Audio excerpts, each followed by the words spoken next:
Alright, I see you all. What's going on? So, today's going to be a bit of a weird day. I went ahead and mind wiped my character, but I'm having a little bit of trouble with my YouTube here. I just want to change my thumbnail and stuff. Anyway, I mind wiped my character, and so I could make food and water stuffs that just take um, element dust. Right, they take 15 element dust. Actually, very good. I like them very much. But I had to mind wipe to make them so that they could be as cheap as possible.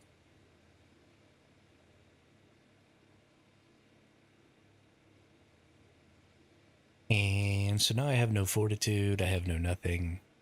I can't mind wipe again for a while. So we have these foods, right? They give 132 health, 132 stam, 132 food, or 132 health, 132 stam, 132 water. So they're great. I made these ones with 100. I could get 800. These are obviously not really all that useful because they're way more than I actually need, and medrus are just much more valuable for healing. Healing from these comes way too slow. I don't know, it doesn't really seem to work quite right. But yeah, so I've got maxed out food, maxed out health, or maxed out water, fill up stamina. Really good stuff. But problem is that um,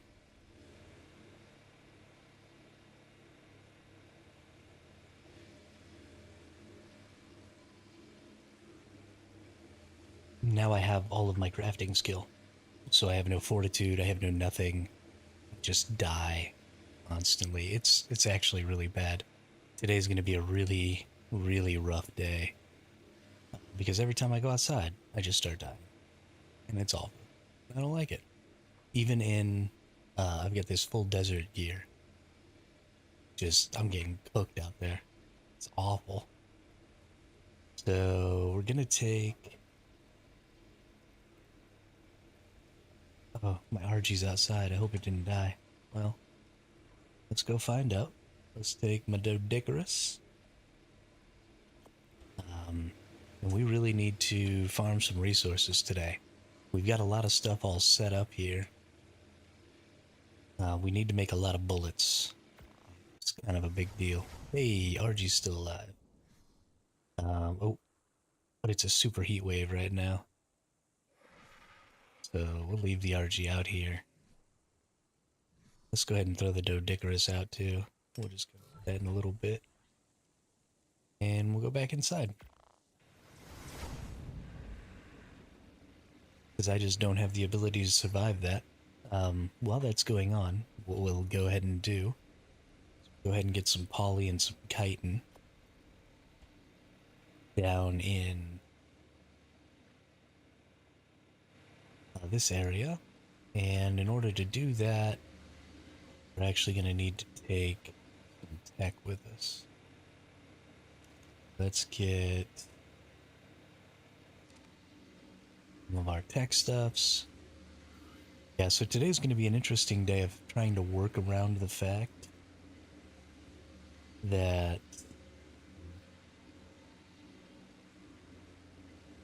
let's see, we want tech chest, tech legs. We'll be working around the fact that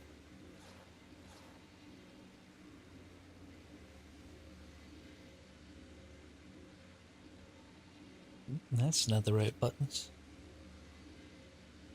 Um, we need to avoid any sort of heat or anything like that.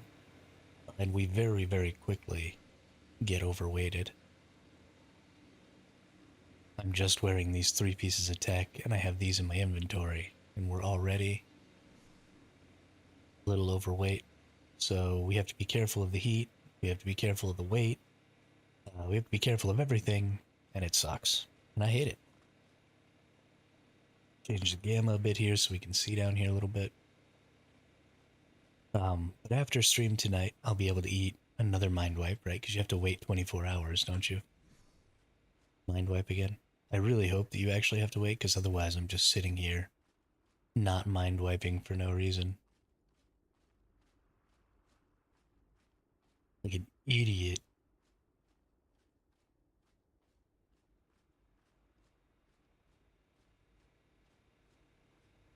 Ah, I know what's going on.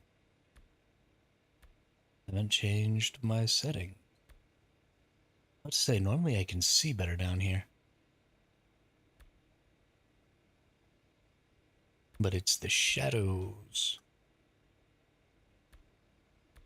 Fog? Or something?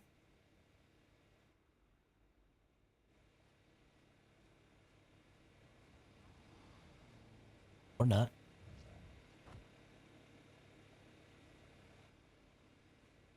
Or I'm just insane.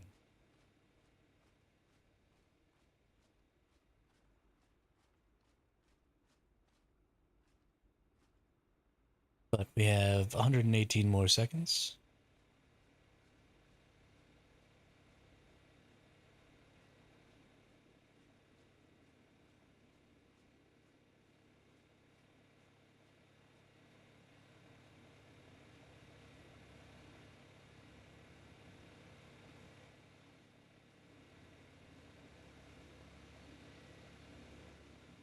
And then I can throw this out again. I don't know why I get hot. Oh, I do know why. That freaking thing, isn't it?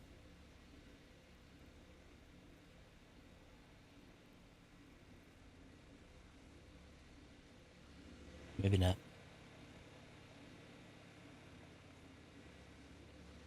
There's just like a hot spot inside of this cave, so I can go over here and cool off. And cool off. Okay, you know what? I don't know what's going on anymore. Whatever. Whatever. Oh well. Oh well.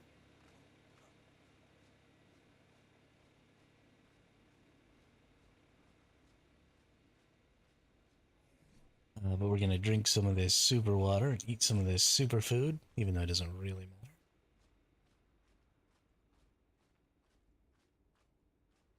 And in 20 seconds, we're gonna throw out our Megatherium. We're gonna go get ourselves some poly and some chitin.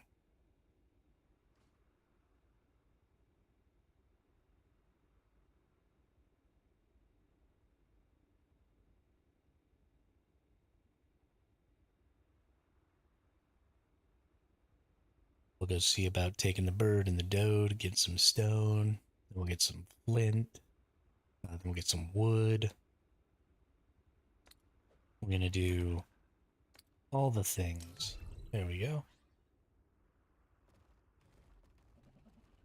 Let's get down in here.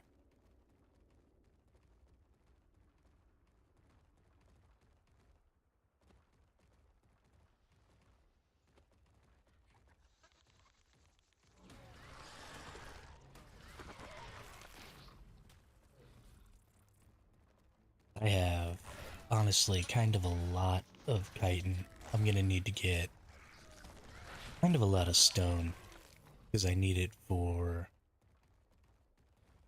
you know, um, making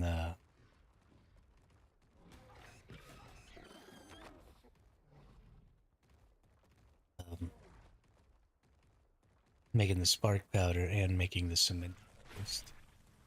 So we just need to make sure that we get a whole lot of that stuff. So we're gonna spend quite a bit of time gathering stone today. There is a rock golem, a rubble golem, inside of that wall, it looks like. Throwing rocks. like a butthead.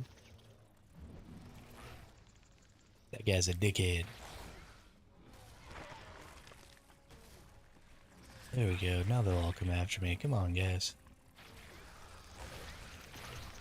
Keep our face this way so that the Megatherium takes the brunt of those spit attacks.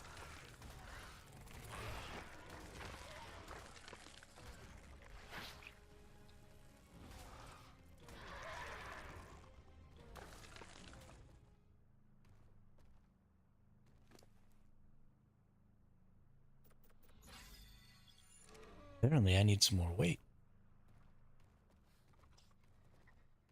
Let's actually go in here. Well, let's go get this drop first.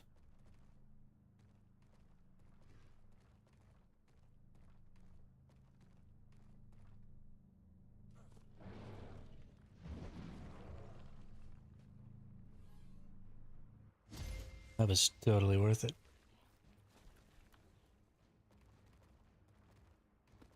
Flare gun.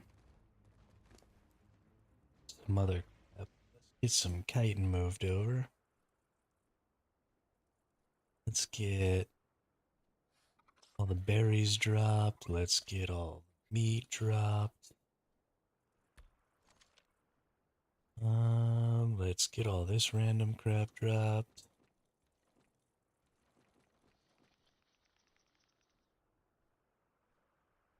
Alright, we're gonna keep the fiber too, because there might be some value in that.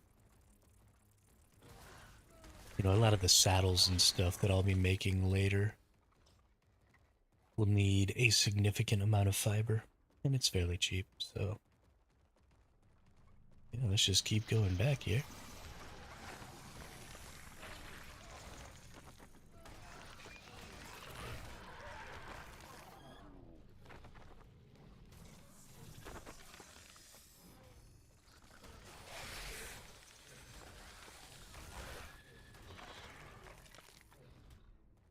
Right.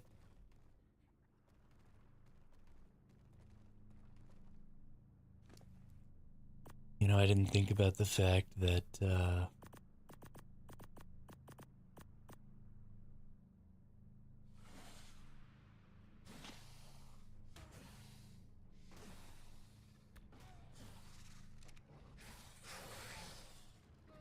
might need to actually go over and gather up another one of these.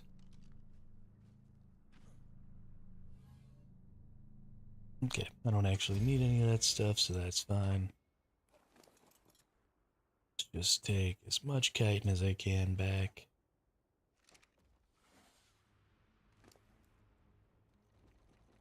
Trying to operate without any weight is literally the worst experience in my life. I am not enjoying this really at all.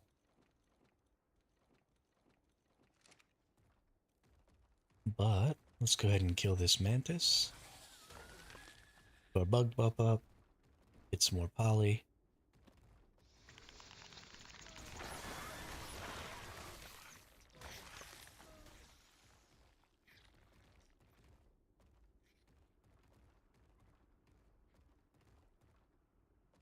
Oh, be careful. Actually, while I'm down here, go check these. Check these bad boys. Still powered over here. Looks like we're still powered. At this point, I'm just going to wait for this to stop being powered. I'm not going to worry about trying to get in it. Shouldn't be lasting very much longer. I don't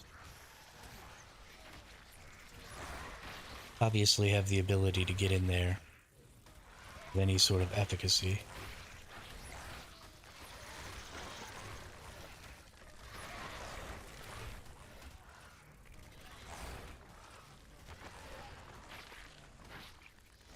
Honestly, that's going to be such a good choke point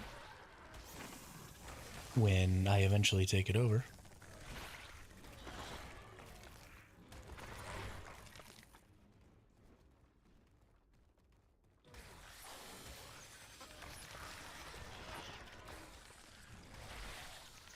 Alright.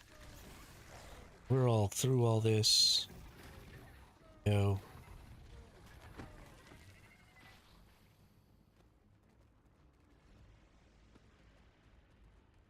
Just get the heck out of here. Take all my stuff.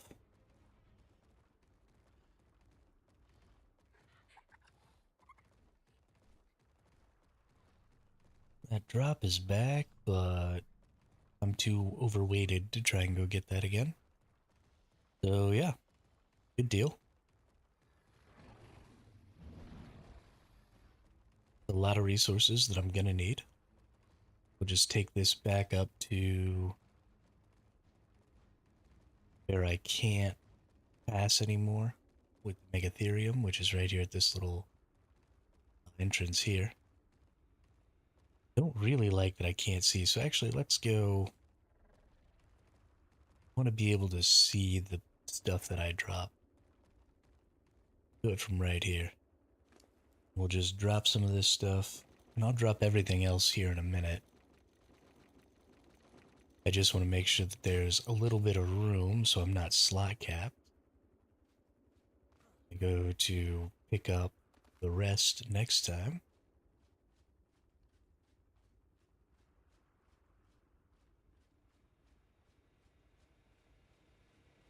We'll just walk our way back up here.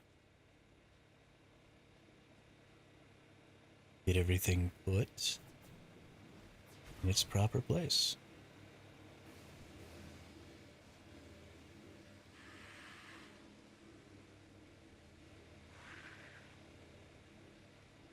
Deposit all the chitin. Do I have anything else to deposit? Negative.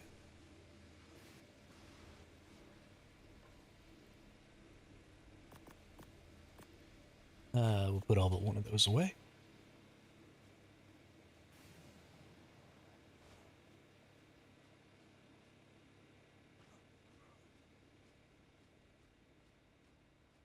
Why can't I sprint?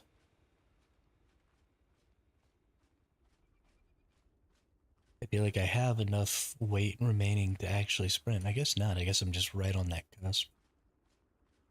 Interesting.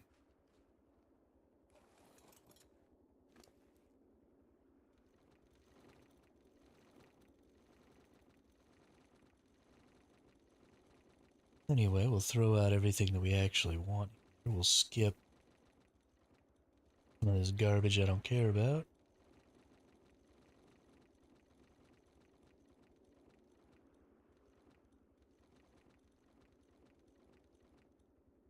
That all looks good to me. So let's cryo this bad boy.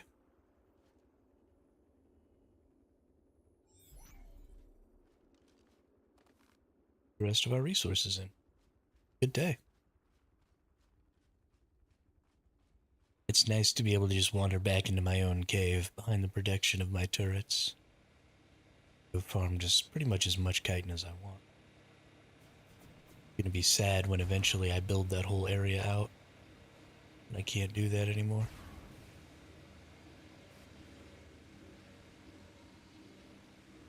Gonna be real sad.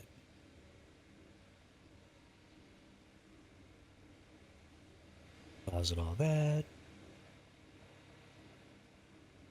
Deposit all that. And put away all the poly. I guess I forgot that I also had a little hide here. Let's put our hide away. That's good stuff. That can go on the ground. That can go on the ground. I'll probably keep these. Well, let's throw these on just to see what happens. And let's go get some stone. It's so easy to farm stone on this map. Stone and flint both. And honestly, even wood is fairly easy on this map. So we've got a lot of good resources for making bullets here.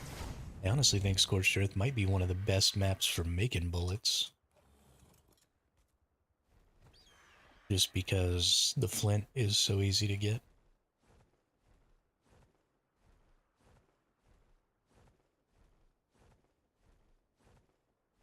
Forgot to breed my gotchas yesterday. I should probably go ahead and turn that on. Oh, no, I didn't. I have their embryo. I just never popped it. That's right. That's right. We're going to have to do that today and see what kind of gotcha we got. Maybe we got a Ellie gotcha. That'd be hella dope. So it's nighttime, so it's not nearly as bad out here. And it looks like I can survive the nighttime heat even with my tech suit on, which is very important, so that I can do my wood farm.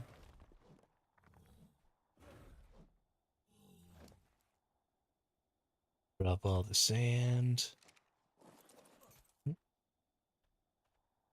My Dodicarus can move.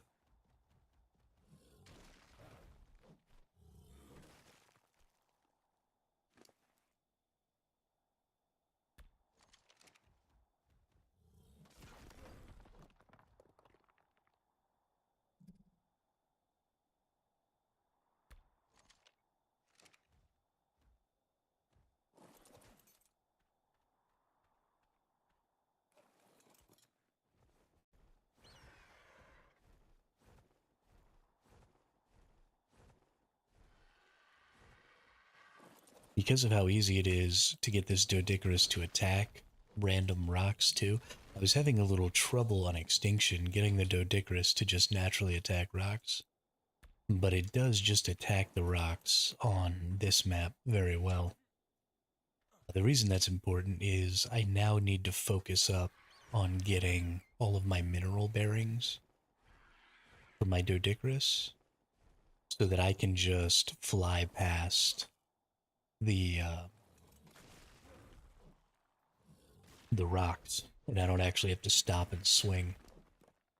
And that will drastically increase my gather speed for stone because I could slot cap without ever having to land. And with as much stone and stuff in there is, and the same thing needs to happen for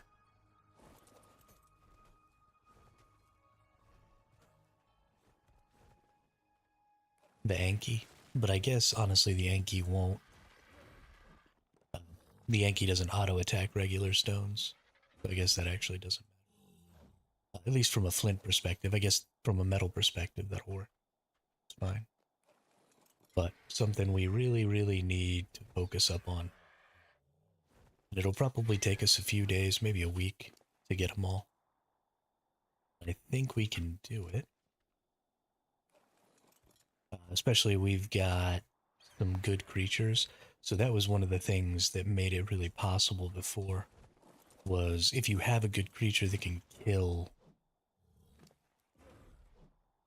everything that doesn't have it, then it becomes fairly easy.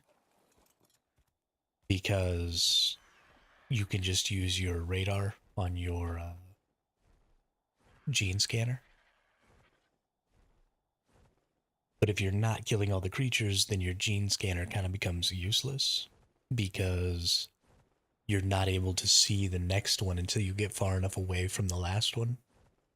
And so you're moving around a lot unnecessarily and you're not moving straight to whatever the next Anki or Doad or whatever it is. So you need to be using a creature like a good Managarmr or a good Wyvern or even a good RG as long as it can kill. You need to have some melee pump if it's an RG.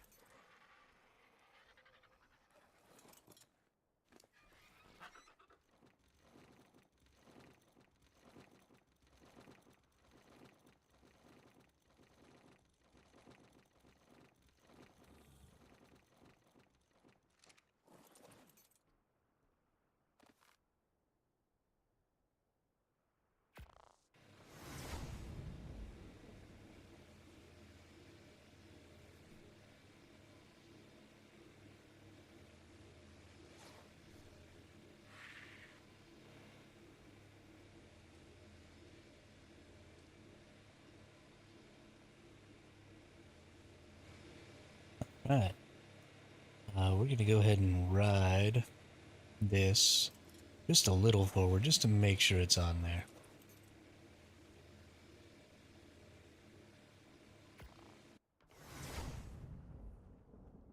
It wasn't really the intention to bring that thing back, but...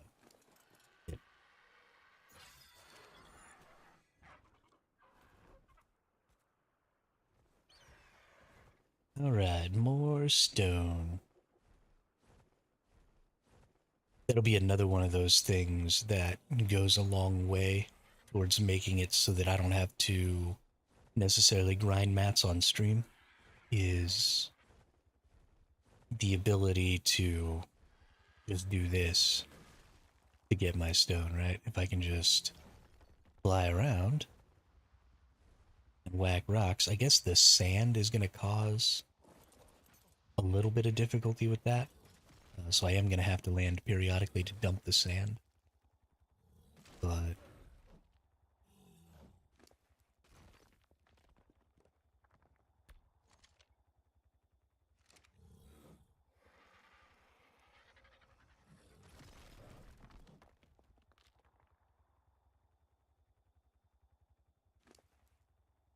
and honestly, I guess the sand is the biggest part of the weight. I wish you could stop it from gathering sand.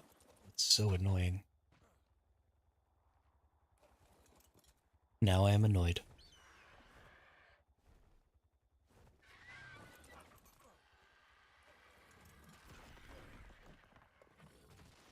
Try and get a couple of desert bearings in there too. I'm pretty sure desert bearing will allow me to carry the sand.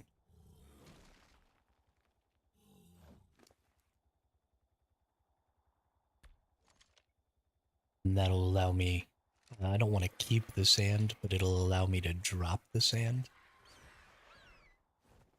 less often, which will make the entire experience more efficient.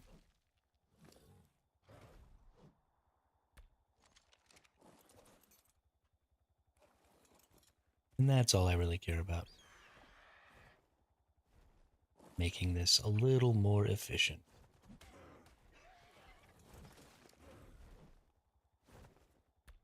Something else that I'll need to be looking into is going ahead and getting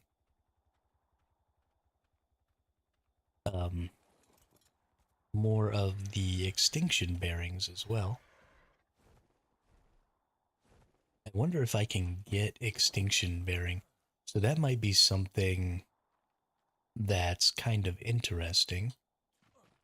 The bearings often have bearings for the different maps, right? There's cave bearing, there's desert bearing, and there's waste bearing, or aberration, extinction, and scorched earth. But depending on whether or not you can get those other bearings on maps that predate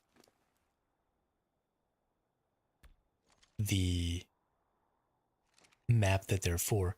So if you can't get, for example, waste bearing on scorched earth or aberration, then it'll be worth it to actually go all the way back to the island to try and get them, because the pool of potential bearings will be different.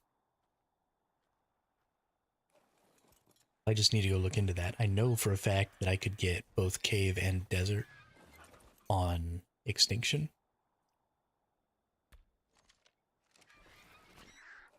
And honestly, that would be something kind of cool if they made it so that you could only get the special types of bearings on the maps that they came from. But that's something I need to look into. And I can see that at just any creature, right? Any creature can have waste bearing or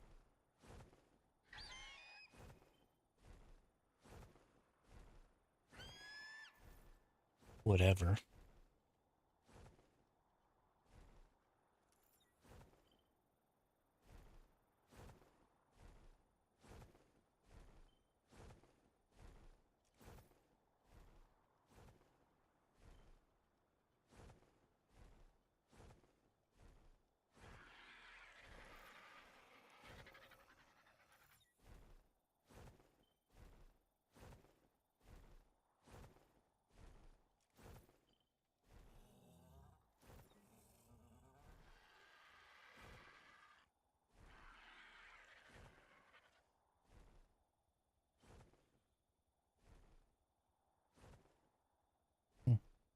There's a waste bearing. Okay. So it doesn't matter what map you're on, you can get access to all of them.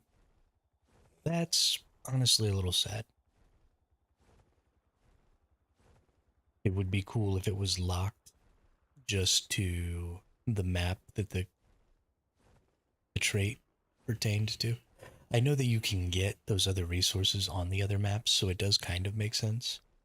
But it would make it so that, like, the island would become a really important map because you could get just the mineral bearing on the island. And I mean, I guess like the exotic bearing and the meat bearing and all of those as well. But you wouldn't be able to get the waste bearing, the cave bearing, and the desert bearing, which would mean that the pool of possible traits on the island would be significantly less. And that would make it significantly better to go get your traits for those specific things on the island. And I think that'd be pretty nifty. So that's too bad.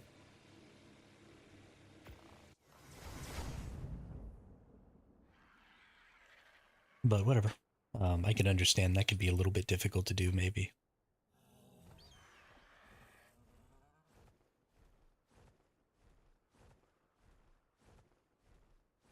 Everything is super quiet today. Um, I don't know, the world around me just seems so muted. There aren't cars and shit outside being super loud. Good.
Yo, what's up, Quizza?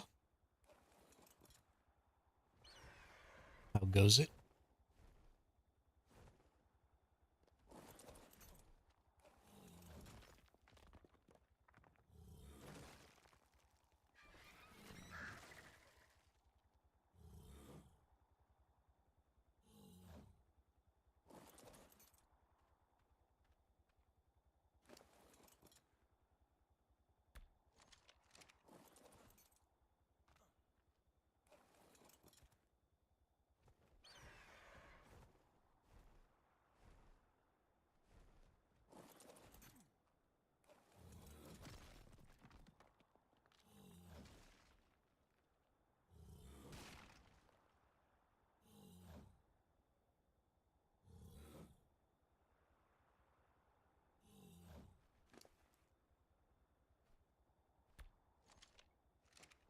Getting sleepy. You didn't change the schedule. No, I can't.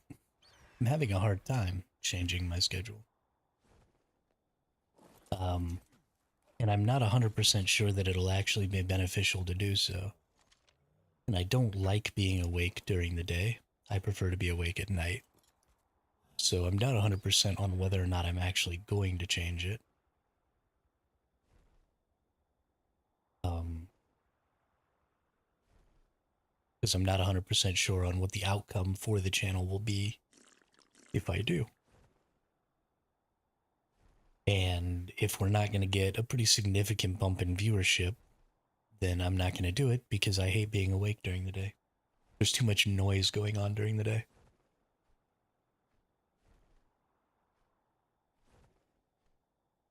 And I freaking hate noise.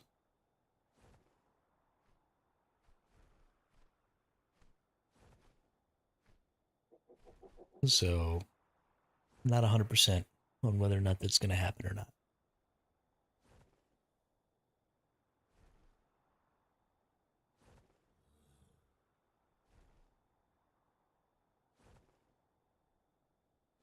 So slow.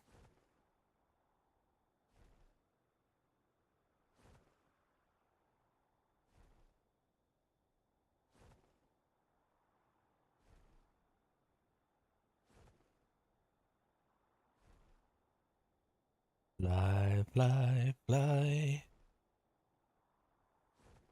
Fly, fly, fly, fly.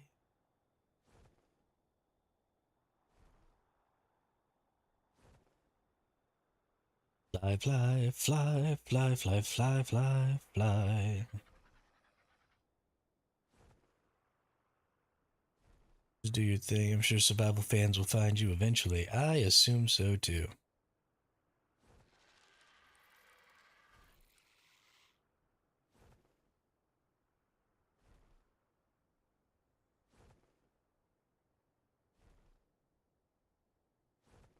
I am sure they will too.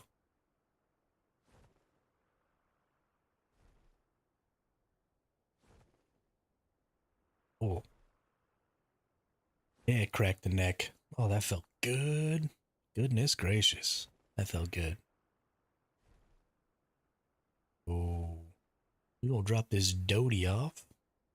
The dodio.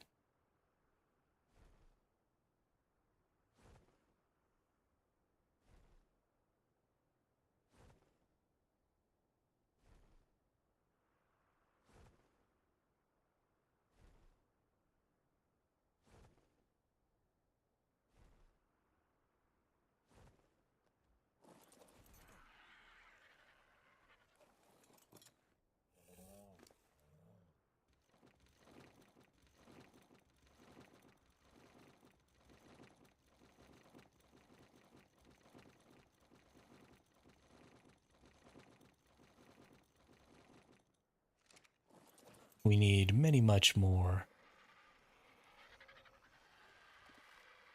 stone than this. But I think we're gonna stop after 3. Okay, this Dodicarus is in my freaking way.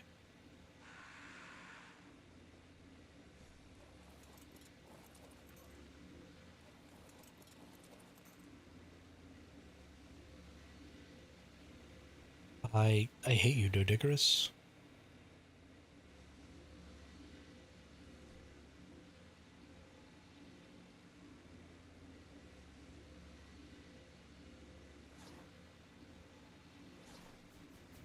Ew. There we go.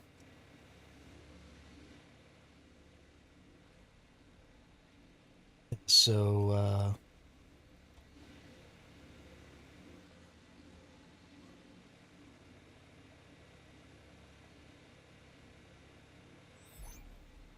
we now have 53,000 on top of the 58,000 freaking chitin we have. So let's get... Oh.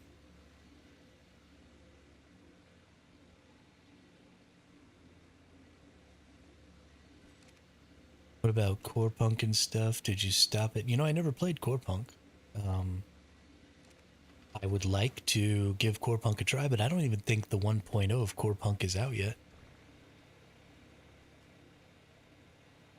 I was playing Albion online for a little while. I did stop playing Albion. But the thing is that I think it's important to kind of focus in on a single game. We lost a lot of viewership when we moved from Once Human to the other games that I was playing. And I'm afraid to move away from ARK kind of for the same reason.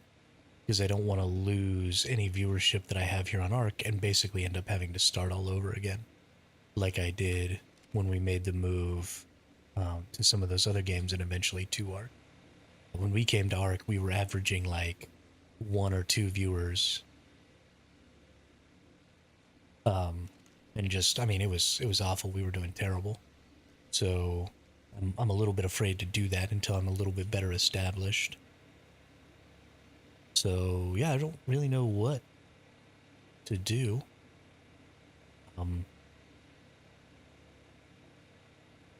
Other than just keep on banging it out and see what happens, you know?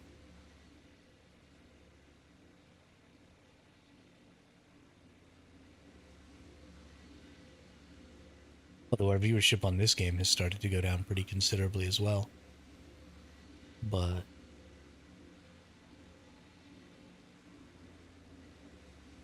I don't know. Once Human was a trending game back then. I see the same when I play Kingdom Come and then other indie titles. Yeah, I mean, maybe that's the thing. Maybe I just need to follow the trends. But there aren't really a lot of trends going on with survival games. And that's fairly expensive. I mean, buying every new game that comes out isn't really in the cards for me. So we'll see. Just gonna keep plugging away over here. Is that gonna eat up all of that stone? It is gonna eat up all that stone. Well, we don't want that.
I really hope so. I need to look into how much Dune is gonna cost so I can start planning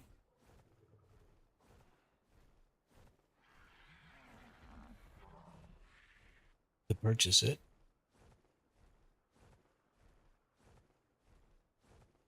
Also, the release of the Ragnarok map should boost my viewership pretty considerably.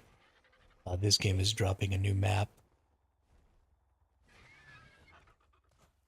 That's actually probably why my viewership is down right now, is there was a new map released for this game. A couple of days ago, and I didn't buy it, and I'm not playing it. So I imagine there's probably some correlation between that and my reduced viewership over the past week or so.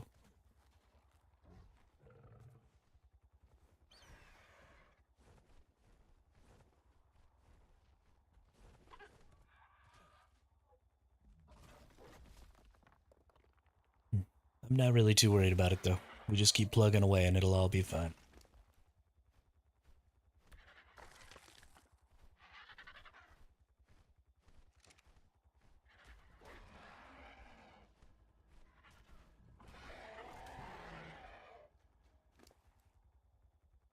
Just got a message here.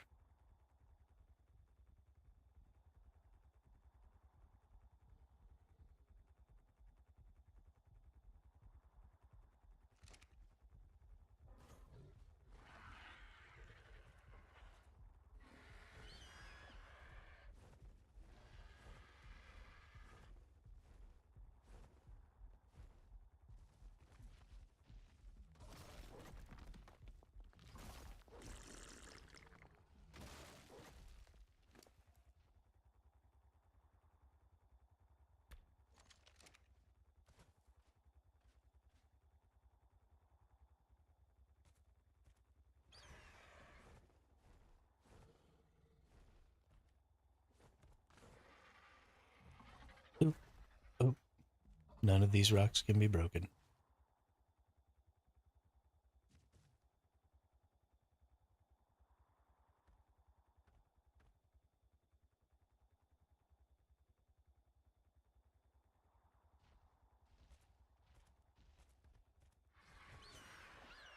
Honestly, Quizza, I'll probably play Dune the same way I play this game. That's not true.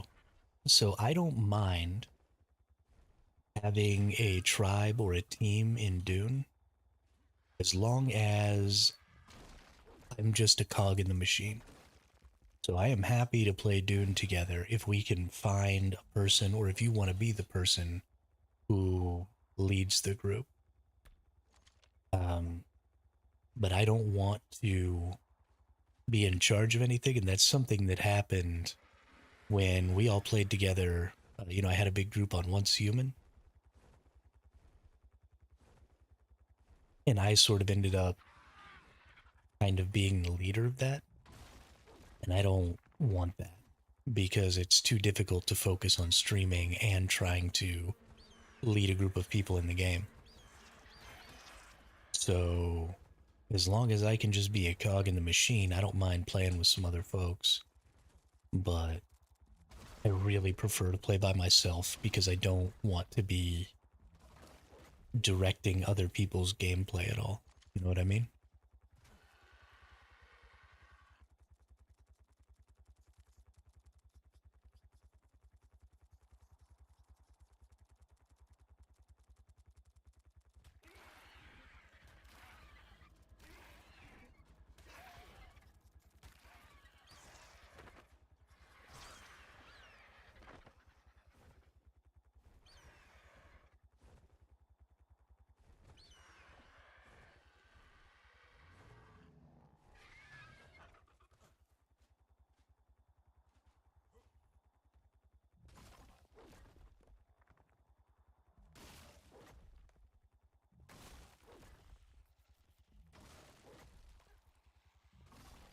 Well, so I think it will be necessary.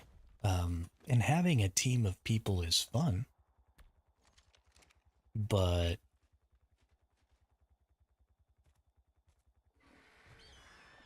I like to, I want to get dragged along to do things.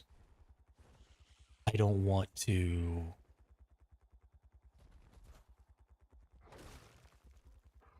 be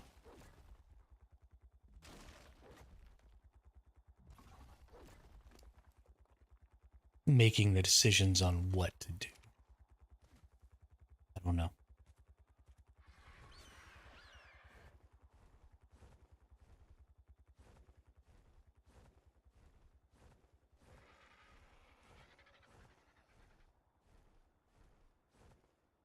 So maybe we will.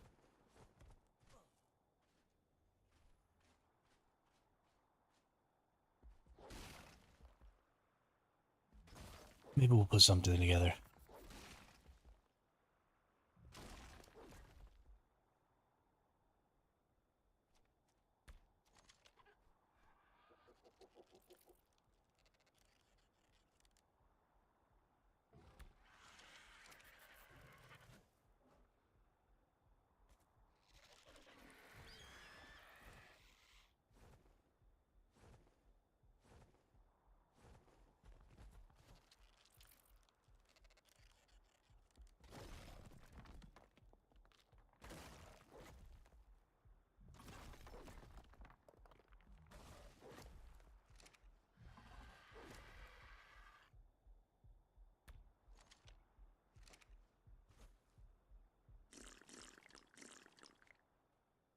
I'm a pretty hard person to play with, so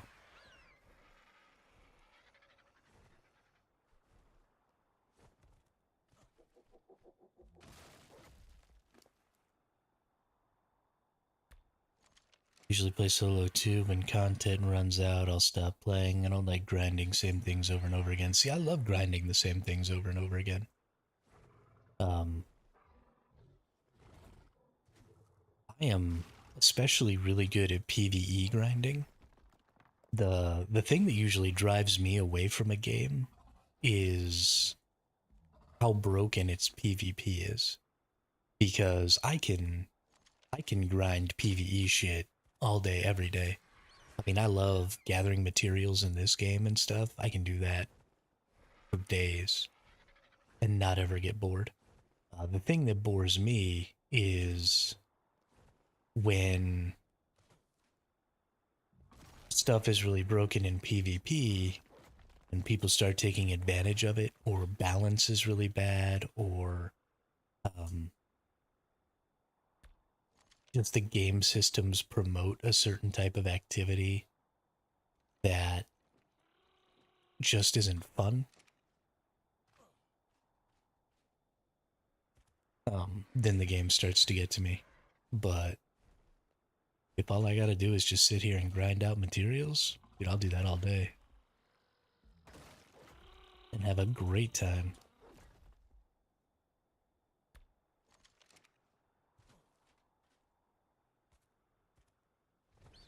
It's not really great for content, but it's fun for me.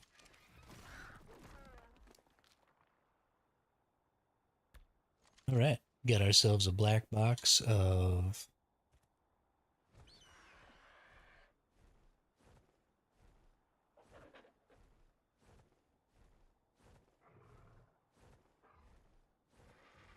I got ourselves a black box of flint here. So that's just short of 30k flint, which will be lots of spark powder. It'll be about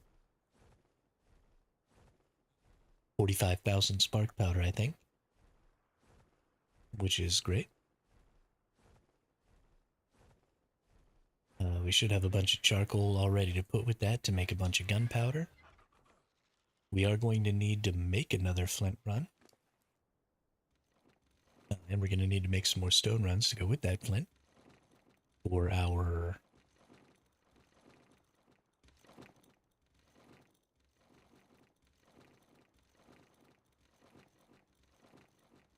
bullets. But that's fine. We should be able to make a lot of bullets today. I'd like to get maybe 20 or 30,000 bullets crafted today. I just slot capped here. So let's try and get this put away. Get back out there and get the rest, because I left a little bit out there. Gotcha.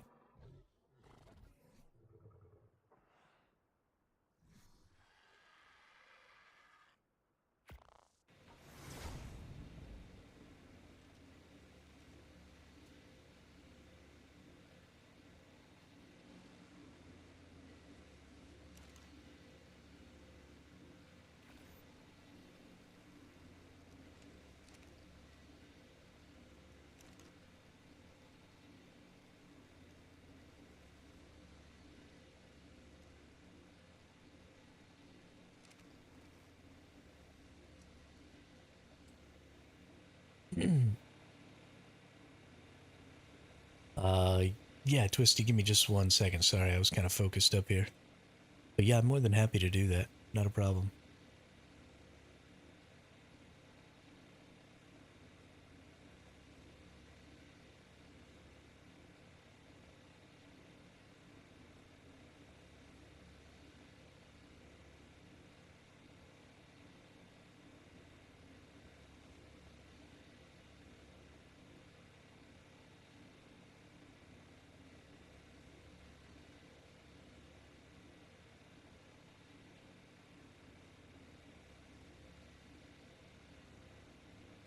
Not a problem. Yeah, I am quite opposite. I need something new to keep me engaged. And I think a lot of people are that way. I really do. I like routine. I like deciding on a path, like a route that I can take to accomplish something, and then following that route.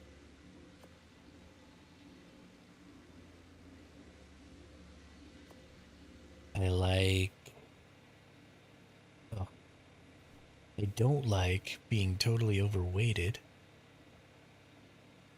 because this game is pissing me off.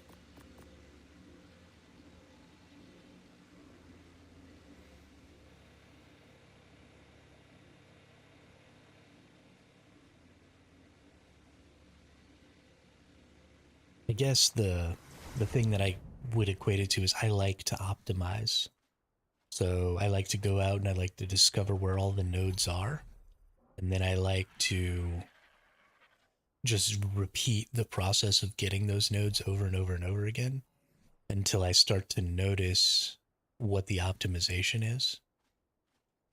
And then I like to try and work to just make that optimization as good as possible.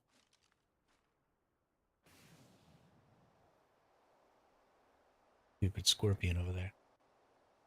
Um, yeah, I don't know.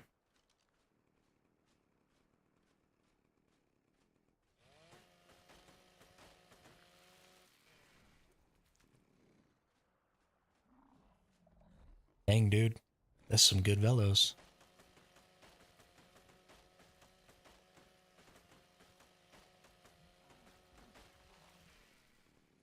You get good everything, though. Honestly, that's pretty quick with the velos, though. That's kind of crazy.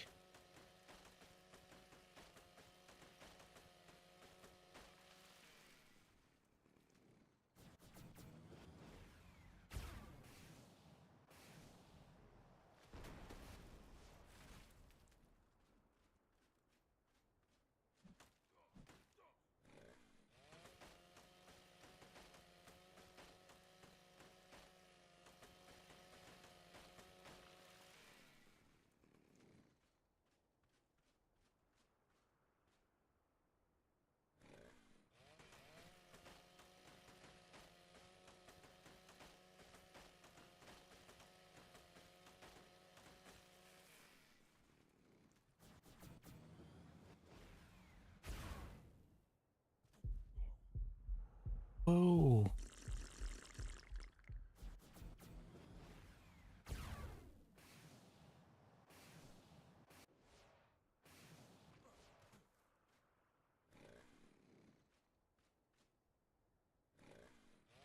Sometimes I have a little trouble controlling my tech suit.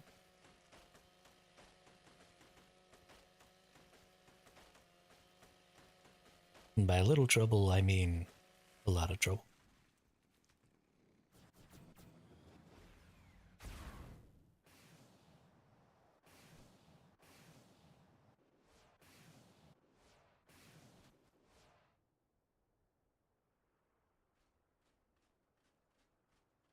We need to keep our eyes over there.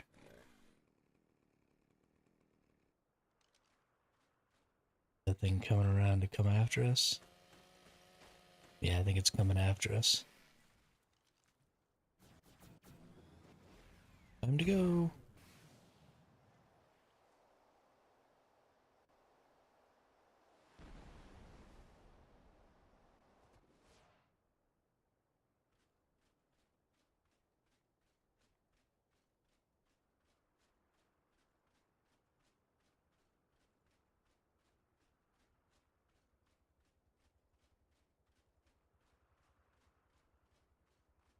Need to start bringing a shotgun with me when I come out here and do this.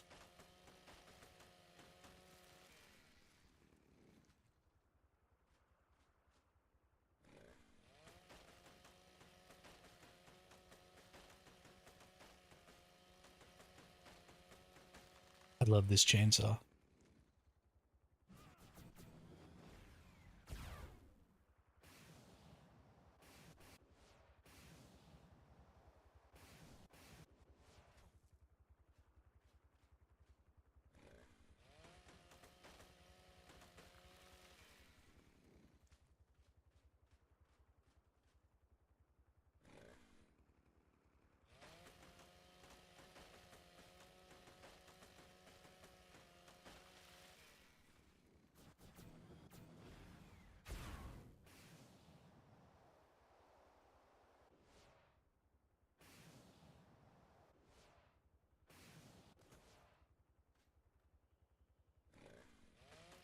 Rain.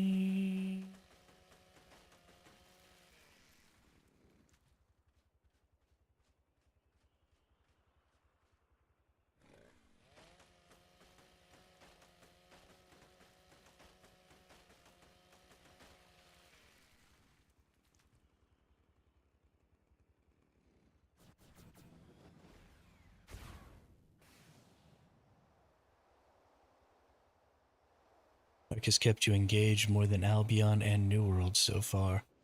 Yeah, it definitely has. I really liked um, I think the problem I have with traditional MMOs is that there are some balancing issues that have really come out. Um, and we've talked about a bunch of times, Quizza, on the channel about how I don't like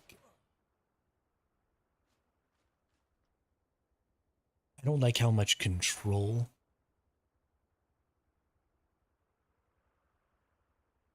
a lot of modern games give to players over the social experience, I guess.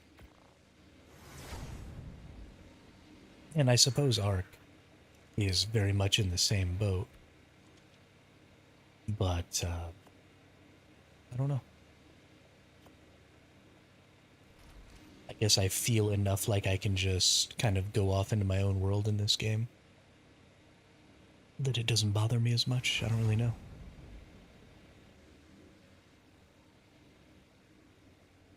Yeah, I can meet you outside there, Twisty.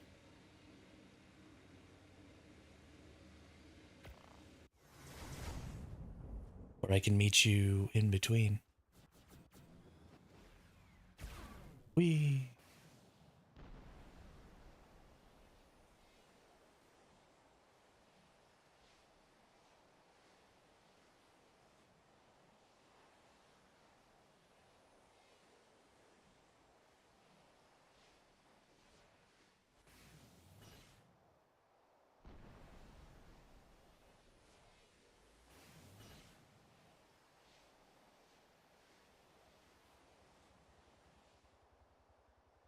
Does G-Force still kick you out nowadays? Every now and then.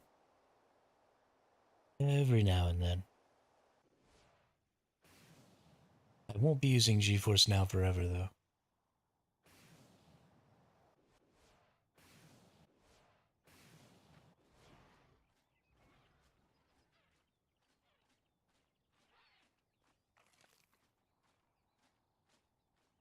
I don't have a choice. No.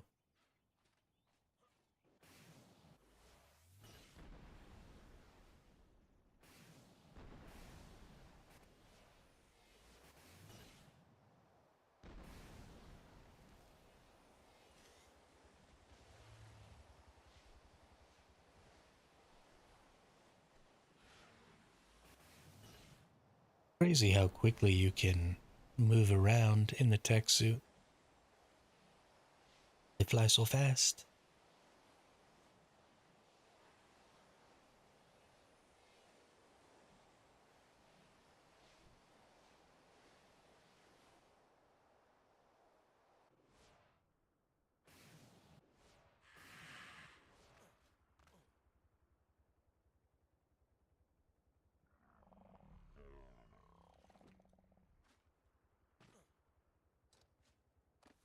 Ammo.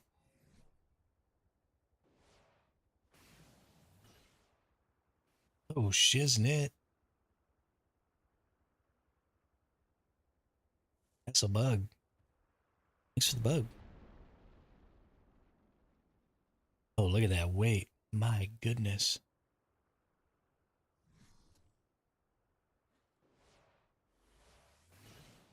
You're so good to me, Twisty.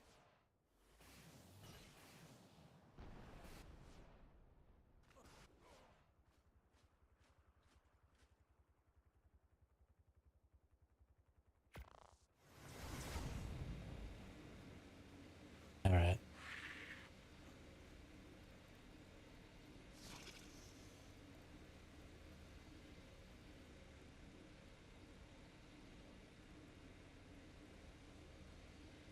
Those are hella good.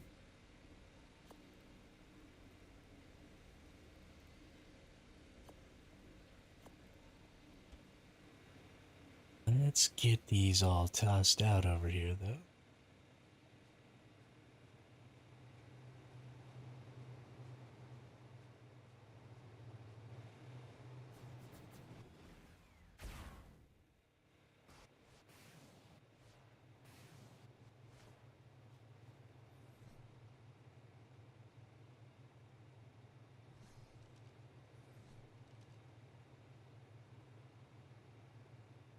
Oh, okay, I need to raise the mana real quick. Got it.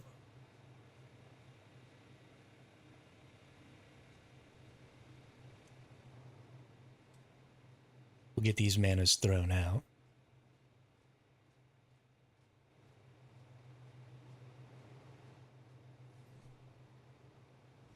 Oh, throw out the female. Throw out the female.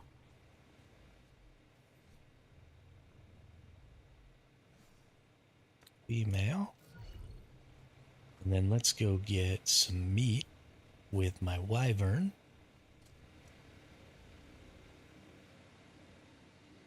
And then we'll raise up this baby male, and then we'll start breeding away.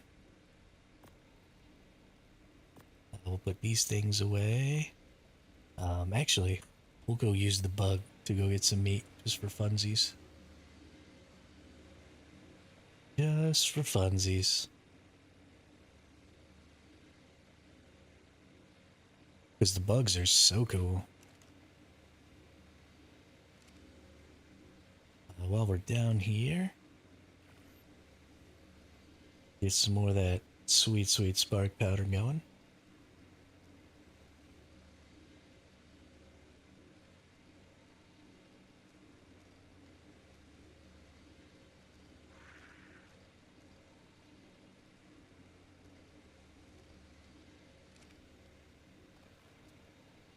Bammo.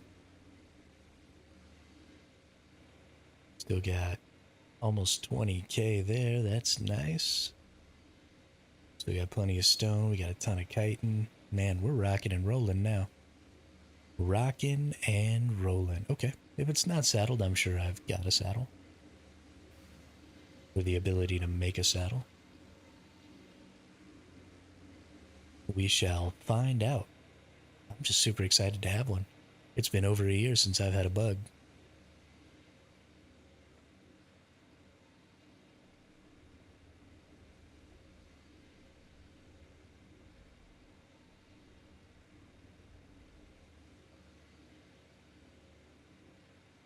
I have, so looking at these Managarmers Twisty, I have, it's still a really low stamina stat, but it's higher than the stamina stat of the one you gave me.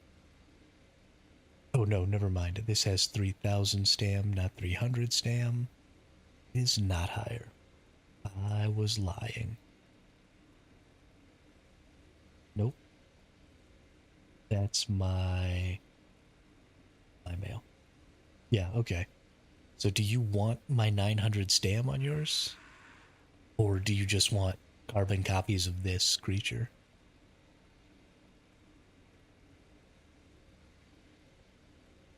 Because that stam is god awful. Or are you breeding stamina on a different line?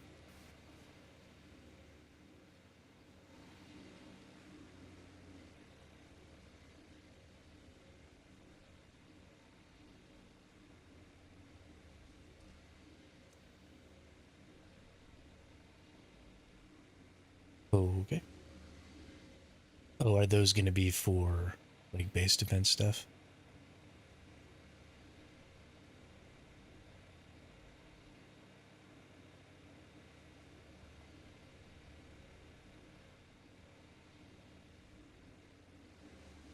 Just gonna put them on aggro with AI attacking or whatever?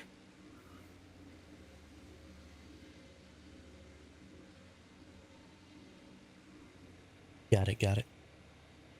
Okay, well, I'll keep the ones that get the stam then. And I'll give you the ones that don't.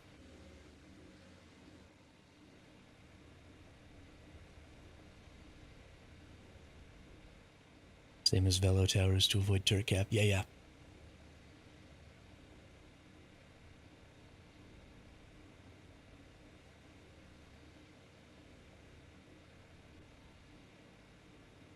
Makes sense.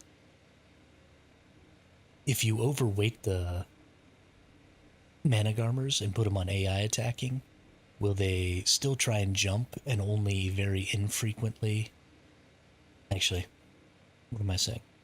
I'll just go look. I guess my curiosity is, do Velos have like, or not Velos, do Manic Armors have a turret mode?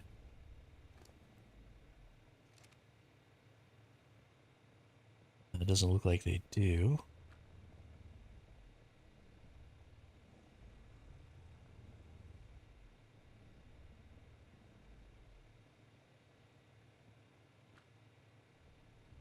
They also don't appear to have an AI attacking mode either.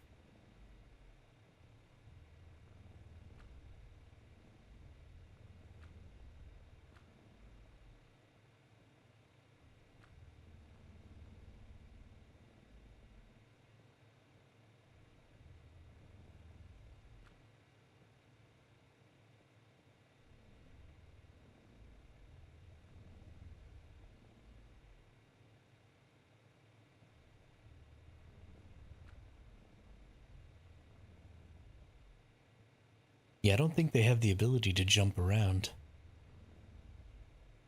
like you were hoping. Maybe if you just put them on aggressive, they'll naturally jump around and use their breath and stuff periodically, but they don't have an AI attack mode like wyverns do. At least not that I saw.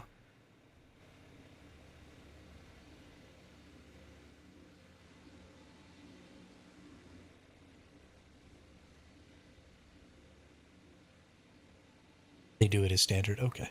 Cool, cool. That's good to know.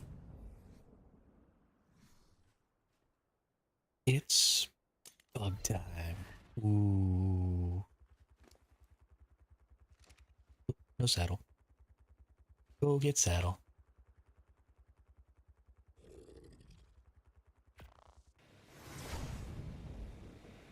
3 stack is metal and aggressive. Okay, cool. I mean, that's broken.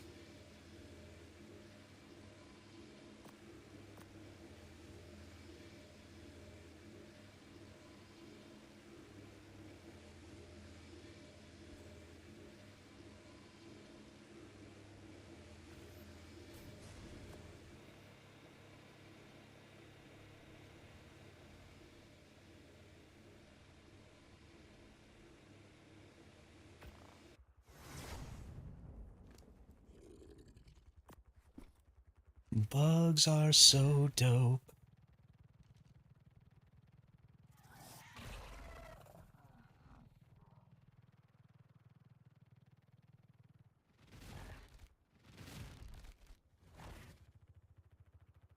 I forgot how to pick things up.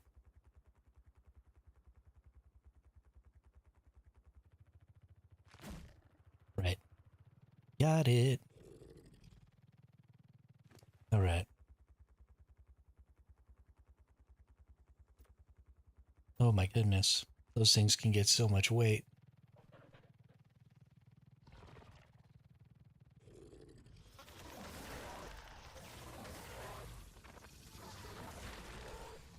Yeah.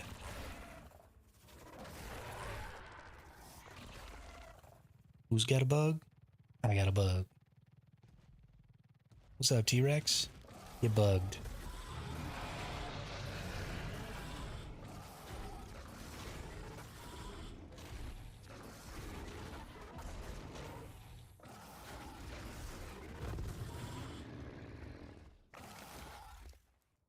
So much better than wyverns.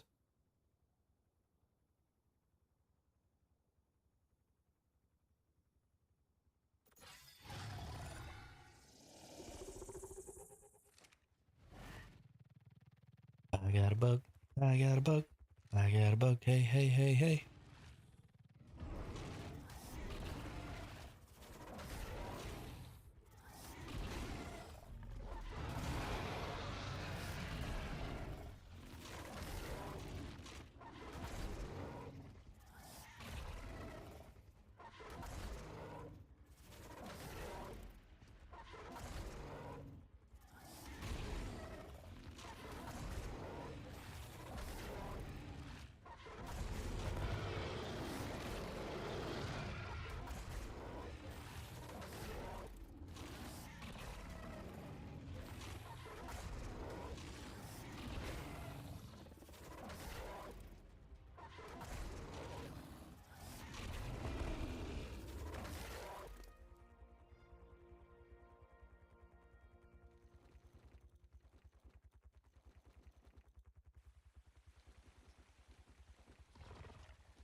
All right.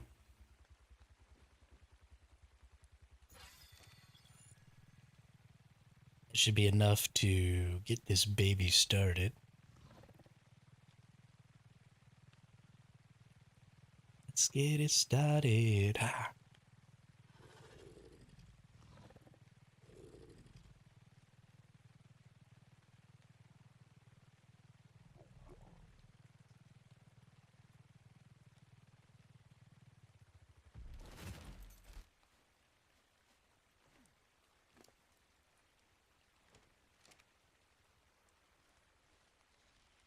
Yo, what's up, fish?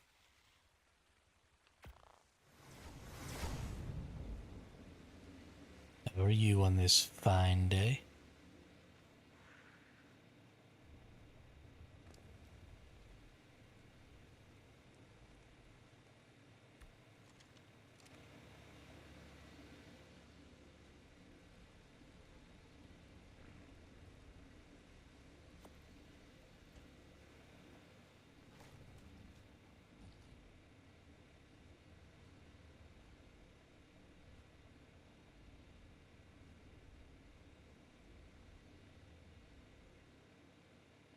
You wanna do a little raising, do a little farming, do a little building? Get a little crazy with it.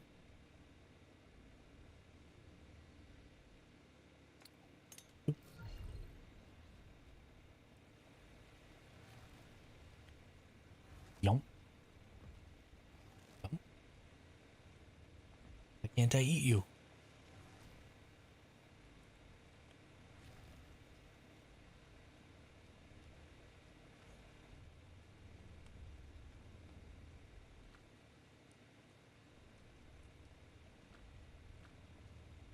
Hmm.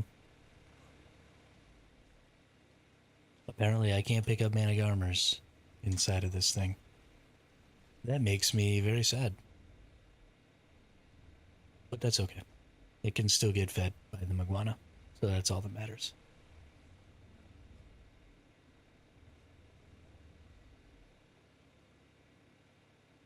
Okay. Coolies.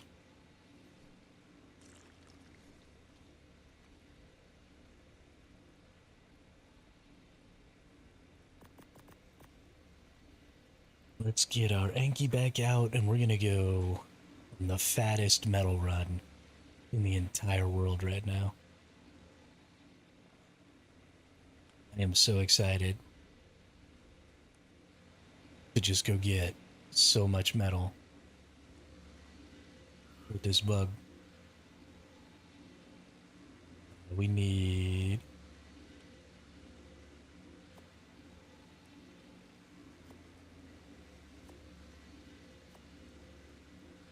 Oop, like that. Boop, boop, boop. And a whip. Let's get a whip. Ooh, whip.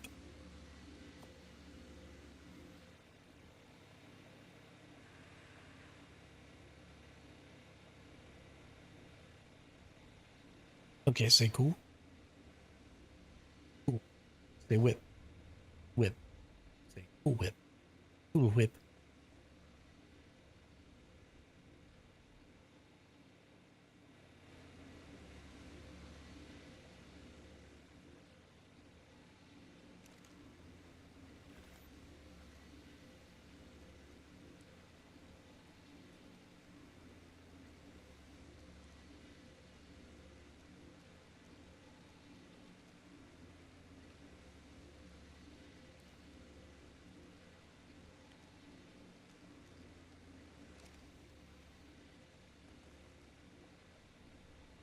30,000. There it is. We are making so much. I think I use 8K. Oh, okay, so I lose a little bit. So it costs a little more flint.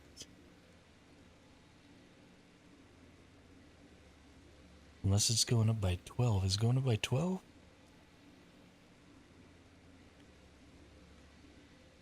I think it might actually be going up by 12. Okay, so I do gain.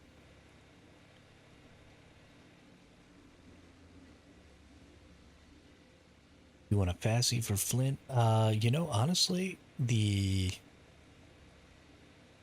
Yankee is getting Flint really, really well.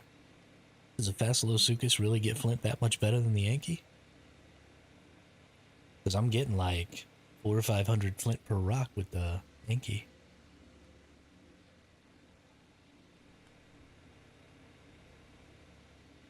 I was thinking about taming a Facilosuchus. I haven't ever tamed one before, and they've got a cool taming method. So maybe I'll just go look for a good one and do a tame for it. Because it's kind of something I want to do. Because I've never done it.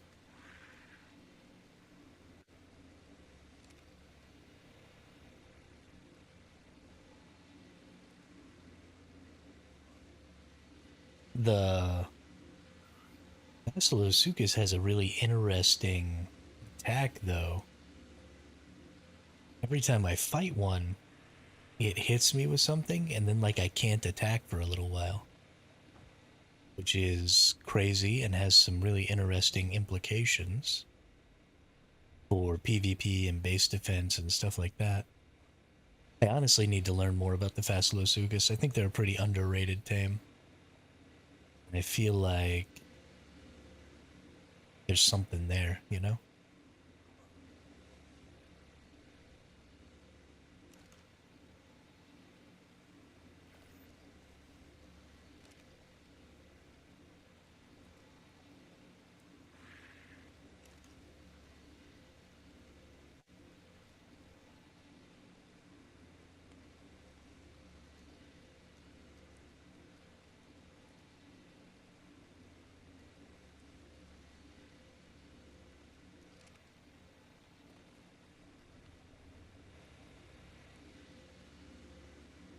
Yeah, see you later, Quizza. Have a good night. Sleep well. Sleep well. Alright, let's get back out there. And let's go get us a big old stack of metal.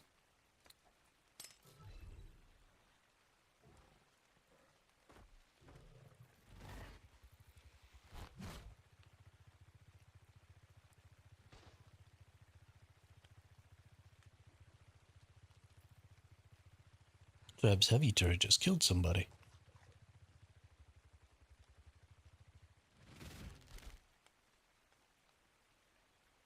What is this?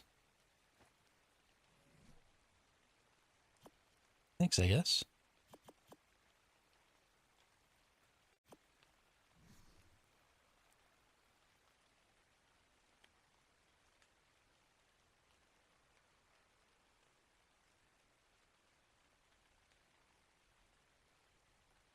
Is this a friend or foe?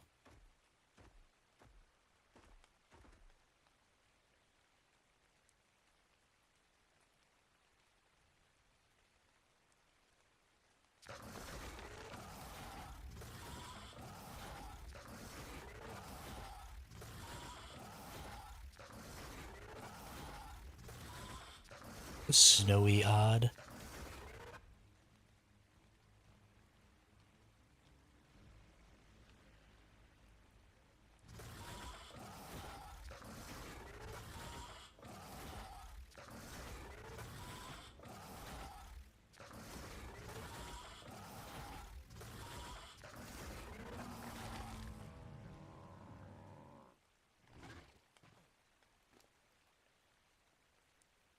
Oh, cool, I got their Maguana soul. My soul.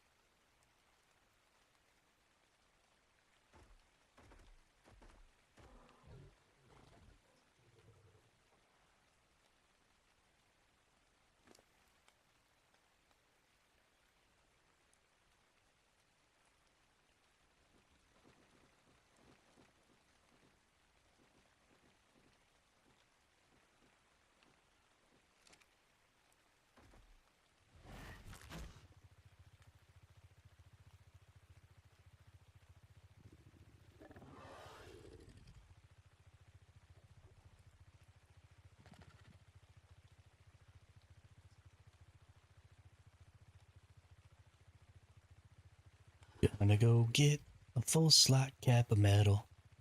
Well, maybe not. Gonna get 6,000 weight worth of metal though. That's a lot. It'll actually probably only be about 100, 150 slots.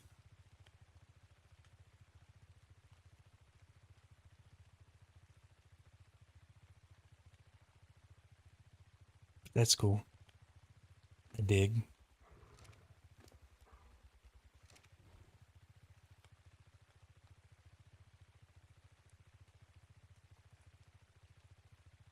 And now I have this person's slot or capped crossbow, which is awesome. I wonder if they're trying to chat at me in the global, which they cannot do.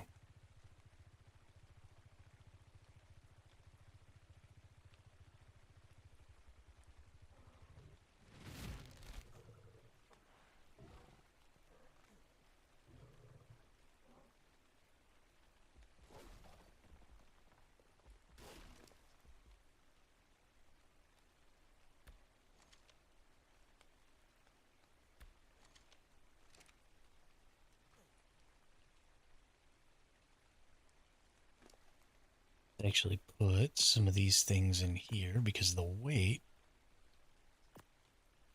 killing me.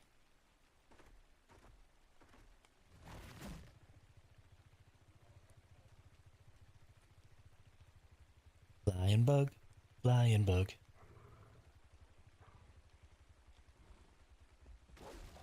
Flying around 'cause I'm on a bug. Gotta love having a bug. Buggy bug, 'cause it's a bug.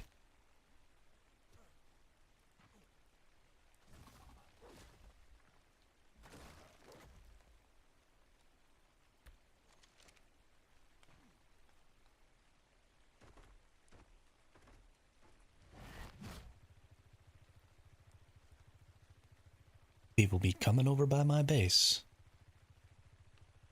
I don't like them. Stay away. It's not for you.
This bug is super pretty. I love this blue.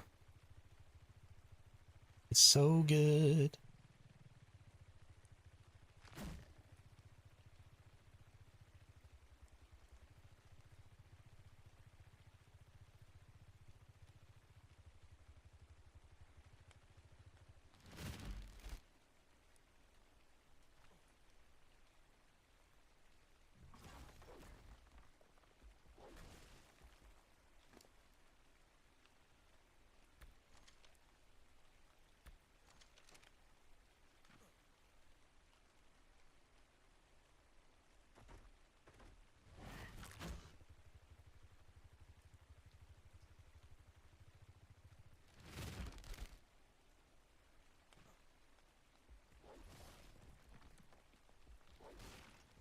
Break the metal.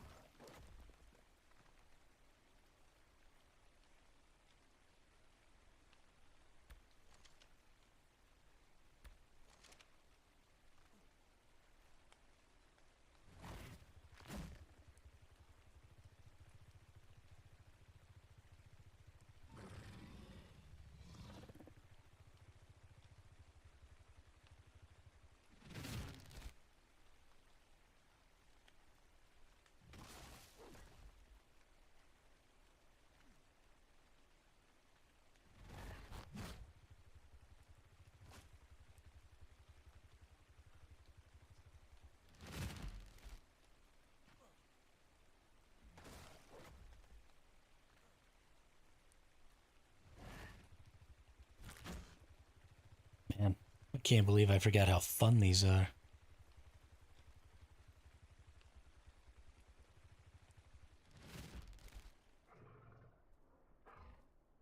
Literally just do whatever you want with a bug.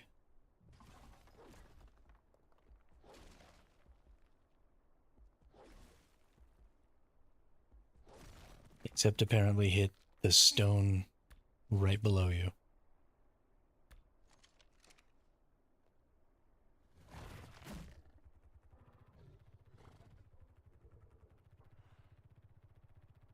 Yeah, normally when I come over here and I clear this metal mountain, I'm basically out of weight on my RG and I have to go home. But now, I'm gonna get to fly all the way over to this other really good metal spot over here and probably clear this whole area too.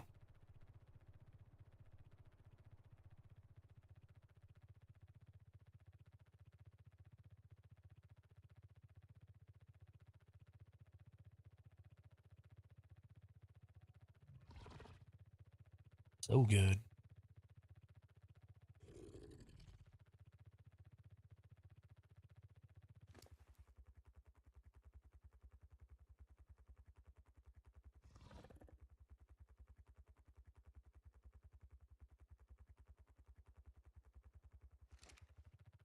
The person was only level 88, so I assume that they're not really a threat.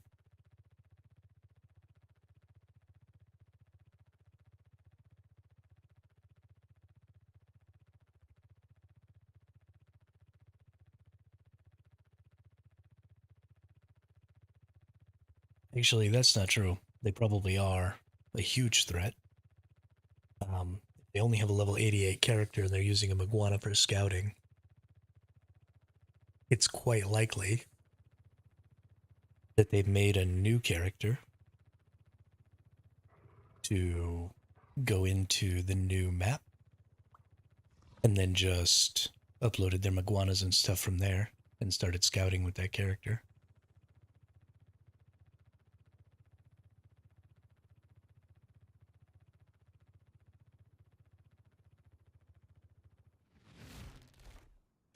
The more I think about it, the more I think that I might be doing a base defense later today. Which means get a bunch of metal. We already have a bunch of CP. And let's get some spam down. My spam game is weak as shit right now. So we're going to cook up this metal. We're going to do this fatty metal run. We're going to take it home. We're going to cook it up. We're going to make an ass ton of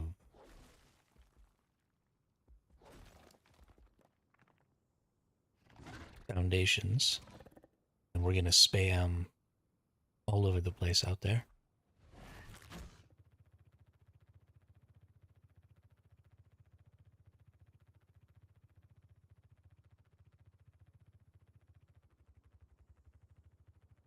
And then we're going to put some turrets internal.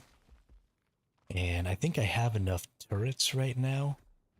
I have a bunch of heavy turrets still in my fabricator that just haven't been placed because I haven't had any bullets to put in them. So the whole thing today is going to be spam and bullets. I'm pretty much not going to do anything but make spam and bullets. Because I'm pretty sure I just got scouted.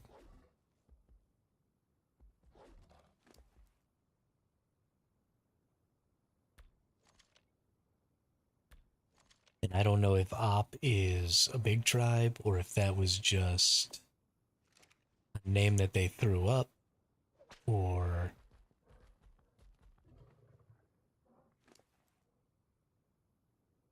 that out so that I can actually walk. I don't know. I don't know a lot about the politics in ARK.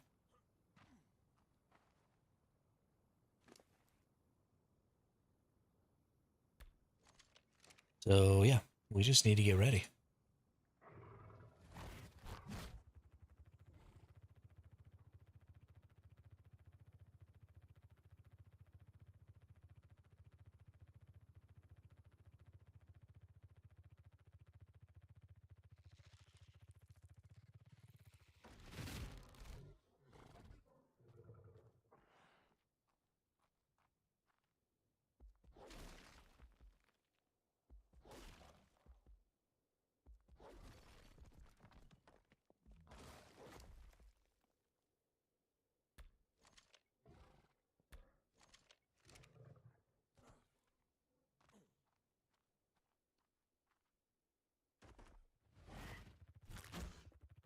I'm actually a little stressed out.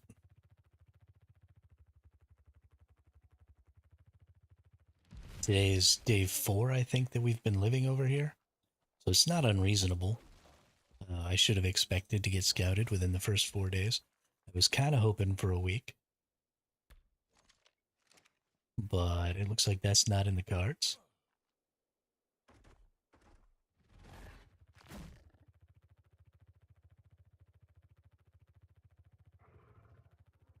Which is fine.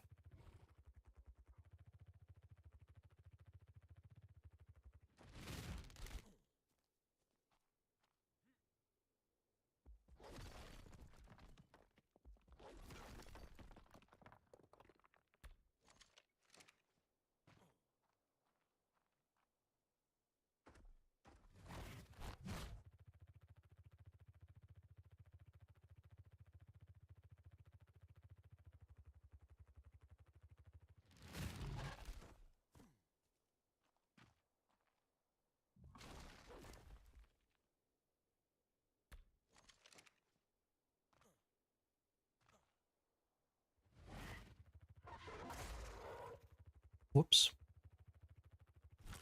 Trying to attack my freaking Inky here.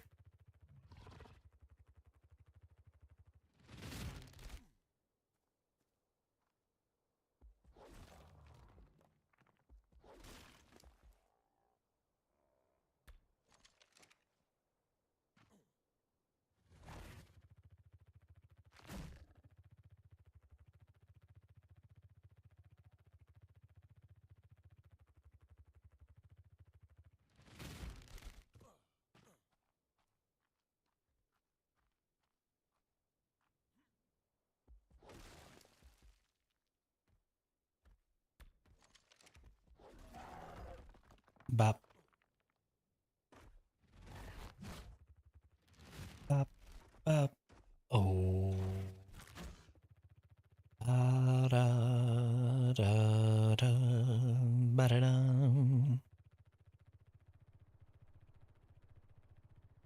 I can't even believe how much metal I'm able to carry on this bug. Bop. Bop.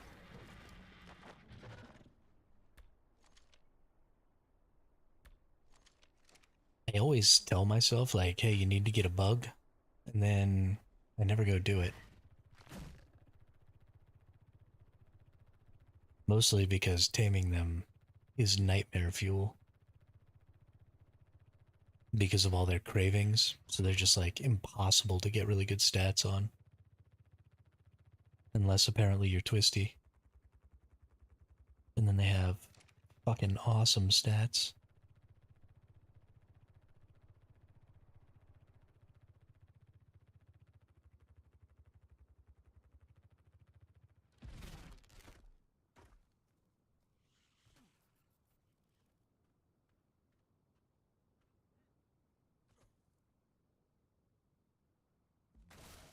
Bop. Bop.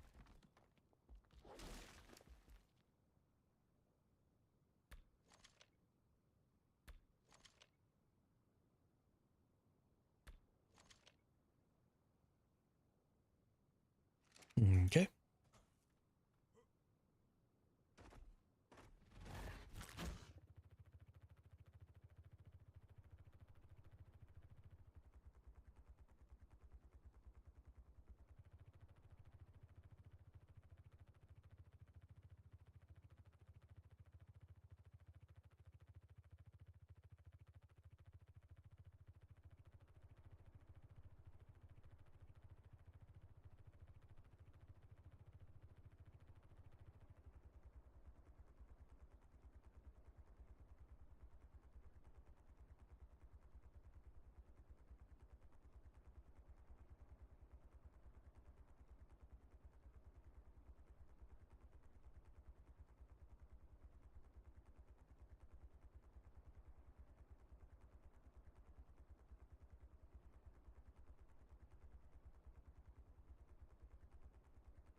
Sorry, had to go send a little message there real quick.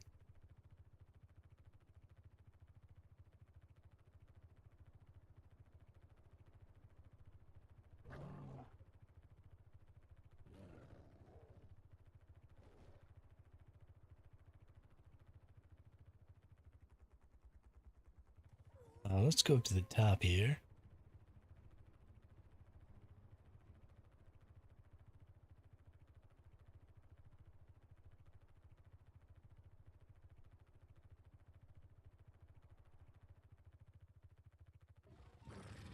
Is there no metal up here? Is this all just crystal and stuff?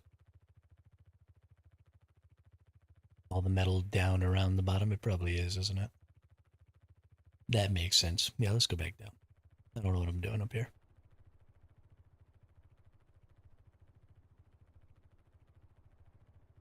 Welcome to the jungle. We've got fun and games. We can live like an animal in the jungle where we play.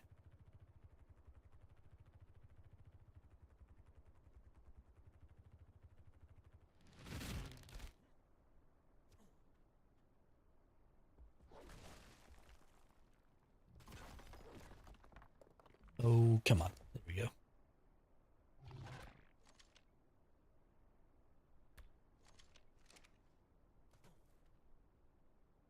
Me out.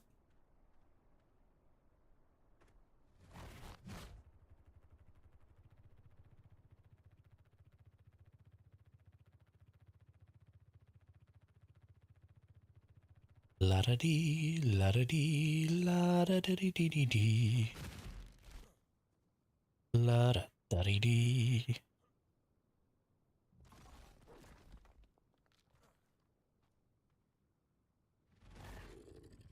La dee dee, la dee dee, la dee da dee da dee dee.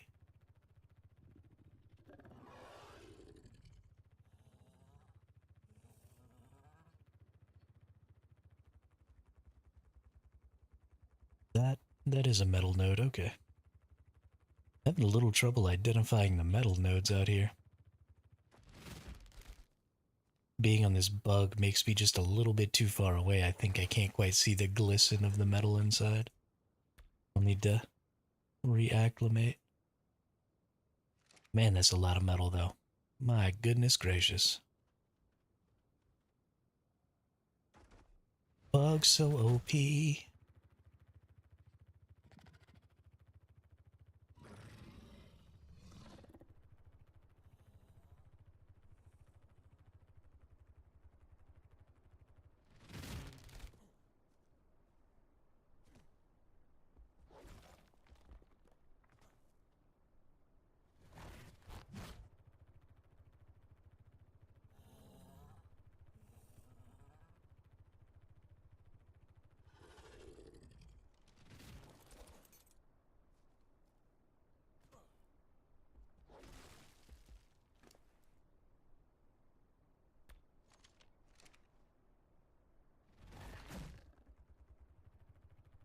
That was all very strange.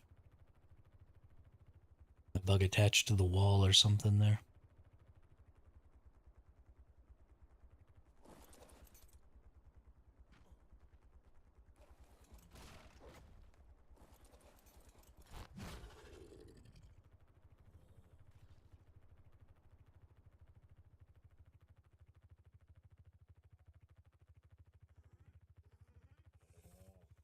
Alright, we'll pick up the rest of this metal I can find on the way back.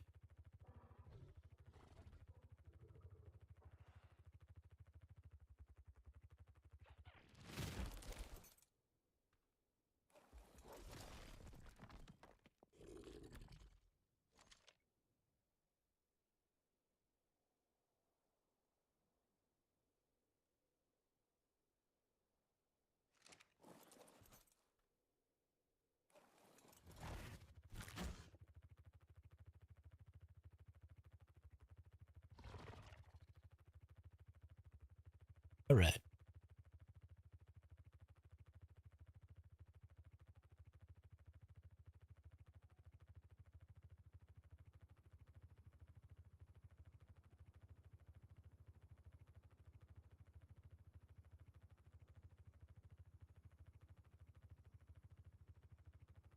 So we've had an opportunity to build out quite a bit of our front room, and I'm actually feeling pretty confident in our first little wall of defense there. I won't keep anybody out for a real long time, but it's a pretty good um, starting point, I think, for our defenses. So we need to start considering moving deeper into the cave, and what moving deeper into the cave is going to look like. One thing that I definitely kind of want to do is I want to keep a pretty constant barrage of bullets on my enemies. I don't want anybody to gain any ground without having some sort of difficulty as they try and get into the cave. But doing that could present a problem of weakening the overall strength of each defensive location if I can't put as many turrets as possible in each of those locations. However, I also have been noticing that there is quite a bit of value in very few turrets. It doesn't take a ton to really put a hurt on somebody when they're shooting from the right directions. And it's mostly just about killing the players anyway. So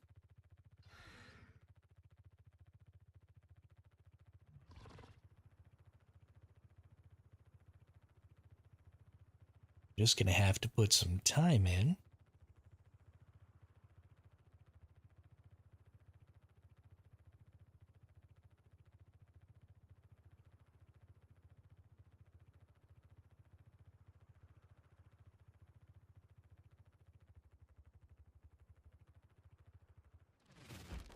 Finding the right spots and really getting the defense going.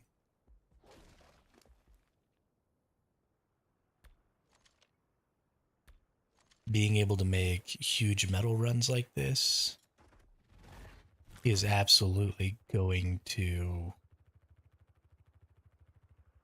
make that easier, though. I mean, I can do one of these metal runs a day and be pretty good. I mean, this is looking at, I don't know, 30 or 40,000 ingots when I'm all said and done.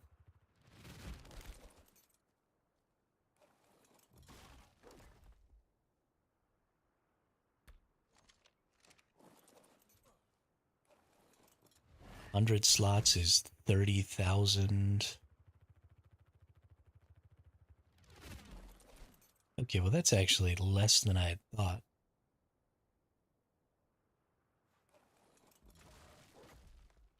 100 slots is only 30k raw, which means only 20k cooked. I don't think I like that. I definitely need more than 20k cooked metal in a day.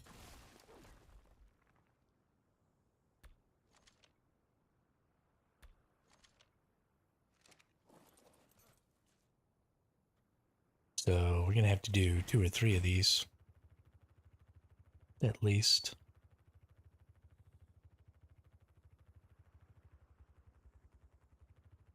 Because I need, oh, right, but it's 1 metal for every 2 bullets. So I would like to be able to get, say, 20,000 crafts on bullets every day. So that's at least 20,000 metal.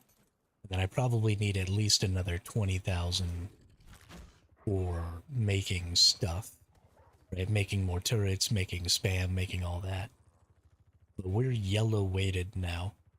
on our bug. So that was a full cycle of all of the metal that I normally would want to get, right? We went over there and we did what's on top of that. We did everything that's below those pillars over here, and then we came back and got these pillars right here. I think that's probably a good little circuit. Now, we're not normally going to get this much metal because we are in 4.5 times rates right now. So we're probably only going to get half. Not quite half, a little more than half. So we do need to pay attention to that.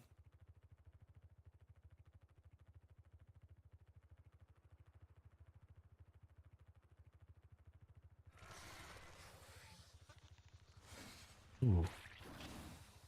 That's a pretty cool looking mantis there. There's a lot over by Blue Ob on the mountains. Yeah, I might maybe make a TP to be able to go over there. There's quite a bit of metal here. I mean, this isn't a terrible little run.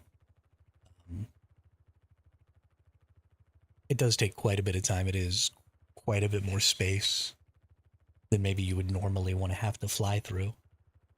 But it is a lot. Um,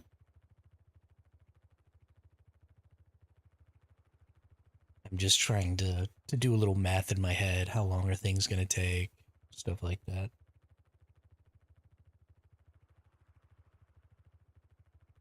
I'm I need to do the math for my own sanity so I can kind of understand what I'm trying to do. And since I'm streaming, I just want to do the math out loud.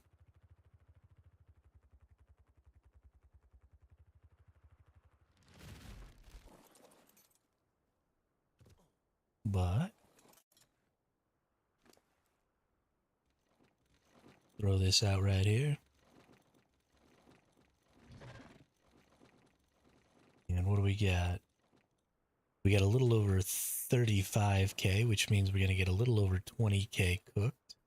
We normally cap out the weight, throw it, and go to TP with tech suit.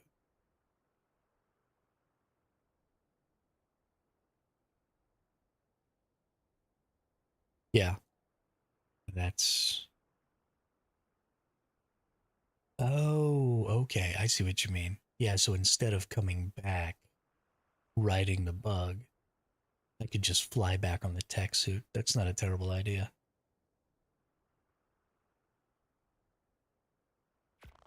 That's actually a really good idea. Let's put all my metal in there.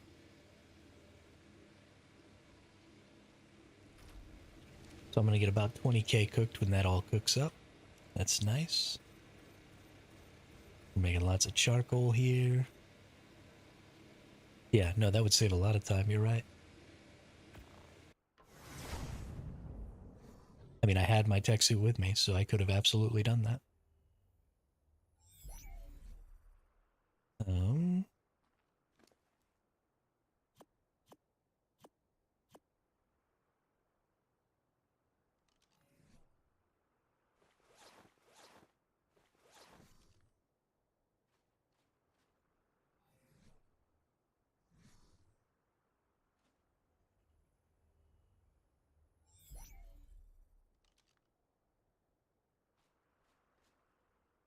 'I stole that person's Maguana soul.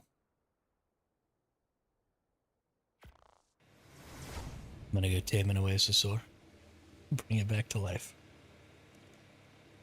And it will be my Maguana.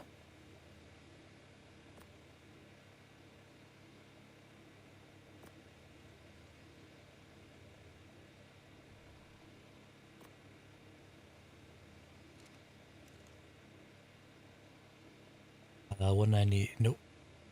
194, yeah.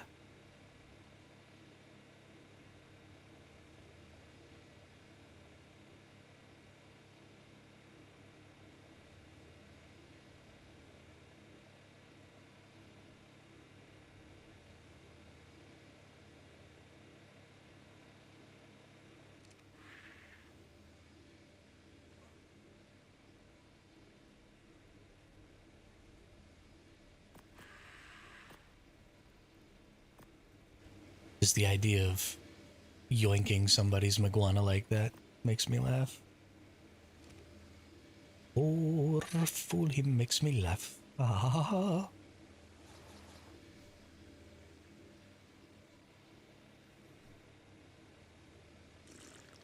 Man, I can't wait until I can take another mind wipe.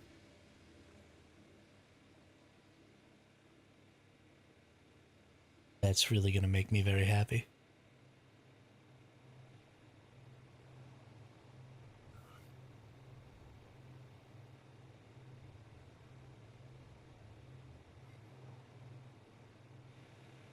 Oh, that's funny.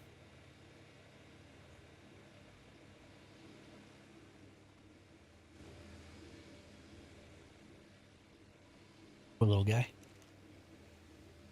I kind of feel bad about blowing him up, but he landed on my roof and died.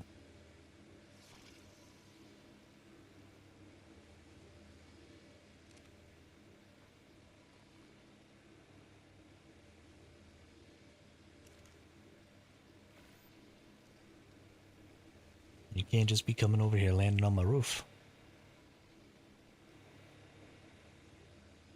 Ah, okay. Cool, cool.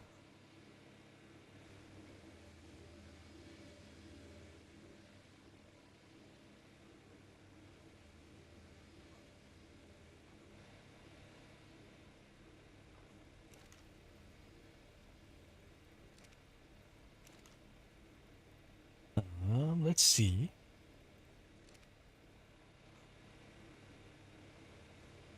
Oop. What do you have? Ooh, metal, silica pearls. Nice. Nice.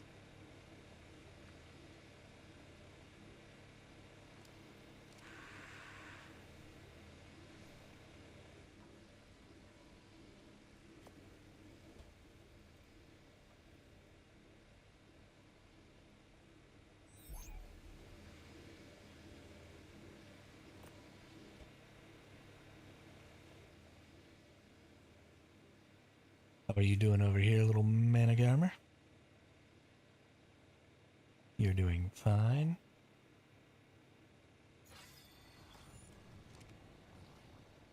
Everything is going fine.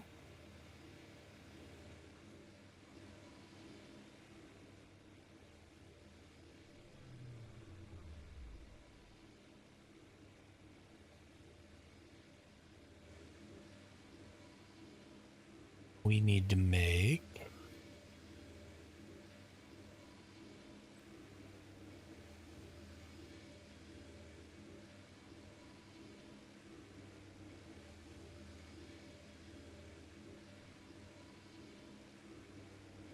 foundations, walls, ceilings, pillars,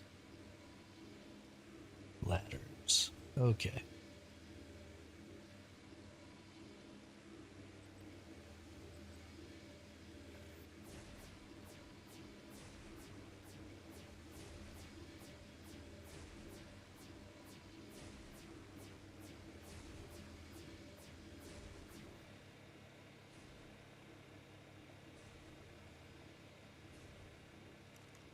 We are working towards time.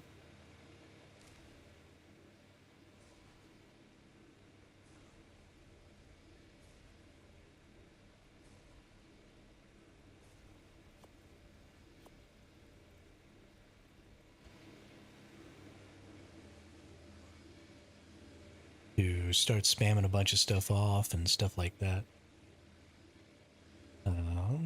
We're also making lots of gunpowder. Let's make a bunch more gunpowder. I'm honestly not even going to throw it out of here. This thing's got 600 slots, so I'm just going to keep making it right in here. Then I'll throw it all out later and put it in here. So that I can make bullets. But let's go back outside.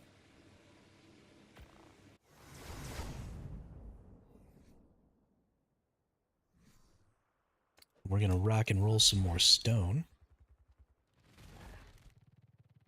But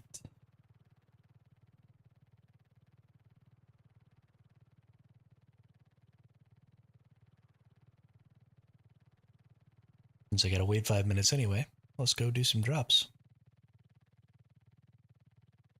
Like drop. Bacon has.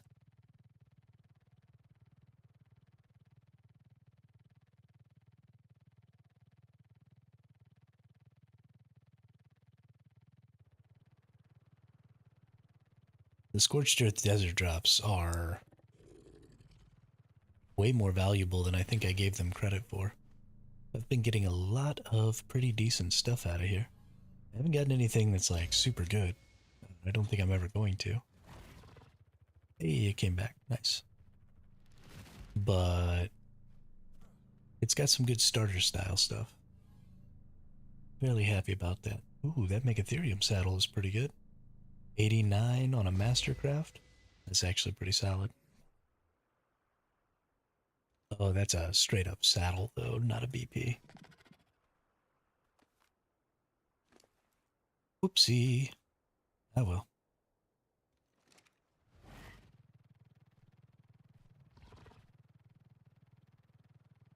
Probably won't make it over to that other one.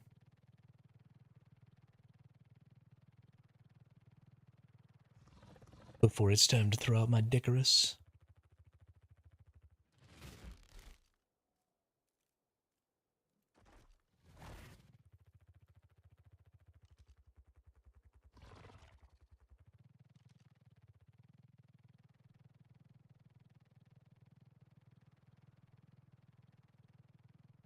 Dickory dickory dock. The mouse ran up the clock.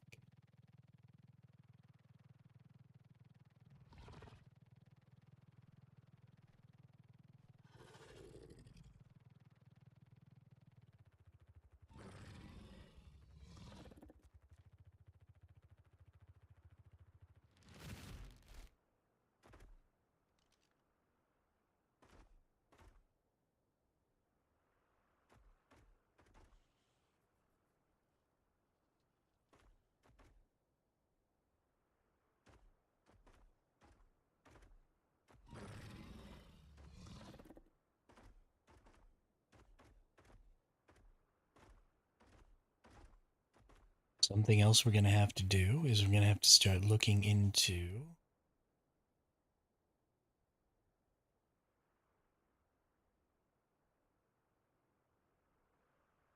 not allowing my gotchas to starve.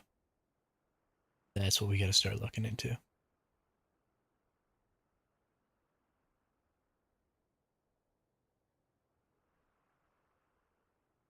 I'm going to need to feed that a little bit of stone. Can I pick up a gotcha with the... Ooh. Ooh.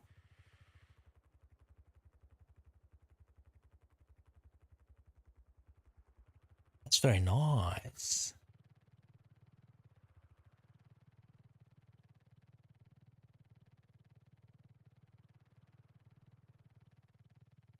I am quite happy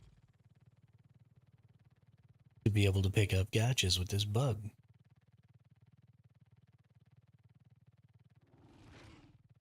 And also, T-Rexes.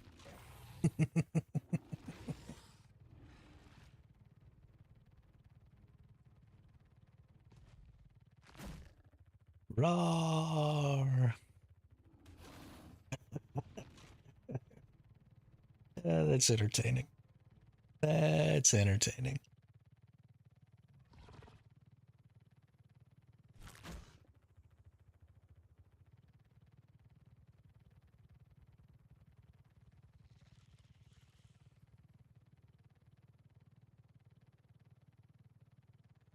Bugs make so many things so much easier. The temperature is starting to rise in my house, which is really nice. Tomorrow, we really get some nice, good temperatures. So I am in quite a good mood about that. We're going to be all the way up into the 50s here in a couple of days. I'm not even going to need my blanket at that point. I'm going to be wearing shorts. It's going to be great.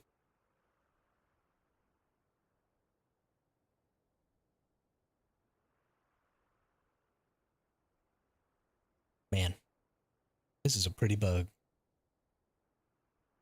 Look at them bug eyes. Creepy, dude. They're so creepy.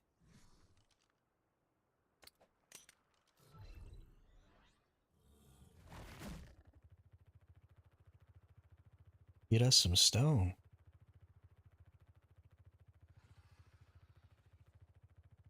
Definitely going to be able to slot cap on stone. It would only take about 3 or 4K, maybe 4K weight. And I've got almost 6 on this bug. So we're going to black box the stone.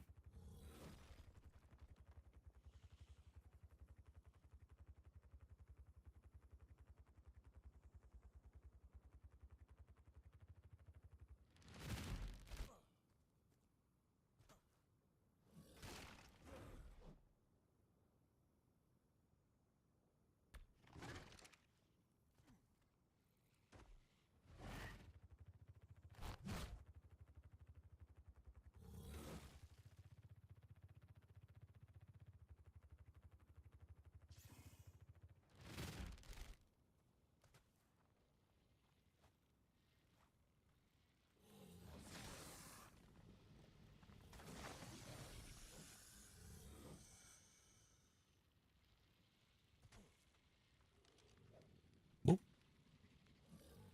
that was close. I don't have any fortitude right now because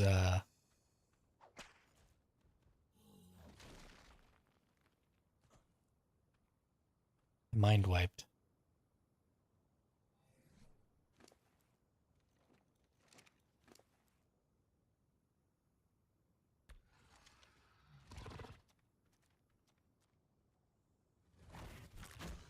So it is very possible for me to accidentally get nuked by a Titan boa and go memes.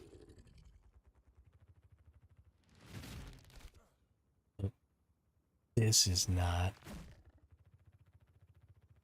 anything that I can gather. Let's go find some more concentrated stones. These are a little too spread out. And there's quite a few places over here where there's just stone on top of stone on top of stone. I've chewed through a lot of it, getting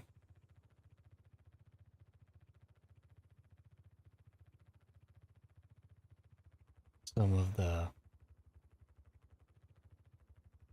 resources I've already gotten.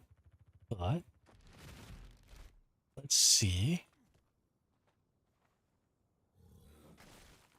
Yeah, this is all good stone here.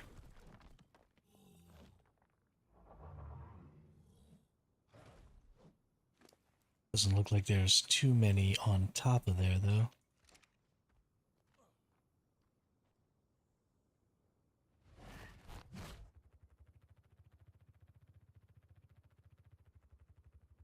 Hmm.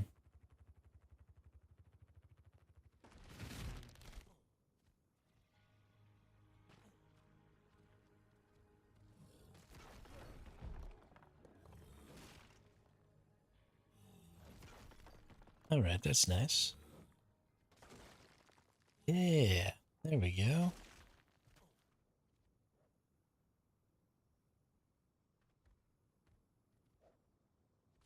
Got whip going.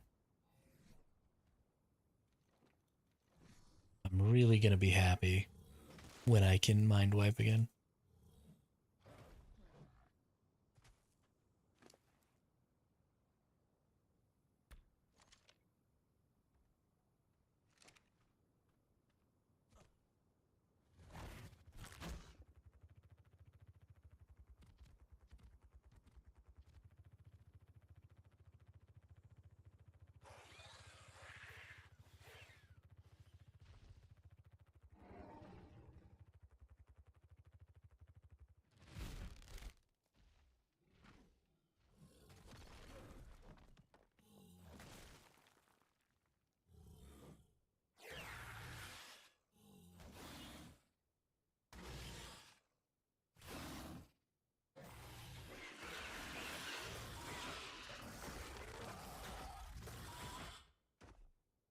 Stupid Pegos.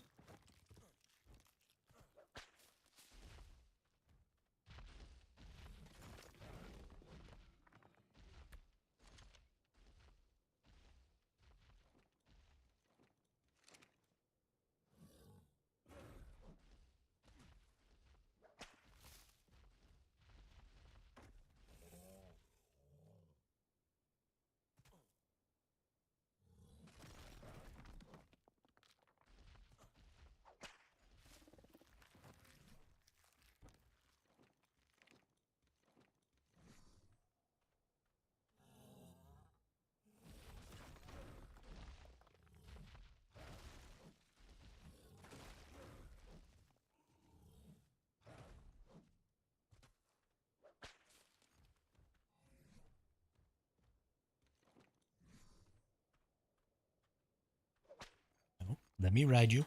Stop it.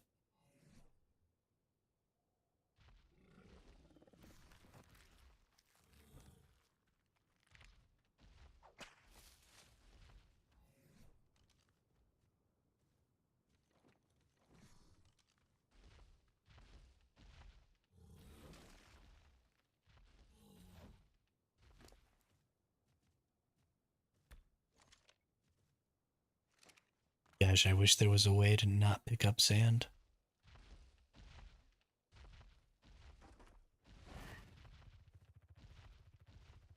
I mean, I guess like I could hit metal rocks and stuff, and I don't think they would give me sand. But I don't know if that would really be the ticket. I don't know. Maybe it would.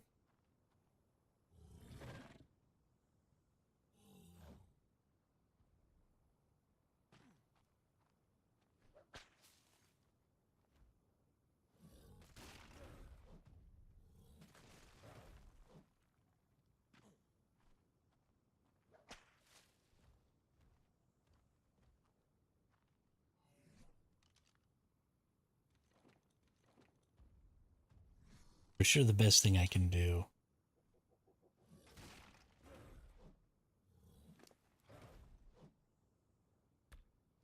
is get desert, or not desert bearing, get mineral bearing, and I guess desert bearing on this Doty as much as possible.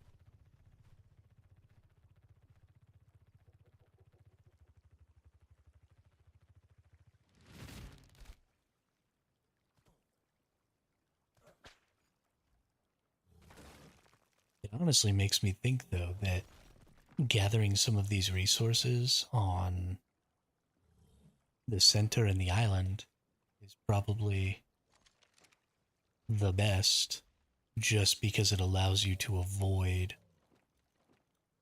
having to deal with the extra materials that you don't need, like the sand. If you're not actively trying to gather sand, especially if you're gathering solo, and you don't have somebody who's just riding the Doty, who can just throw the sand out as you go, then the value of the bearing traits gets diminished pretty significantly by the extra resources that you gather.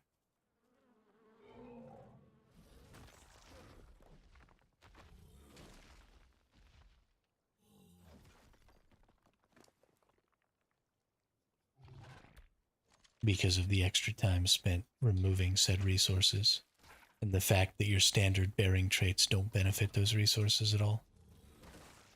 It's kind of weird.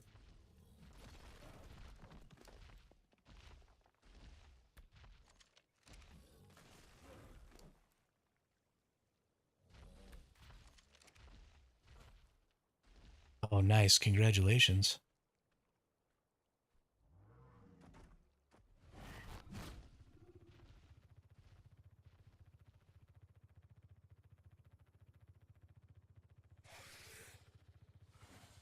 Yeah, how much element does it cost?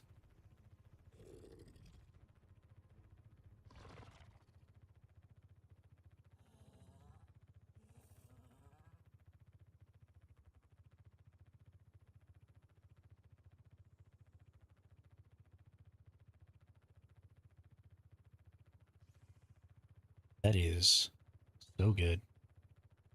I really need to drop a cloning chamber in my base. 3k shards, okay. I mean, it's not a lot of element to you. That's a shit ass ton of element to me, but yeah, I'll definitely take one.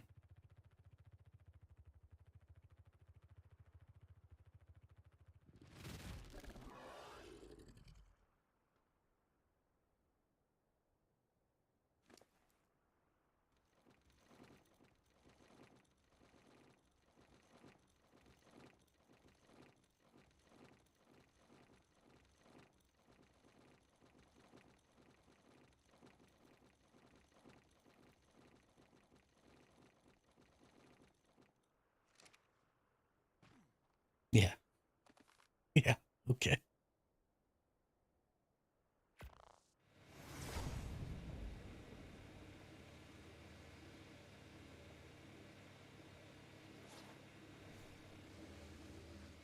You happen to have a female owl. I don't have any owls. All of my owls got nuked.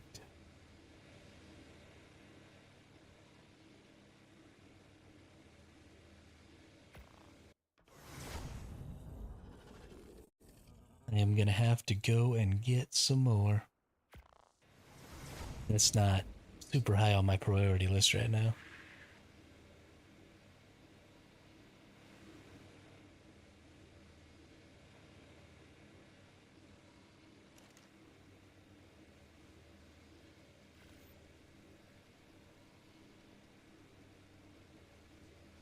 Oh, are they all fucked up? Yeah, that sucks. Go check on the baby over here. That, get rid of that. How you doing? You're fine. Got plenty of foods in you. Good. Okay. All right.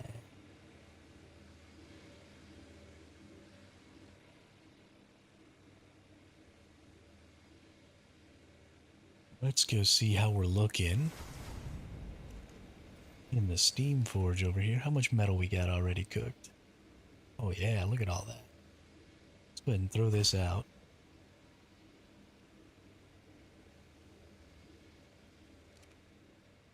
Super laggy, constant DC, black screen, yeah.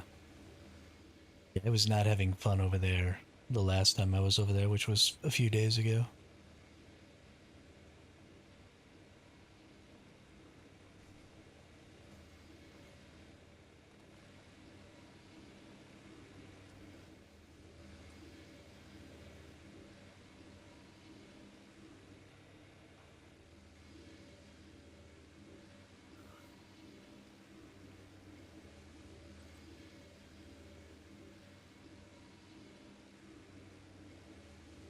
'This time tomorrow, them turrets will be offline.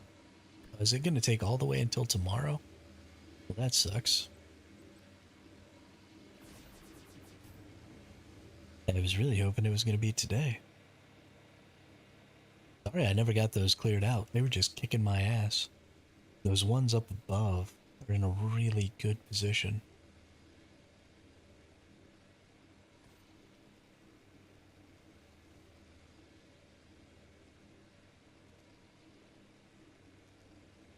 $14, okay. It'll actually be right about the time I go to sleep then.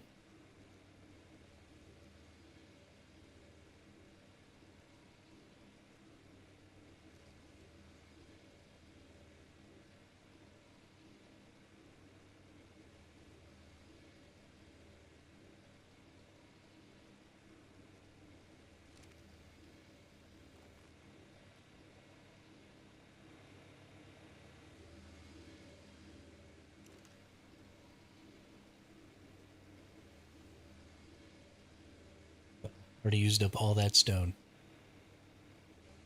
Holy shiznit. It's crazy how much stone you need in this game.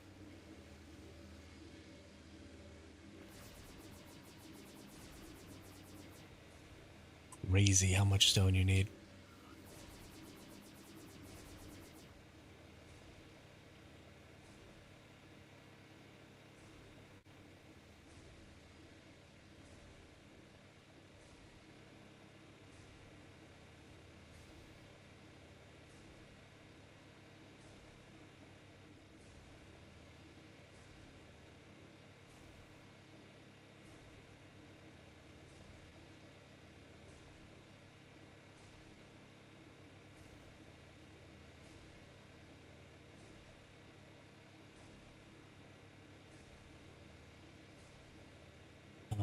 I need to do something real quick.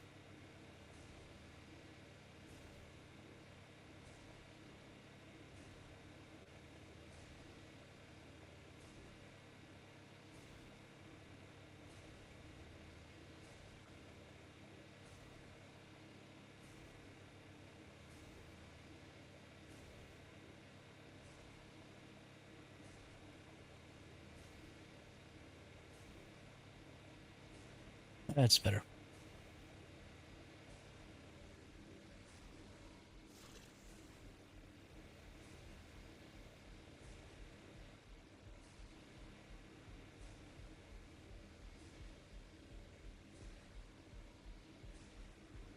Okay.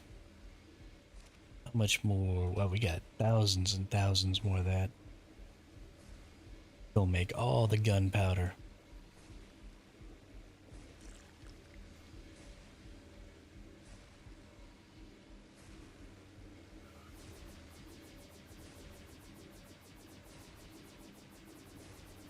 And all the bullets.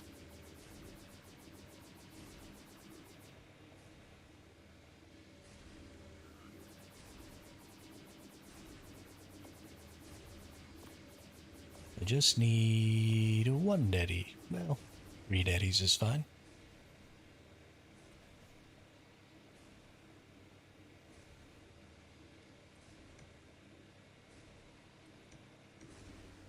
Right? Because when I throw stuff out, it still comes out down here, doesn't it?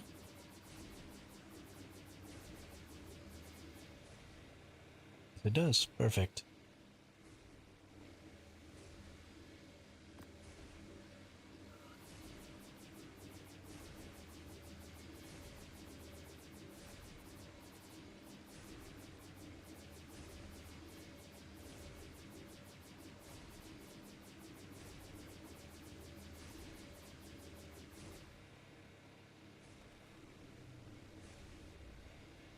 Very, very nice. So many bullets getting made.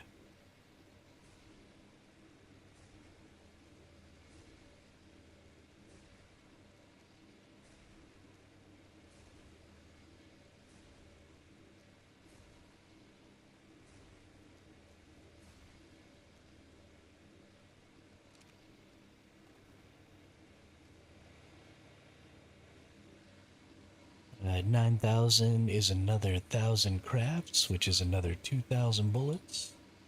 So that'll put us up over 6,000 already.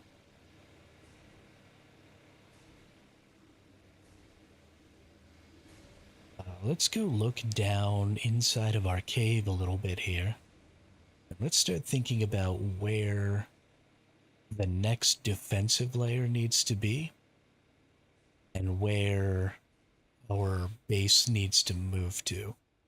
Because I want this whole area to sort of end up being a defensive area, right? I don't want any stuff happening here. So we need to move back and find another good location. Just because of how narrow this hole is right here and how strong even just a single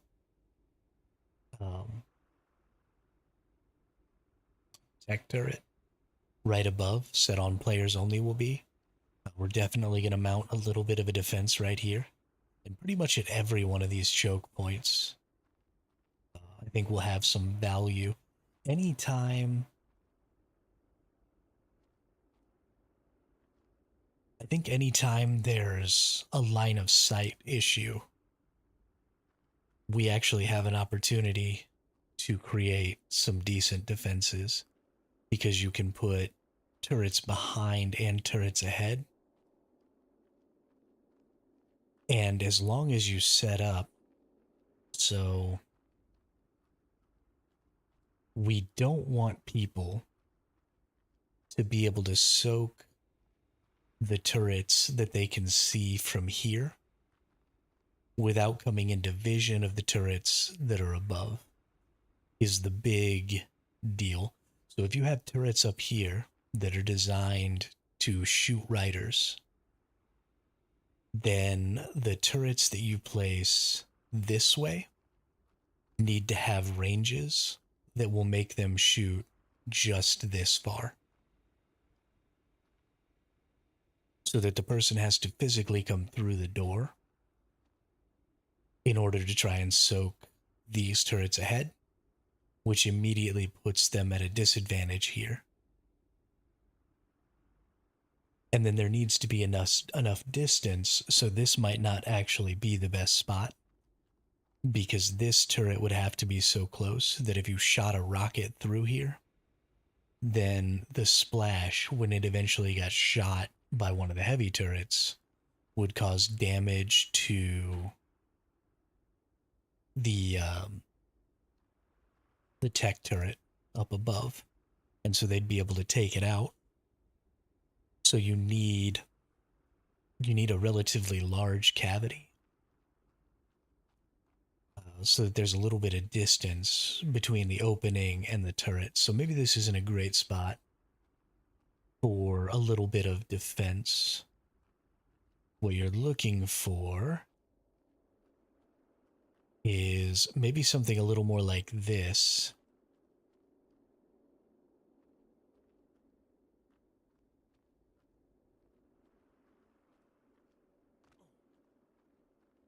No, that's not really it either. What about coming through here into this larger area?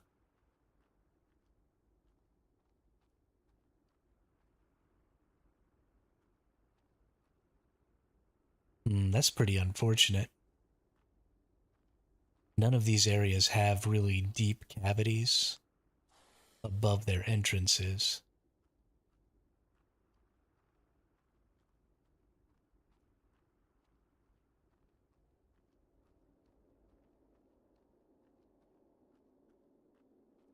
So it may end up being right here is going to be the best spot where you want. And then some turrets that are on low on this side so that they have to come into range. Yeah. So I think this is going to be the best spot for the next defensive location. It's also going to mean tons of potential turrets. So we'll want to put a bunch of turrets in the ceiling that can't see beyond this location here. And then a bunch of turrets down there that can't shoot beyond this location here. And so you'll come into sight and you'll start getting hit from above. Okay.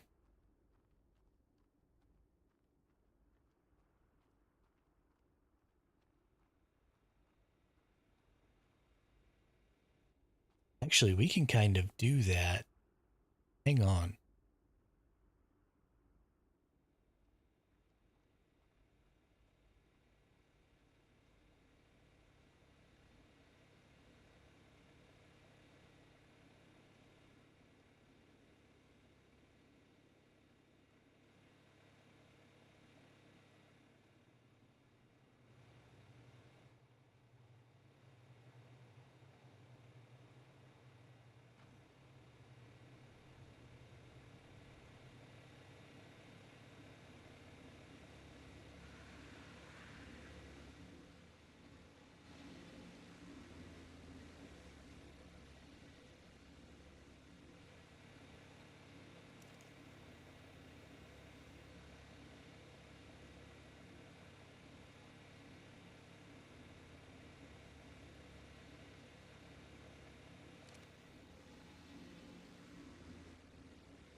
So much gunpowder.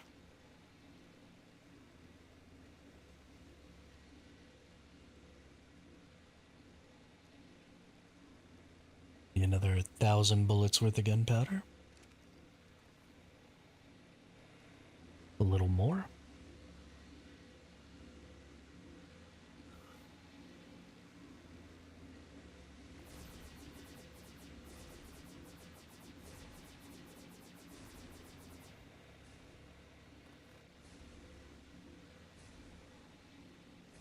All right. We're cruising. We're cruising.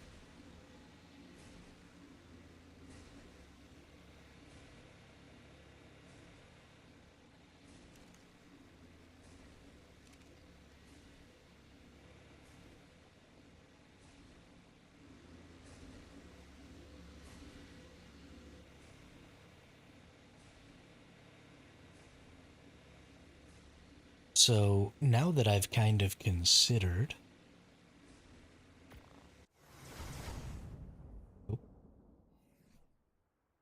need to stop leaving creatures on my ceiling. That's how you get griefed right there.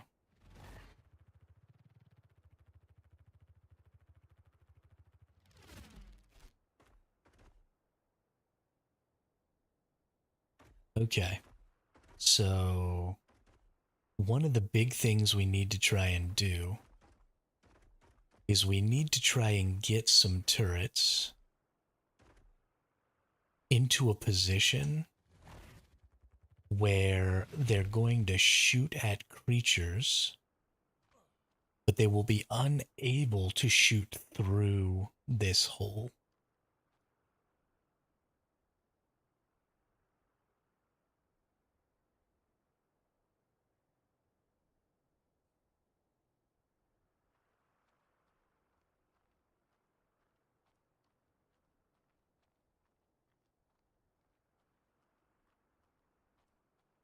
Because I want some turrets that are set to players and tames to help kill tames in here.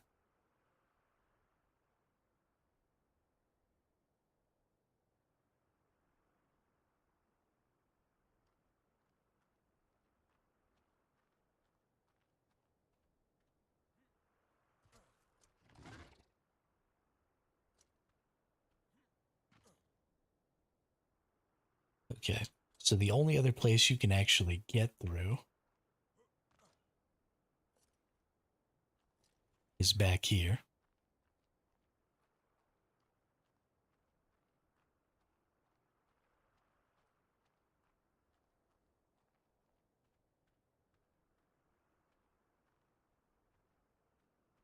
Hmm.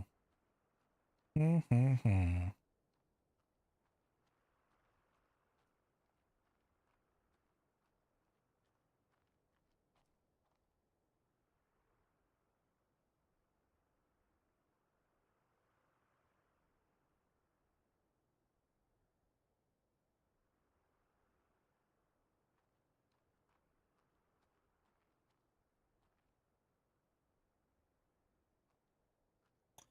So it's going to have to be a range thing.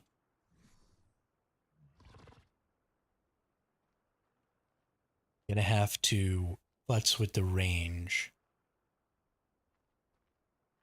I think short range turrets placed like from this column might actually be good enough to not shoot up through there, but to kill creatures that are here.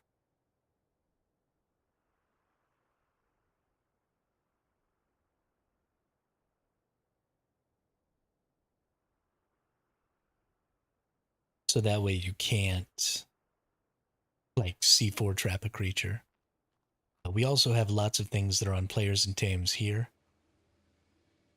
And these, for the most part, also can't shoot through the wall or through the ceiling and will shoot here.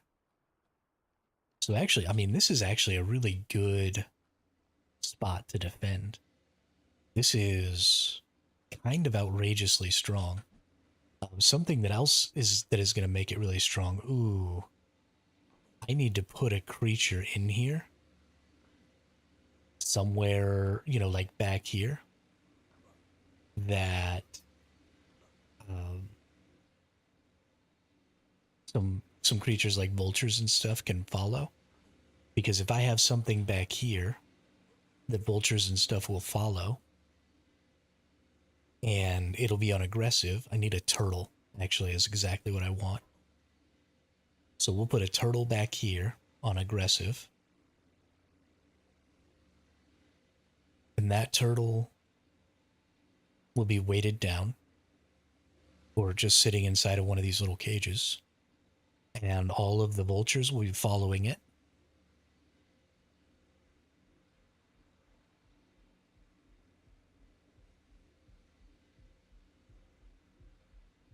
And so anything they drop down the hole will get seen and sort of attacked by the turtle.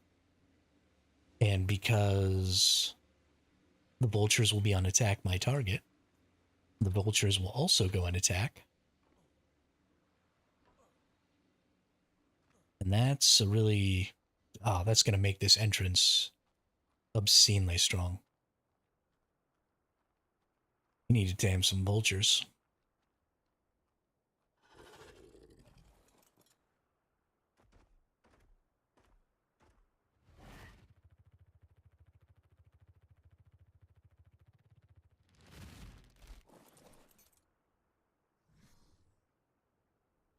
And we need to move a turtle.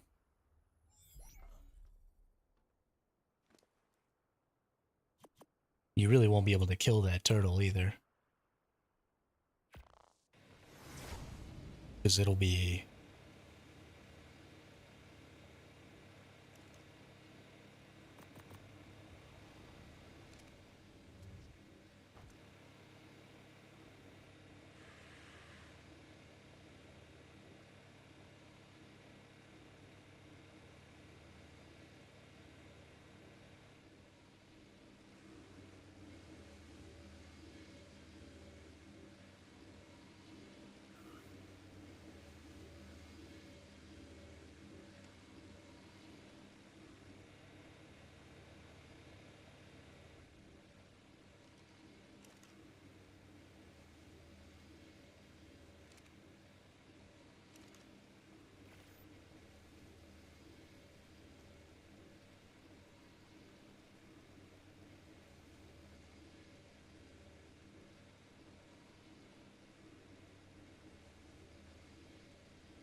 There's no way I ever had 70,000 spark powder.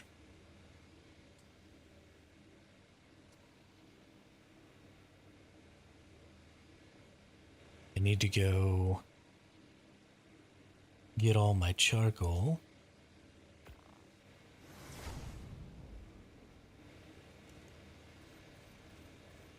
Out of here, it's probably not all done, but pretty close.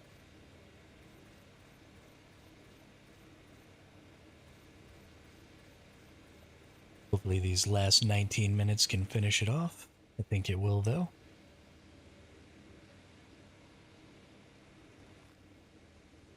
Another 16,000 charcoal. Make about another 20,000 gunpowder, which is 4,000 bullets or so.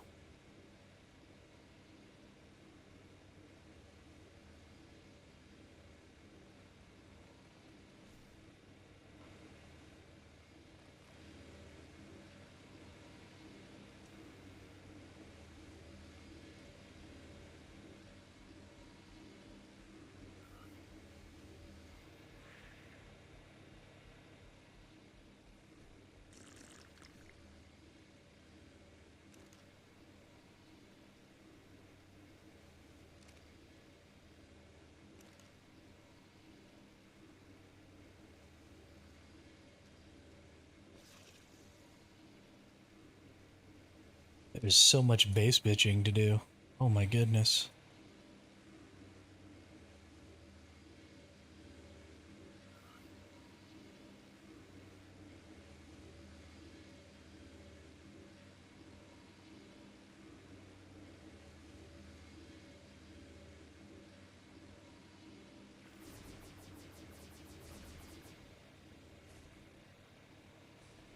A lot of what we need is actually tech turrets. I need to be able to get some more element.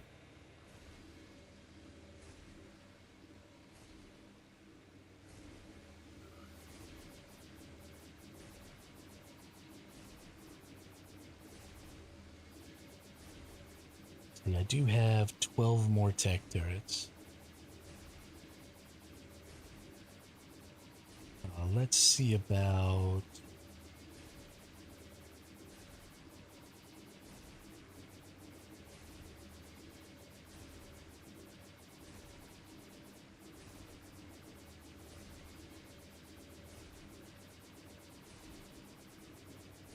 Something I can do right now. Are vultures knockout tames or pass out tames?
Apparently, there's a cool little method of taming vultures using tents. That's cool.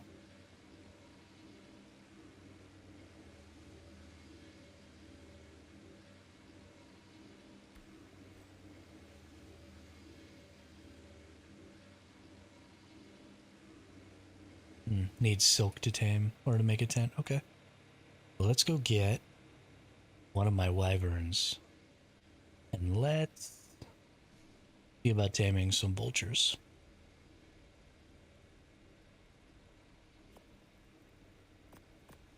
Um,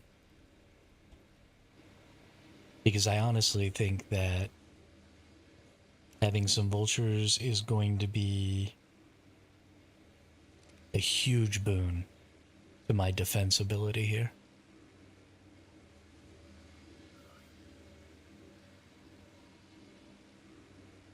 I assume that you knock them out, but I could very well be wrong. They definitely eat spoiled meat.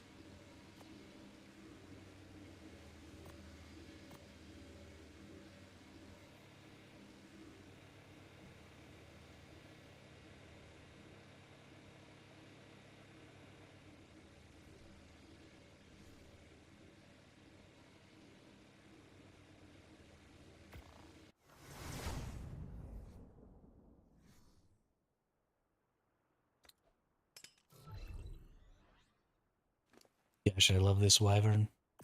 It's so pretty.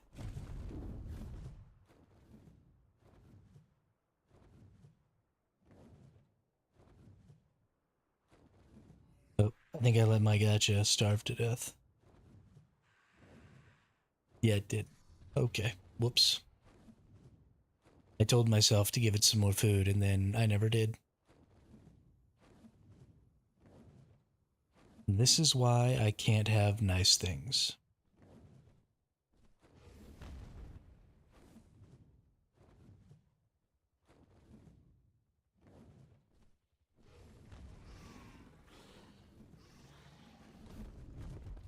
No, you don't eat my corpse. You suck.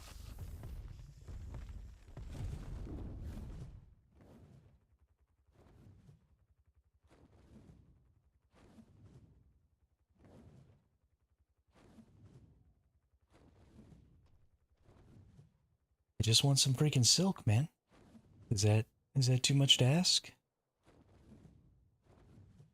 Stupid boa's gotta come get in my way and make it so I can't get some silk?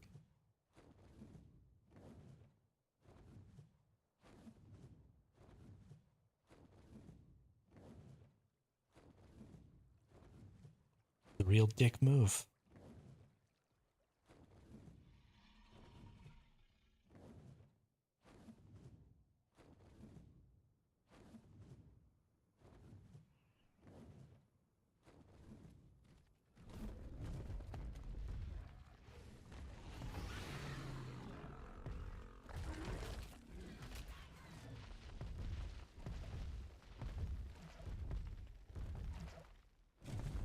Yo, fire dragons put out the whammy.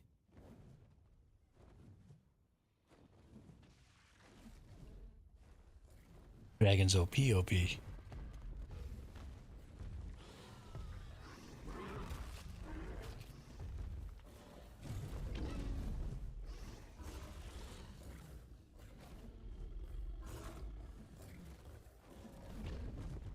Whoops.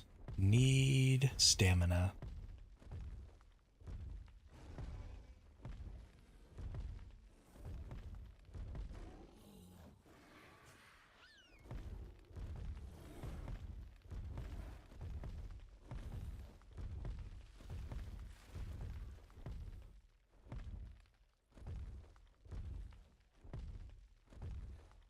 Where did the Lamantria go?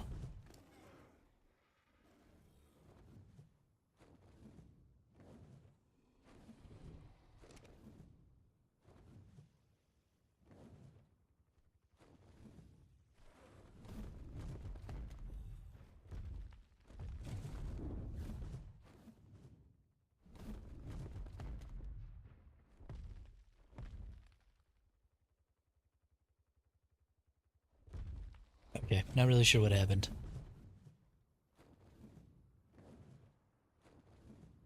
Oh, there it is. Where there's one of a similar color.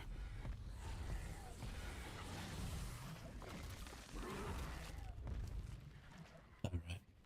That is more than enough. Let's get a little more stam and then pump some melee.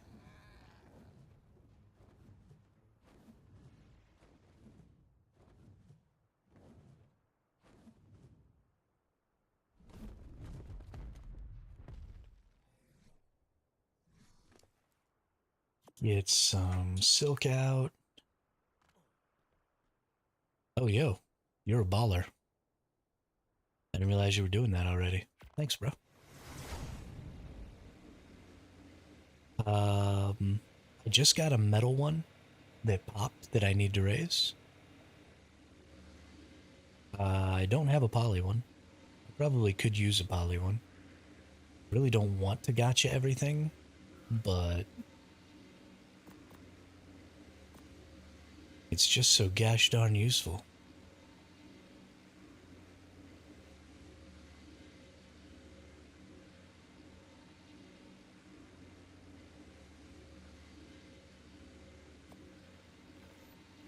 Make a couple of tents here. They're super heavy.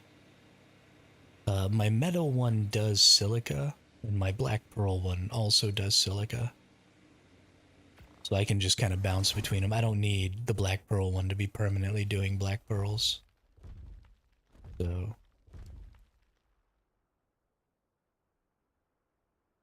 I don't craft that many things, I don't think.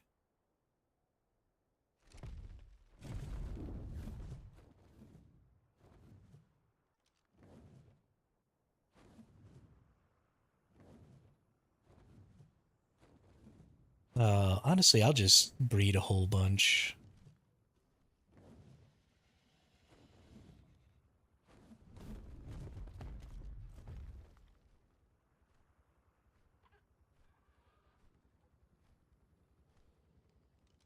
And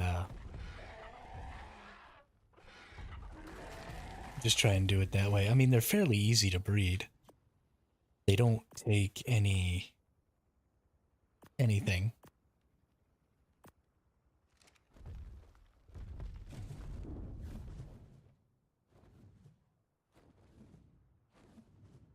You just have to have them rendered.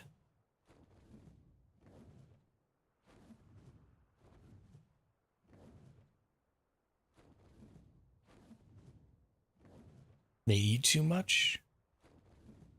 No, they'll just eat air. You don't actually have to feed them at all to breed them.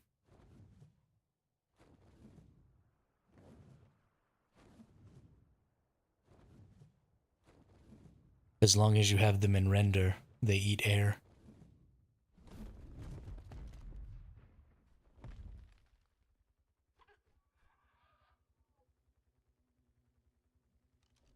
Yeah. Yeah, that's what I'm talking about.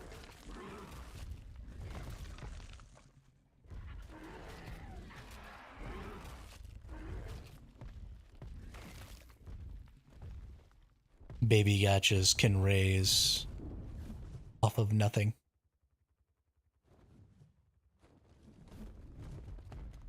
You just pop them out and have them in render. And as long as there's nothing for them to pick up. Yeah, no. They'll just eat air. The problem is, as soon as you de-render them, their food starts draining insanely fast.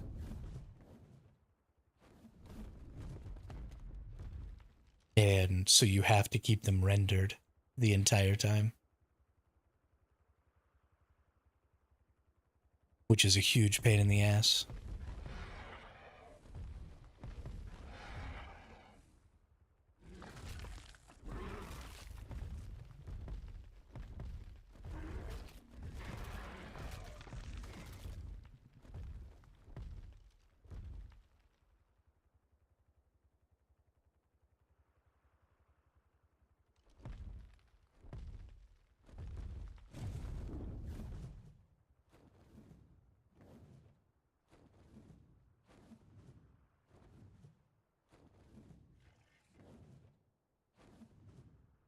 I mean, I guess not for you, but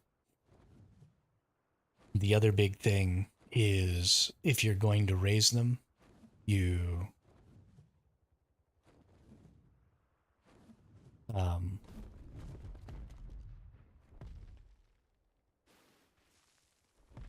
you don't want them near any other creatures because they'll pick up poop off the ground, and the poop doesn't feed them nearly as much as the air does. So you have to have them kind of isolated in an area on their own.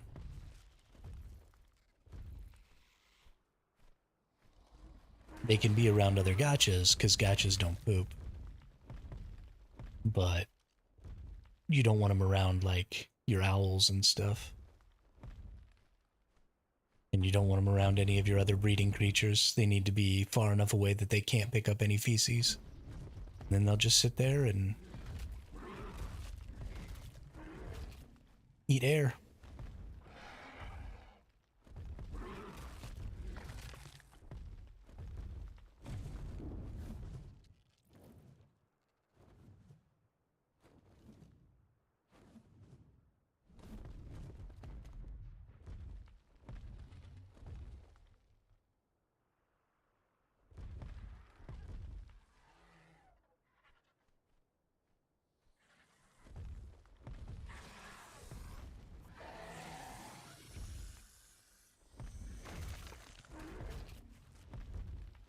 Yeah. Yeah, it's kind of a pain in the butt, but it's also insanely simple.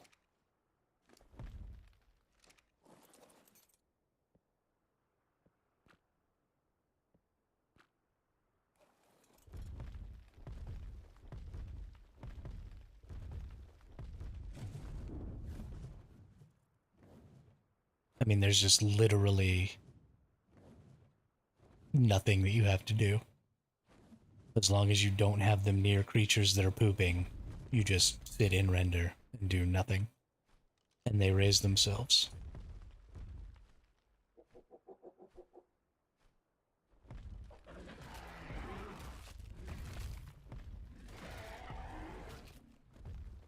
Oh, I didn't spyglass this one. Just to level 5.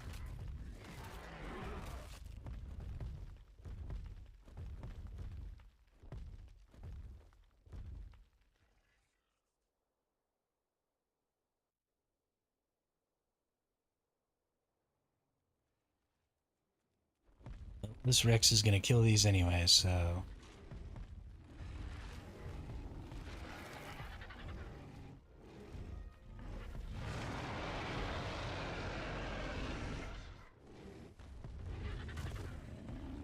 Holy crap. Got it without killing the vulture.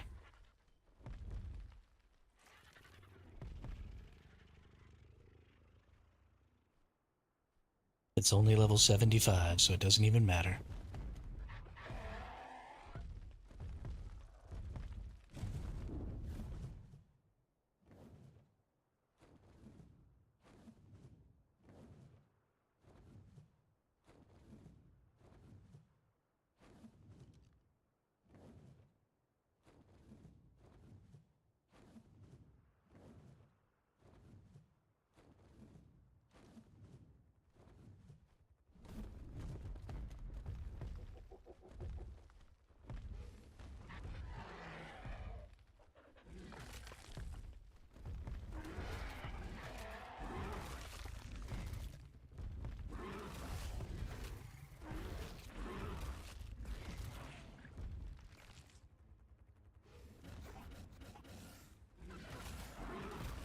Put you on fire.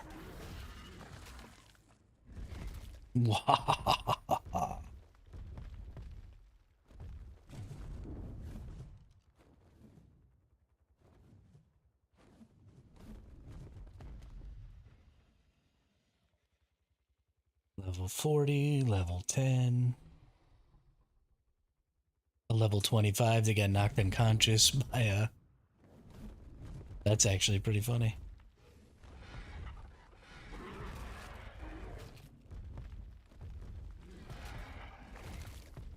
Two of them got knocked unconscious by that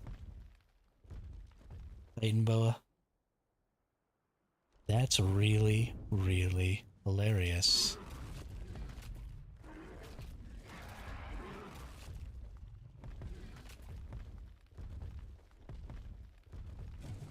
Okay, I am gonna need...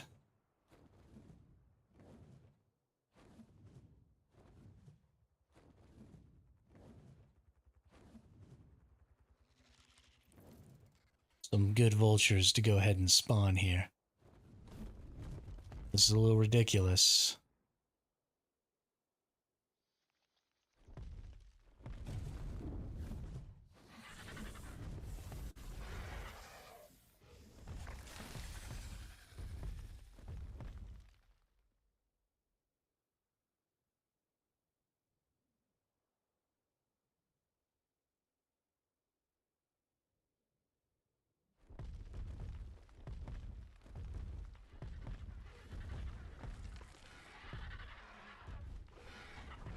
Light everything on fire.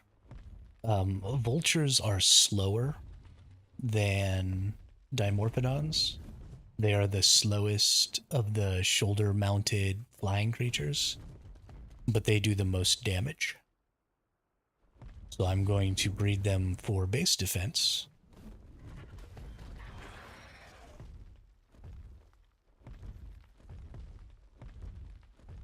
Because they should do very well for helping kill soakers and stuff like that that are being brought in to soak my turrets. So I think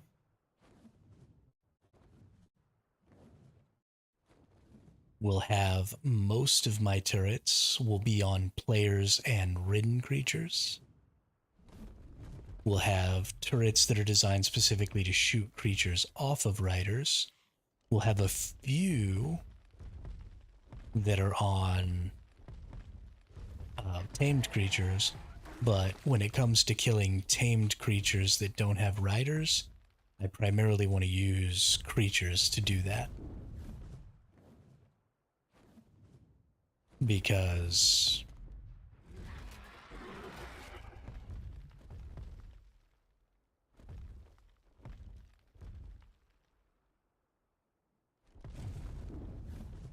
you don't want to waste bullets.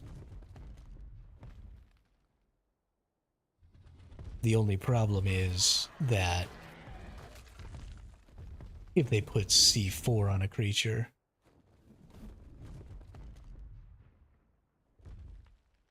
we have a problem. Because the creature has to get shot in order for the C4 to go off, right?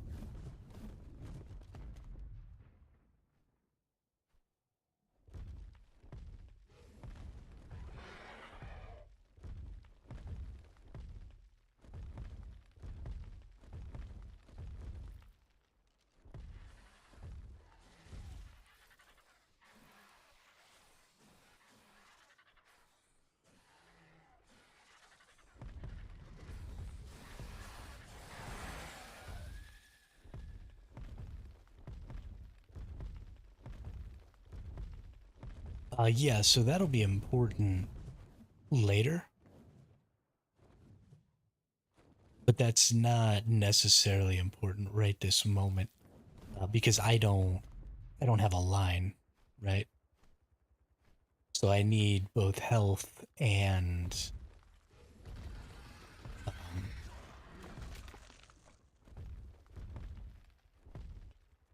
melee, and so I'm gonna be taming a bunch of vultures to try and get the best base stats I can. And then I'll worry about breeding for mutations, but I gotta make supers first.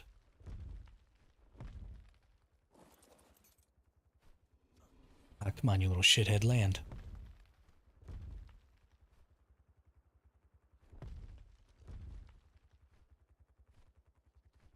Ooh, that's a 140.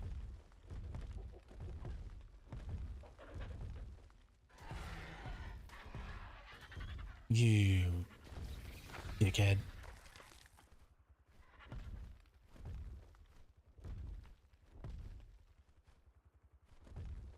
Getting mutations is more important than the base stat. I mean, I guess that's true.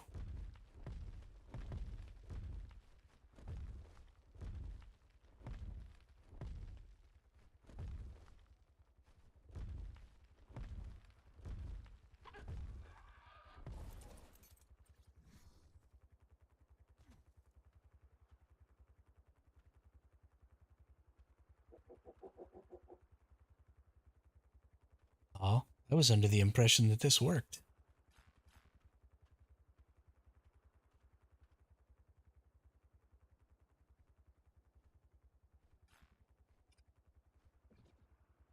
It apparently does not.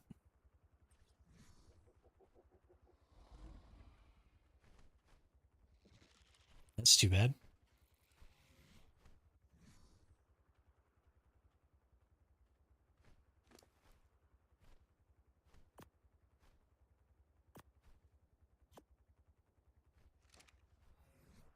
Base stats you can put on. Yeah, so I've been kind of forgetting that. Because you are right. That the base stats are completely separate from the... Okay, it only takes a couple of feeds here, so this won't be too bad.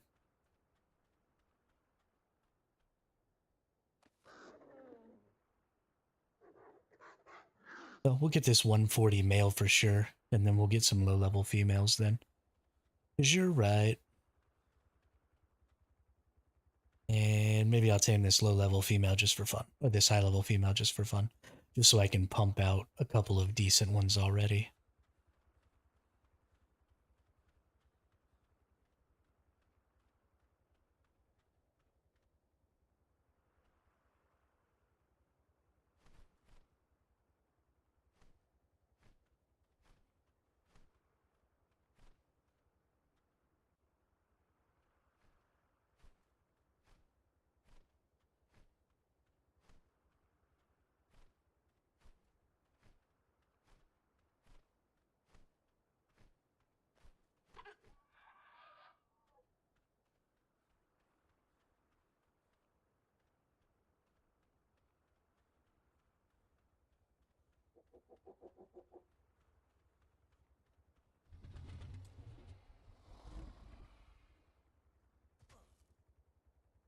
Come on, you little turd burger, get hungry.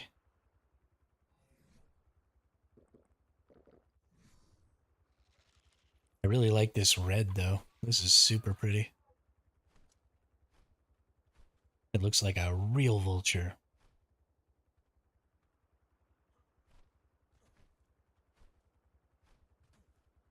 Get back down here, you little shit.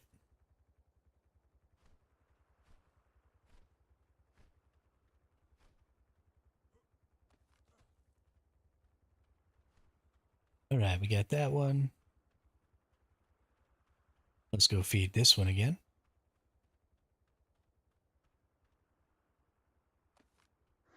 One more feed on this one over here, and it's all done. I didn't bring... That's fine. Vultures can follow well enough.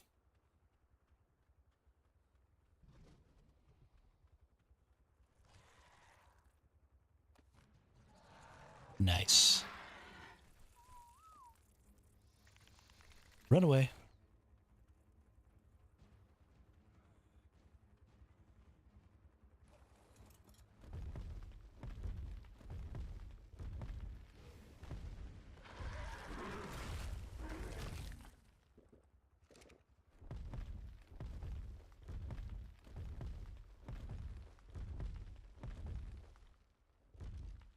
Try to get 100 to 200 females. Yeah, I'm not going to do that. That's too many.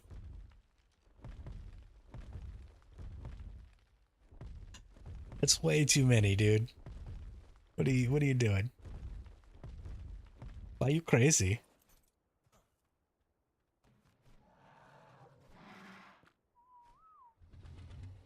All right, let's see what kind of stats we got here. 700 health, that's doo-doo cheeks. 354 melee, that's not actually very good either. Ugh.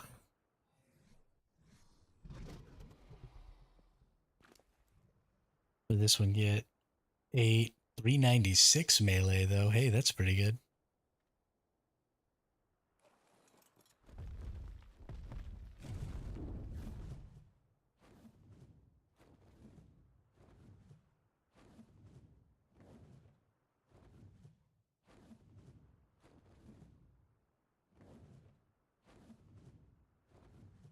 Oh, I agree. For sure, for sure.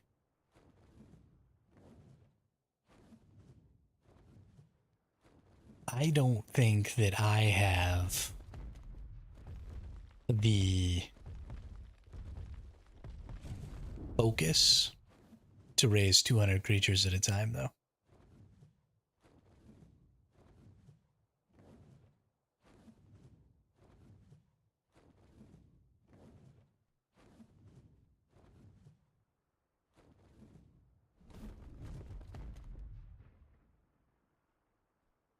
There is no way I have that sort of focus. Is your name Anthony McCall? No, my name is not Anthony McCall. Also, welcome to the chat and welcome to the channel, Racer. How are you? Do I sound like somebody you know in real life?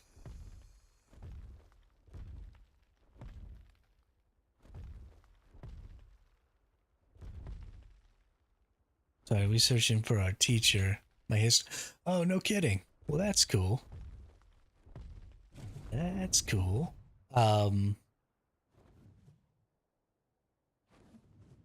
There is an ARK content creator who goes by the name Teacher's Game 2.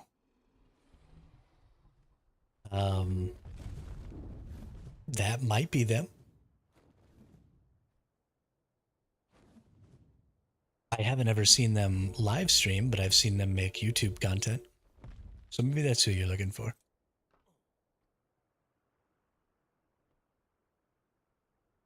Also, what's up, Gambling Master? Yeah, of course.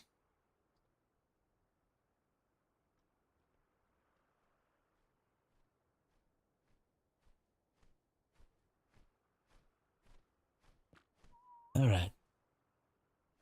Get on the ground.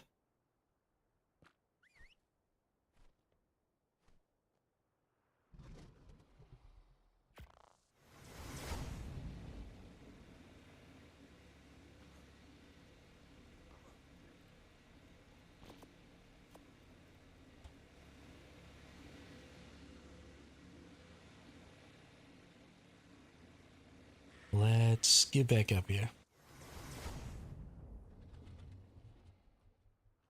You get a cryo.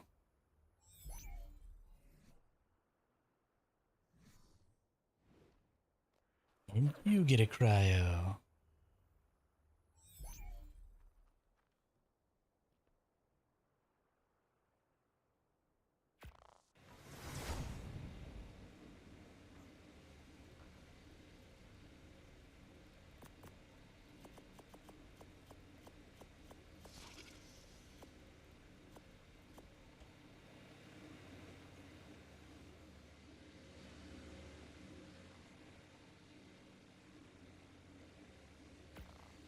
Right, let's get absolutely stupid with this. Let's do...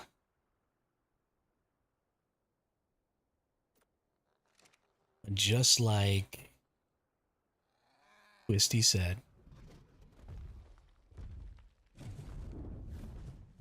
And let's get 200 female vultures. Let's get 100 female vultures of any and all levels. And just get absolutely stupid with it. Because this should be just a one bang. Yeah. Yeah, that's just a one bang right there. Easy peasy. Lemon squeezy. Ooh, that's a level 2 health mutable too. That's super great.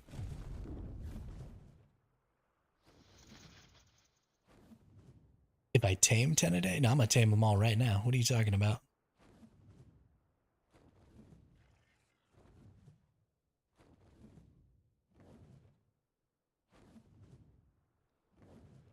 These low level ones are just one feed.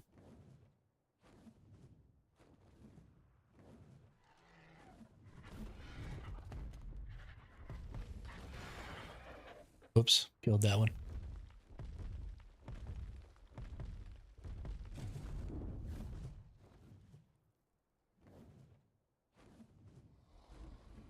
Oh, there's a 150. Gonna have to tame the 150.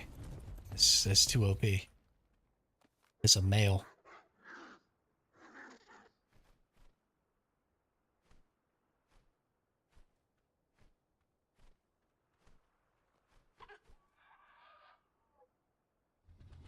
What was his trait?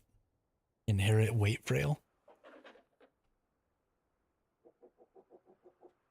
Oh shit.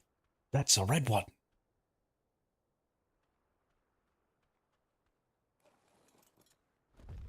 Yeah, it looks like we got our breeder male right here.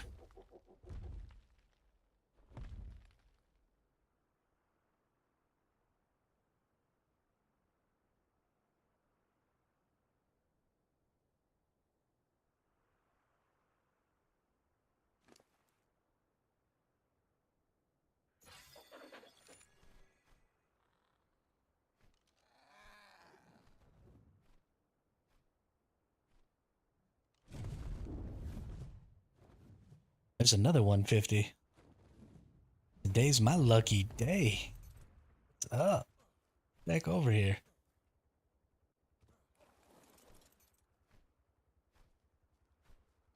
What's your name, girl? What's your number?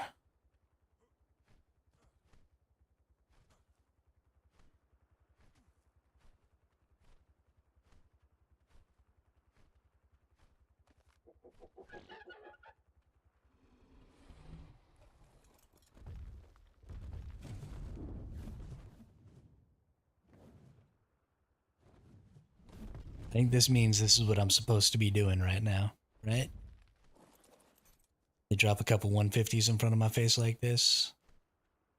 Obviously, the game thinks that I should be taming vultures.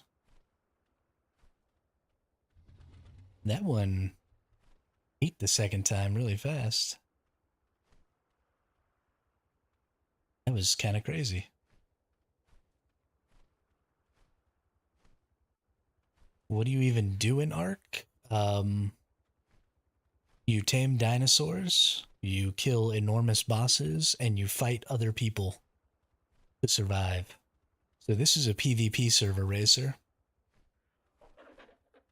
And so there are other people who can be out here. And they can just come and nuke me pretty much any time they want. Oh, that melee is garbage, but that health is good, 1100. So it's sort of like a more gritty Pokemon with action combat and PvP.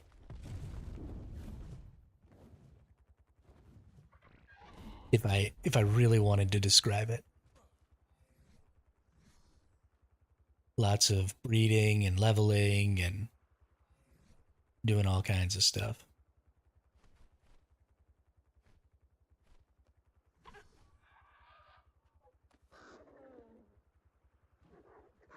What other games do I play? Well, I played Once Human. is actually the game that I started this channel on. Primarily, I only play um, this game right now, though. I try and stick to one game at a time because it helps build up the community and the audience a little bit. So that is absolutely garbage melee. But that's an even better health stat, so that's cool.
I tend to stick to the survival genre, though, Racer, like my name implies, because I just really like survival games. When you get back, can you check if turrets are still online? Yeah, sure thing, Twisty.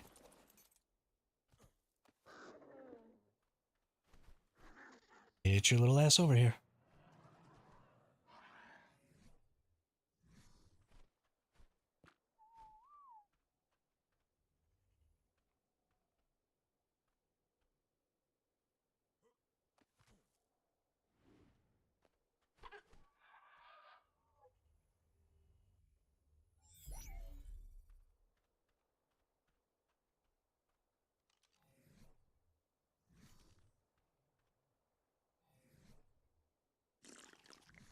I need a burger.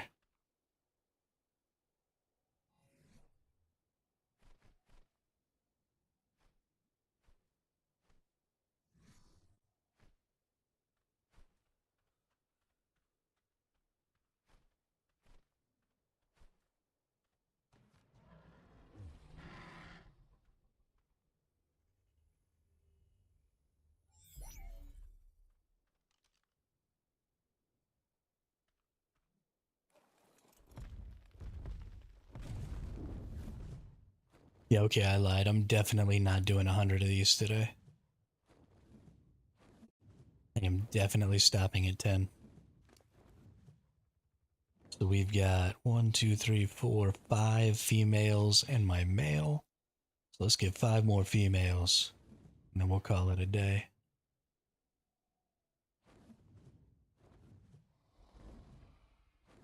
That is a level 10 female vulture. That's a 1 pop tame right there. What we got up here?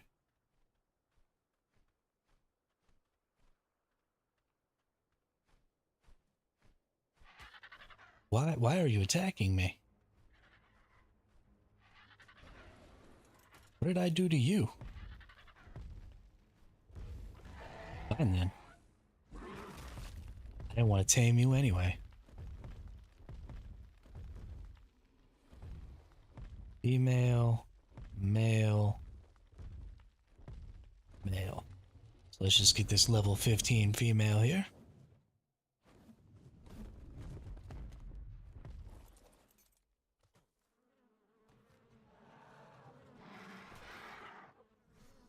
No.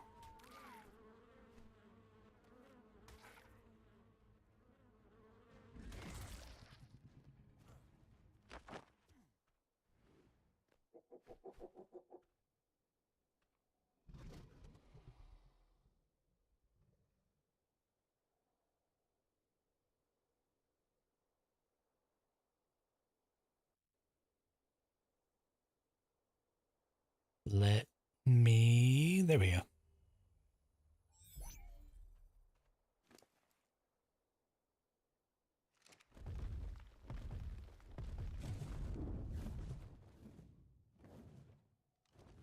On the bright side, at least developing a vulture line is going to be incredibly easy. Because they're just everywhere out here.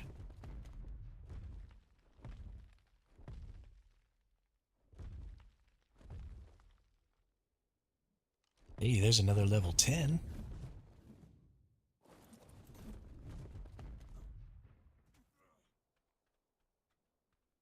Blam.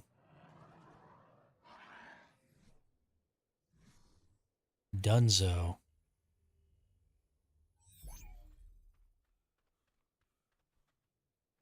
It's a lot of work if they resist. Not sure the context, but 10 females a day goal sounds... That's, sort of pushing the boundary of acceptable jokes there, Twisty. Like, I understand what you were trying to get at, but also, yeesh.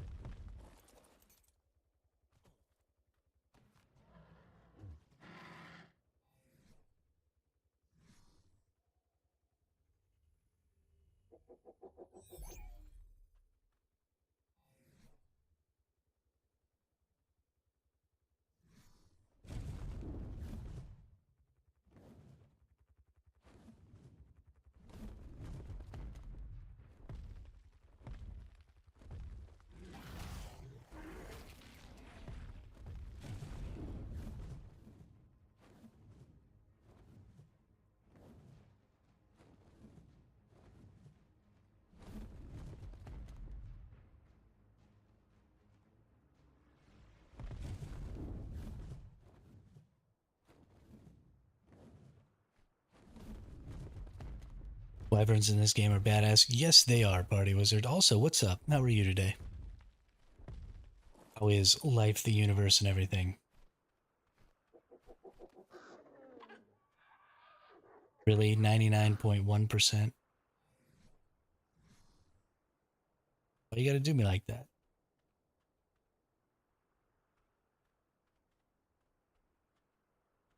Gotta keep the blue jokes.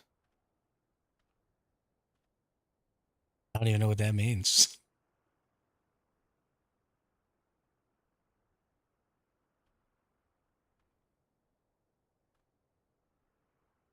I don't know what a blue joke is. Yeah, no, we're finally warming up starting tomorrow. It started to kind of warm up today, and tomorrow it should be back above 30, which I'm so excited for. My poor heater has been working overtime. Ah, okay. Yeah. Yeah, definitely got to keep those to a minimum.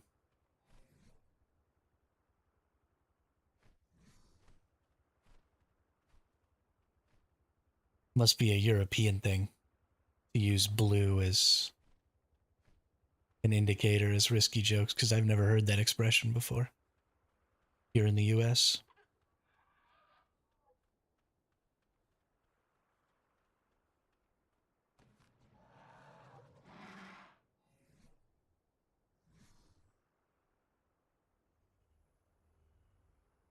Boom. Just can't help myself sometimes. Just gets, I mean,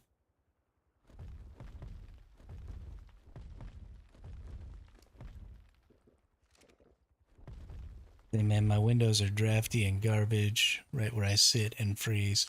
Yeah, so my heater, my central heater, is still broken right now, Party Wizard. So thankfully, my bedroom is only like 8 foot by 8 foot. So I've got a little space heater. And normally I don't really have to run it because like my computer kind of keeps my space warm. But um,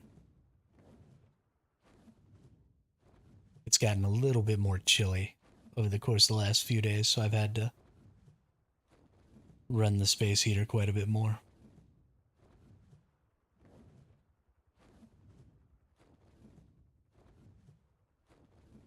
Log off GeForce. Okay, awesome. Thank you. Appreciate it. Yeah, we still got 2.5 hours on our session here, so Should be good to go on that. We'll go throw all these wyverns out, and while they wake up, I think I'm gonna go get some food. Time to go put my old man slippers and cardigan on. Hey, there you go. You know, I don't own a cardigan, but I roll around when it gets really cold like this. I've got a fleece onesie, and I rock that thing all day, all day. It is delightfully warm.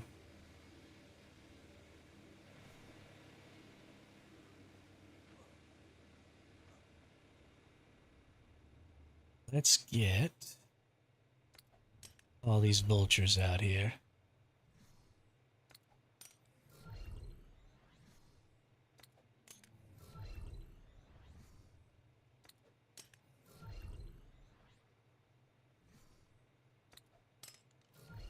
Yeah, no, it's super dope.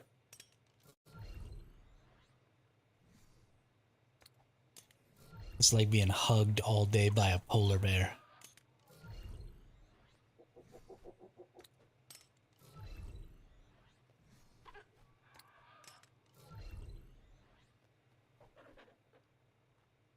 All right, where's the male? I need to get the male kind of in the middle a little. Okay, well, he's way over here. I am so saddened by that male's health stat. Or melee stat, not health stat.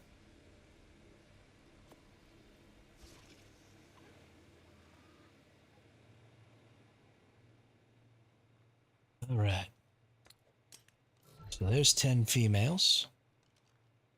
Oh, they're going to wake up super quick. And then we'll get them all on breeding. So while we wait here, I'm actually going to go heat up some tortillas for some more peanut butter and jelly tacos. I'll be right back.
Okay, now vultures are fairly easy to deal with from a raising perspective.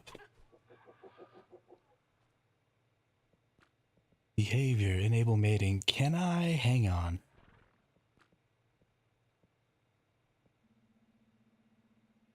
Copy settings. Will that turn them all on breeding? Oh, it does. My goodness. All right, and this one is not in the breeding circle. Whoops. Throw out. Oop, there you go. All right. So let's poop out a bunch of females.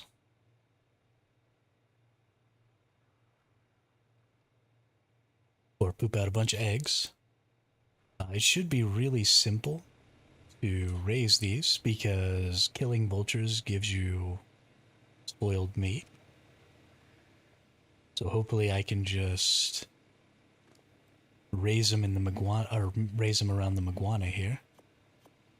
And then, you know, meat naturally spoils. Might have to go ahead and stop using tech troughs though and use regular troughs so that I get spoiled meat. I don't really know exactly what the plan will be. But while these are making eggs here, let's get some food in me.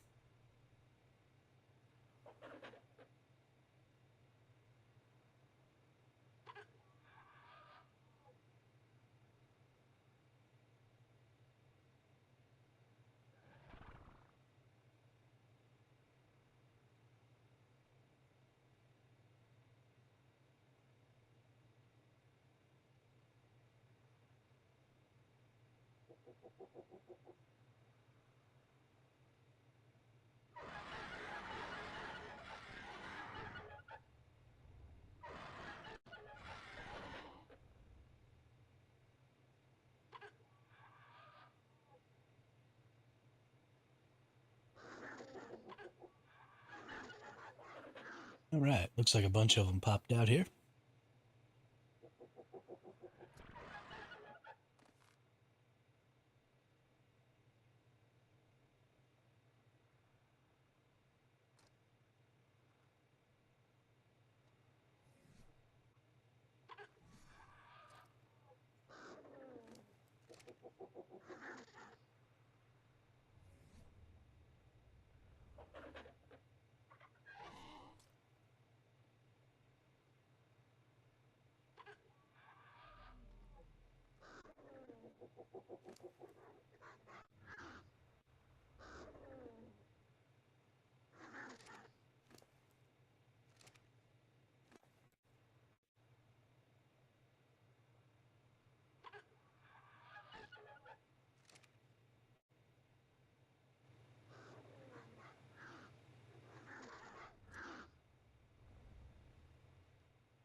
Okay, so we got a couple of dino candies. We got a bunch of those chocolates.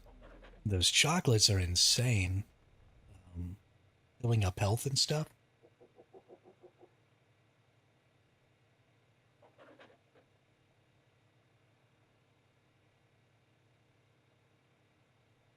Fully heal a creature. Um, Spoil time is kind of crazy.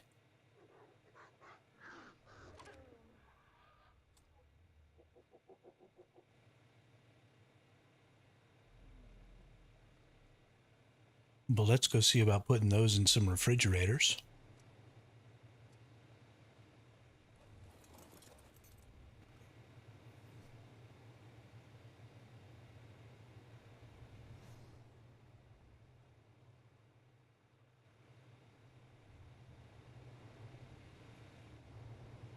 All right. How long does it take? Pop a vulture egg here.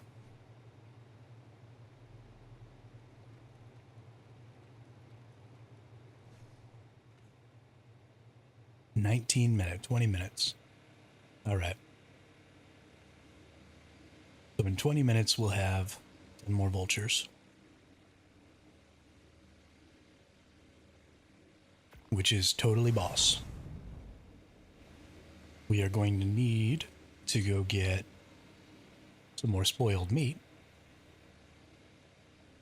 But I think spoiled meat will be pretty easy to come by. If I put these chocolates in here, we go from 5 hour spoil timer to a 22-day spoil timer. So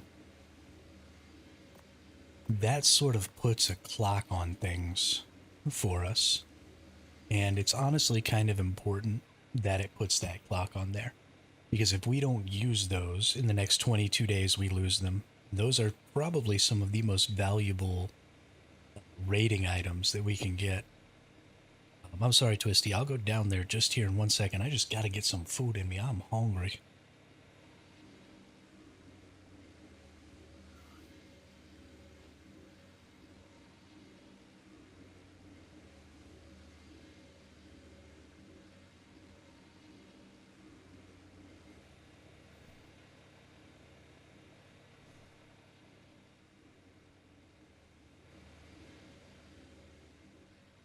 Hopefully, I didn't leave my tech chest sitting in a freaking bag upstairs. But I actually think that I did. Yeah, my good pants, my tech chest, that. Oh my gosh, so many things. And let's go ahead and get all this spoiled meat too. Cryopod. Okay. That's everything I need out of there.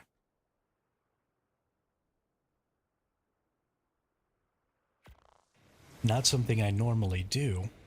Leave stuff in my creatures like that. Normally I like to carry all my stuff on my person. And that's a big part of why.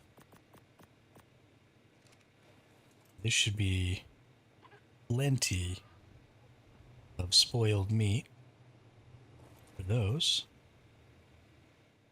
Now we've got our tech on us, so let's put our tech. And we'll go ahead and, just for now, put these things in the Maguana.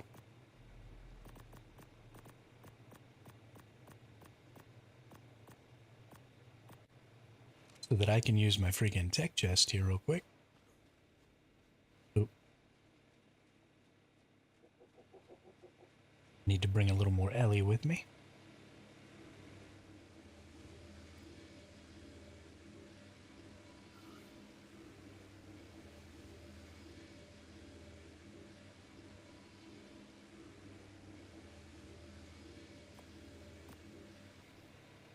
We'll go run down there real quick and go see about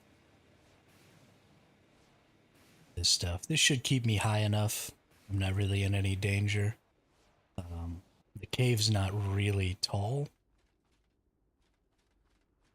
but it should be fine. So let's go see if those turrets are all done.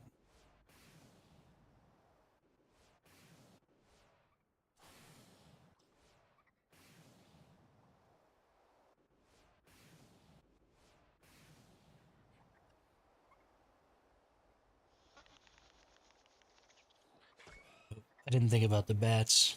Nope, we're going back. We're gonna bring our Megatherium.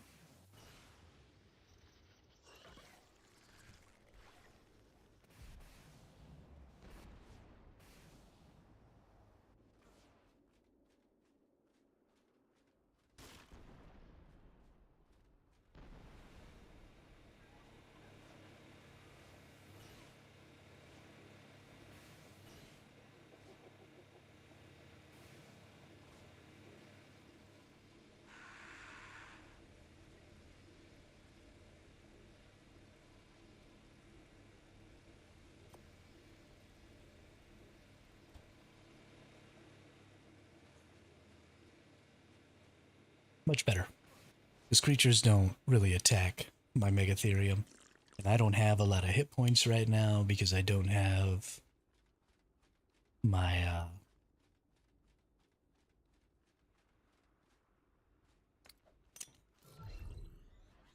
I need to mind wipe again.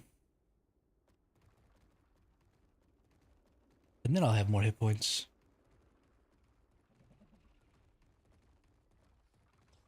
But the Megatherium basically doesn't aggro anything down here unless it attacks it. So I can just run down here.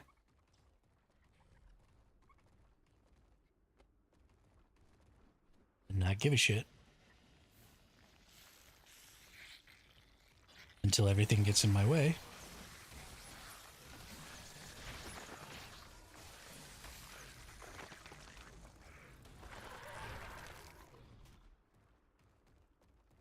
And then I have to care.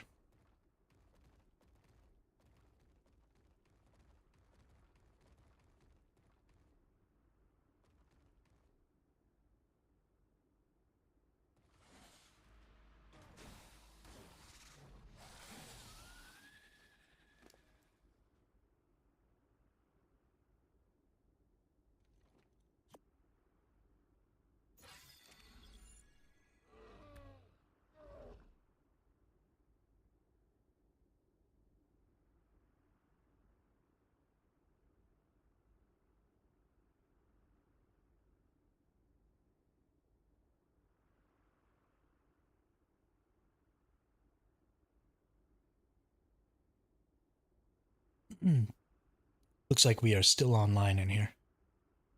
So these are the ones that are getting me. Like this one right here. And these other ones that are on the ceiling keep shooting me on the back of my stego. They are really well placed. And they make it very difficult to get in here.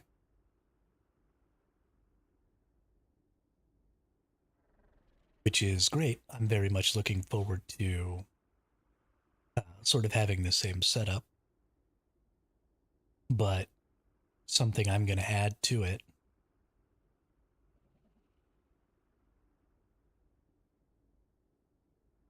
Yeah, I was back in the Stegoid. But it's all about that angle. Because they're above and because this angle's down. You just can't get in here without taking the splash damage.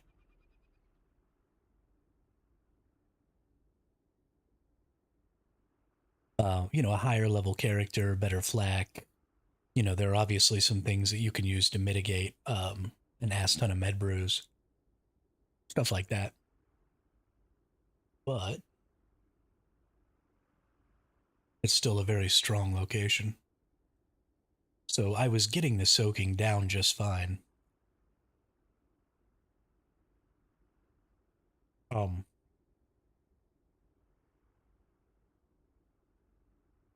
I have heads, gloves, and boots. And then I was using prim chest and legs.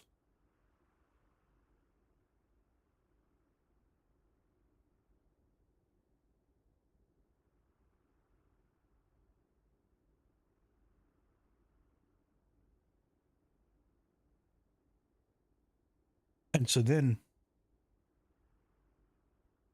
I tried to like bring a tech rifle down here and like shoot from way back, but I wasn't doing any damage. I tried to rock it because I think all of the heavies are soaked. I think it's just the techs now. But I couldn't get any damage with the rockets either. I was having a really hard time. It's honestly, it's an inexperienced thing.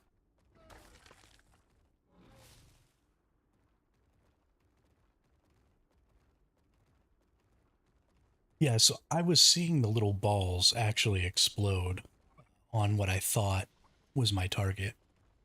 I think maybe I just couldn't get the angle. I don't really know.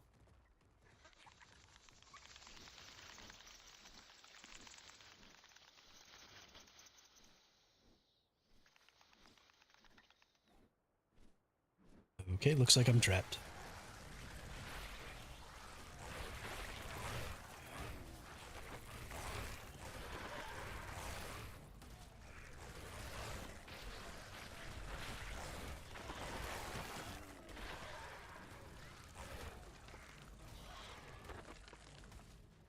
Yeah.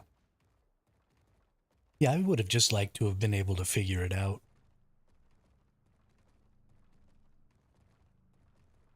But, so I was bringing the stego back one time. I didn't actually get the stego killed in there.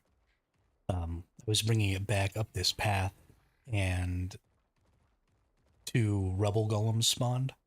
And I tried to run past them, but they spawned inside of this little pathway. And one of them ended up behind me, and one of them ended up in front of me. And then the stego just got locked in back there, and I couldn't get it out. And at the time, I didn't have even this megatherium yet, so I just wasn't able to.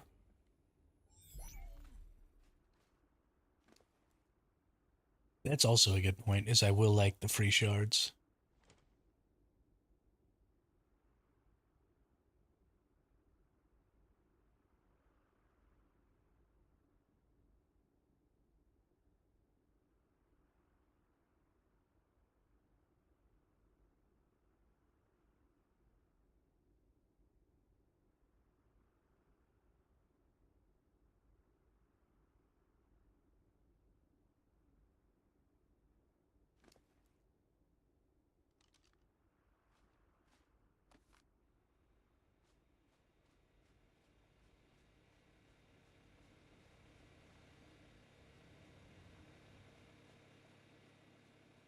Just kind of wish that I'd been able to figure it out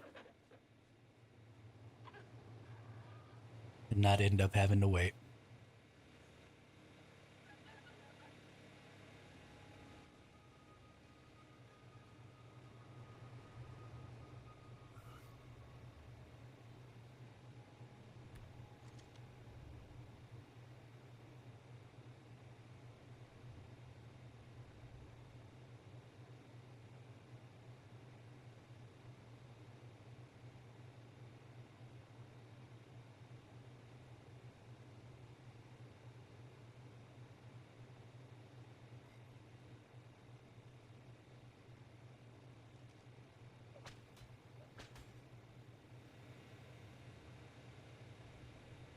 Not much to, yeah. I mean, that's fair. But there are some little tricks and stuff. I mean, like you said, backing in the stego. The fact that when you attack, your profile changes a little bit. And so that's primarily what I ended up having to do was I would just sit there and swipe my tail and my profile would change, and so the turrets would shoot at me. But then by the time the bullets got there, I would have turned back and my profile would have been different again. And so the turrets wouldn't actually hit me. So I was actually doing really well until I got the stego killed by trying to run it back up the cave.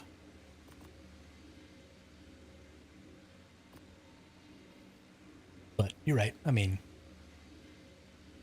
having, spares and stuff like that goes a long way. I would have never had to stop if I'd had spares, and I would have just taken it down, no problem. I didn't.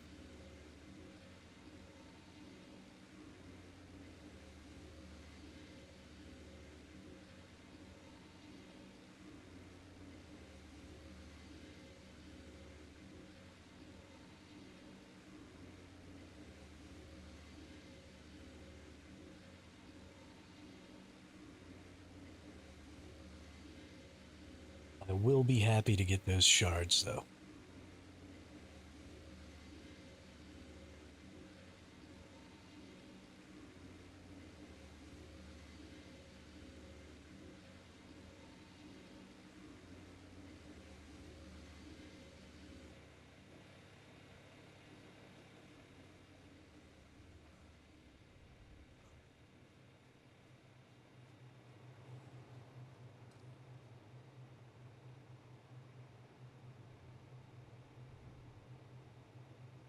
Nice, only a couple more minutes here. We'll be good to go.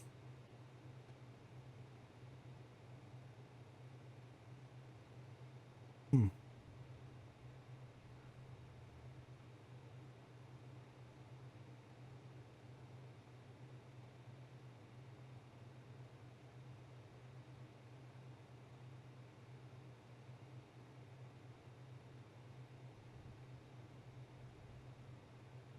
I have such a terrible sweet tooth. I love.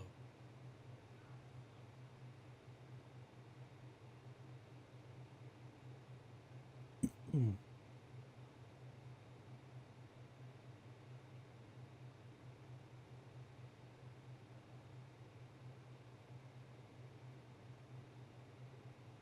I don't know that there's a single food in the world that I wouldn't think tasted better if you just sprinkled a little sugar on it. Drink my water.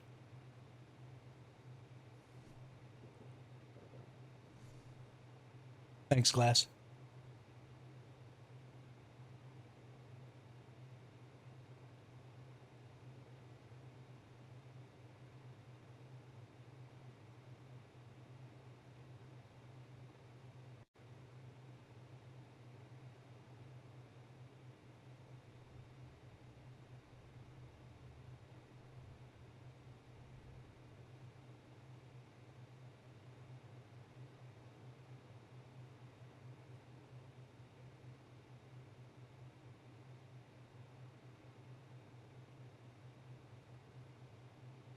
I always talk about how I would love for the zombie apocalypse to be real.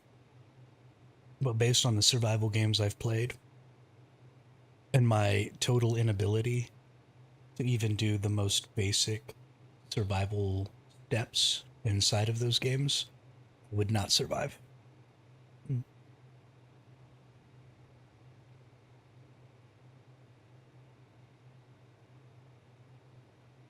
I'd be the first one to go.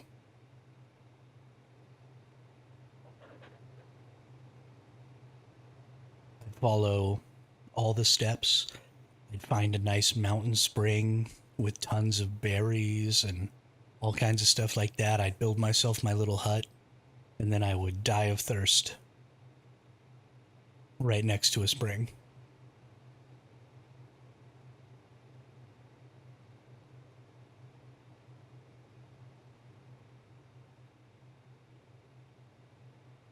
Thousands of years later, when humankind had finally recovered and they were excavating that site, they would find my bones.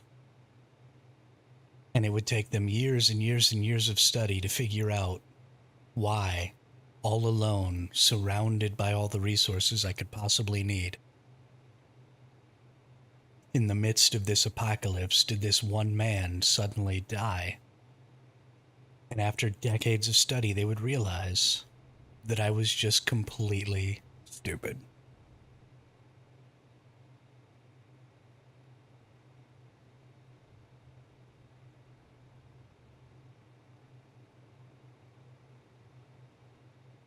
And I kind of want that to happen, because that sort of sounds epic. Why did one of these say 3 seconds?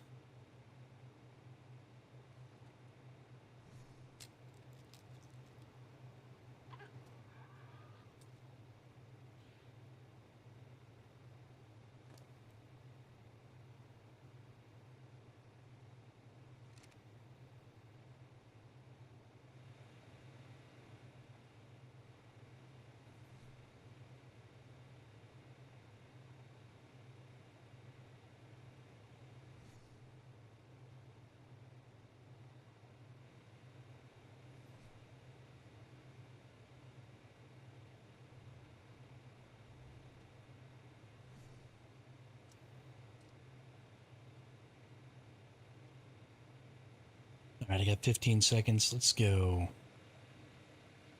Let's get a gun or something here.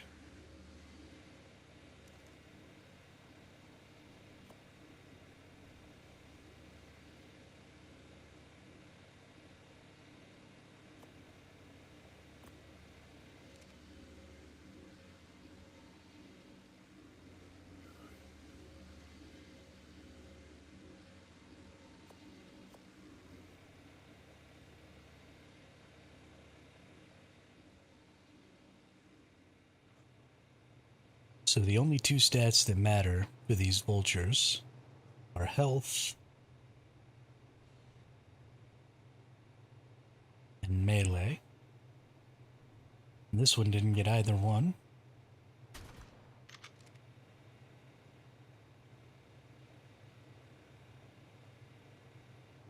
There's that vulture that's following me. Where did it go?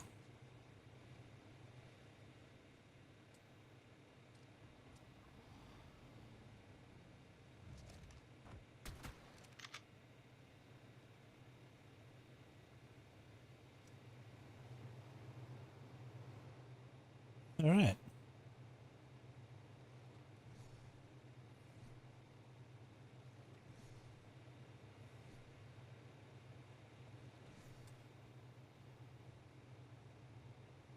What are we gonna get here?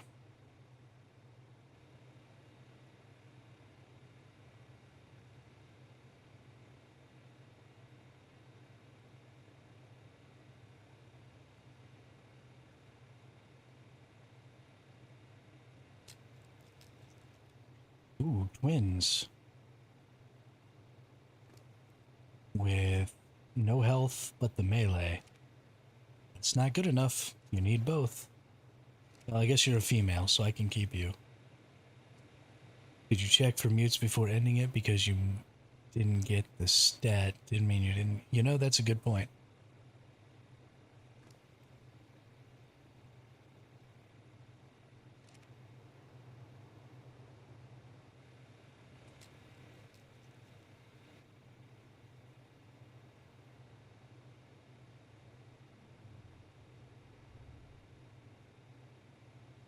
Yeah, I'm just trying to get this other vulture to run over here a little. Whatever.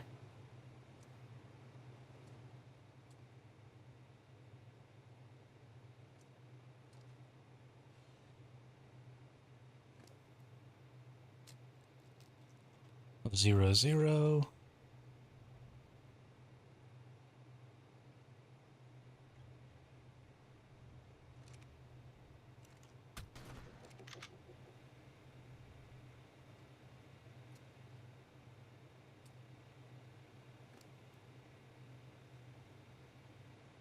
Zero, zero, but these are females, so we're raising them.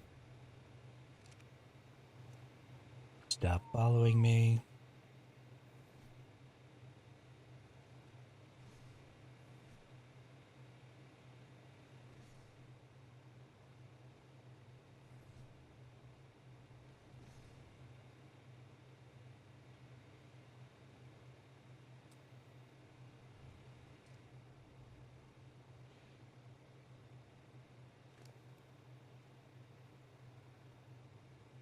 Zero, zero.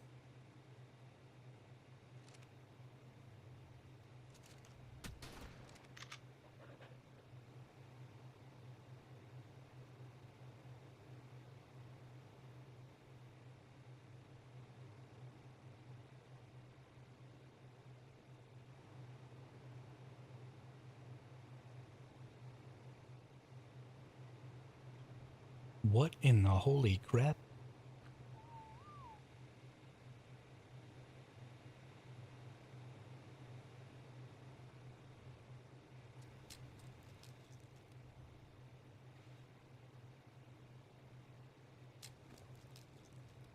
$11. Hey, there we go. That guarantees my two good stats now, which means I can start breeding ones that I can use right this minute. This is 11, 355, show ancestry 00. We're going to raise this one and just use it. This one is being renamed FFA.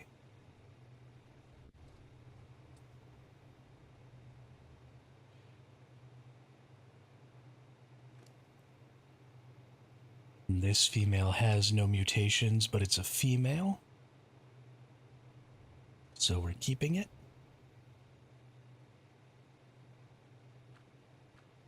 This is guarantee F.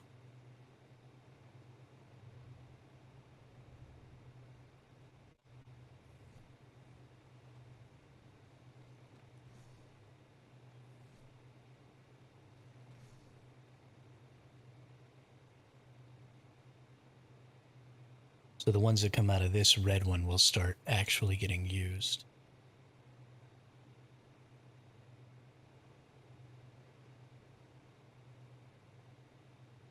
At least if they're males. Let's see, female, female, female, getting used male. The start will probably just put all health. I do think that health is probably the more important stat, because if they start dropping creatures that are on aggro in there, then I'm going to lose vultures pretty quick if they don't have a pretty significant amount of HP. And their damage will mostly depend on how many of them there are, not necessarily on how long they live.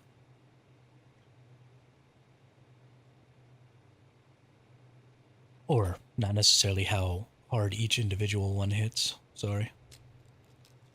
A couple of twins. 175, 175. 0, 0. I assume this also means 0, 0. It does.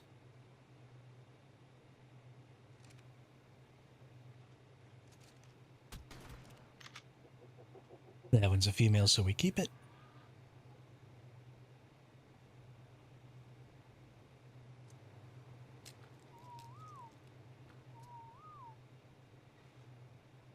And this one is probably also going to be useless. 0, 0. But it's a female, so we keep it.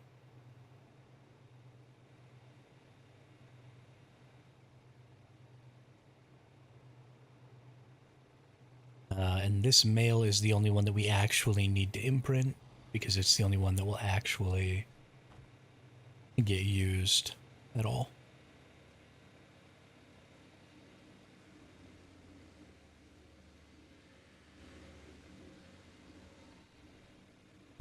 Let's see. Can I make some more gunpowder? Yes, I can. Can we throw out some more gunpowder? Make some more bullets. We need to put some more turrets up. Honestly,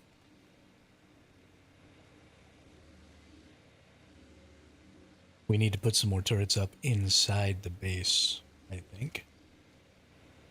Because I don't really have any internals right now. So let's think about some spots for that. What do we got?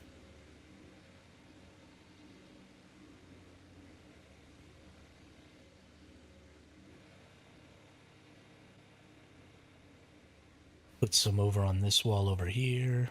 This is just such a big room.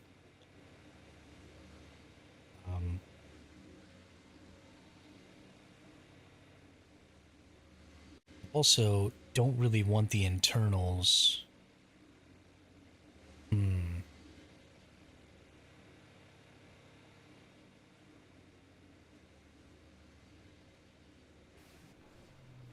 We need to go get an Oviraptor too. Okay, we'll deal with internals later. No, let's do it now. We'll do it when I actually have weight. I'll be like dealing with being super overweighted.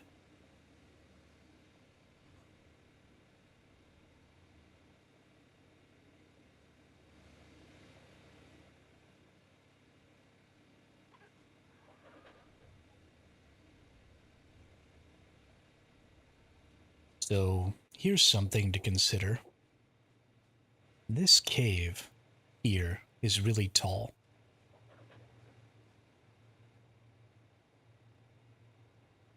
I feel like we need to use that to our advantage.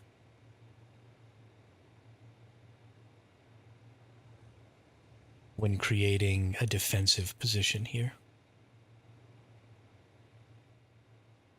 Because this whole room needs to be used to kill things.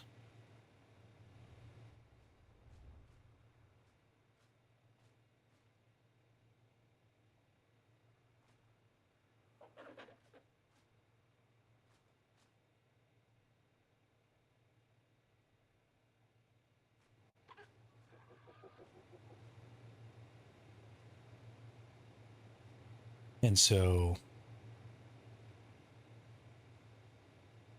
what can be done in here that would make life extremely difficult? I mean, you can get a giga in here, right? Pretty sure you can get a giga in here. We could have a couple of gigas in here biting.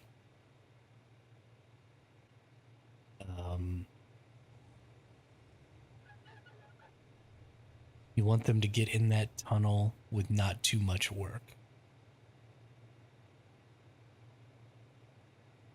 Okay.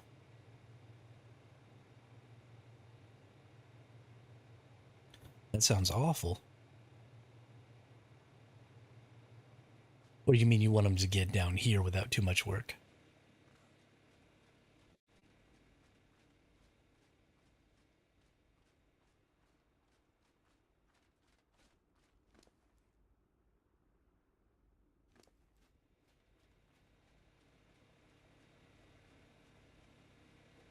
Hmm.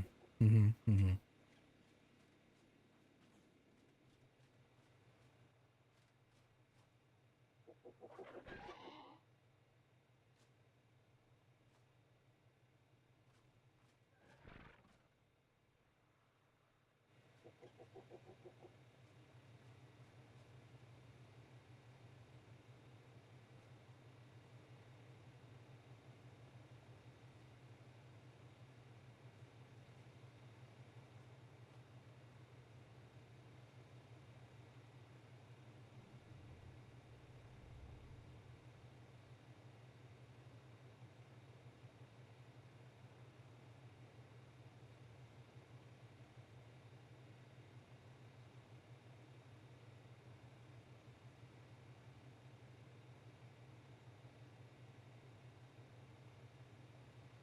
But you want to create multiple positions like that though, yeah?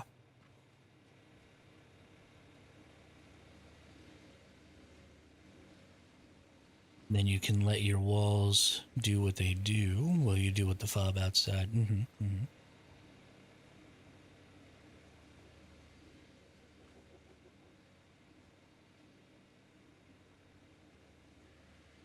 Mm. Okay.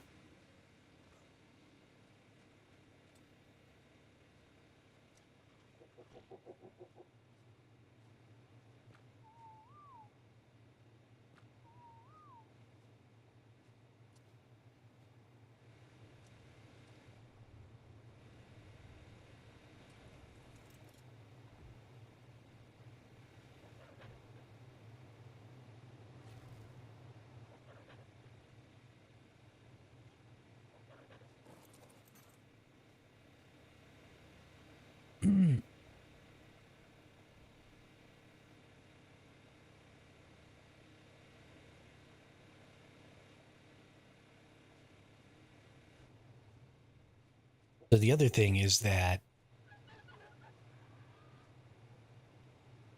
oh, that's a good idea. Put it on auto courage roar. That's a really good idea. So the other concern is that any turrets I put in here will probably reflect on the turret cap out here.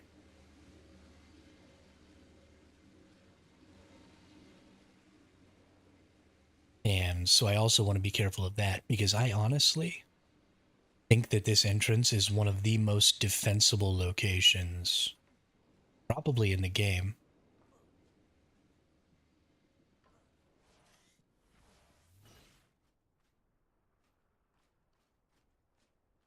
This room is insanely important.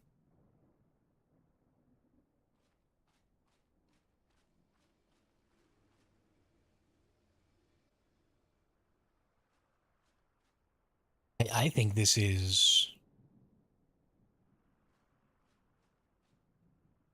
Oh, okay, okay. Got it. Yeah, you're right. You're right. The room that I built in is not important. I was just hoping that maybe um, I might just turn this room into a creature defense room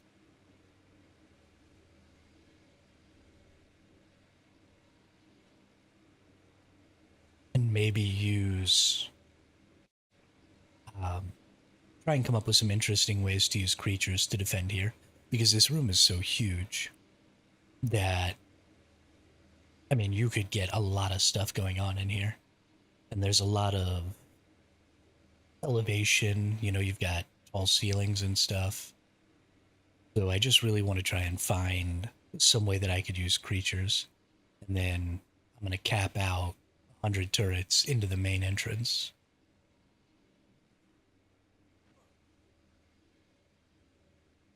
Did I just hear a whistle?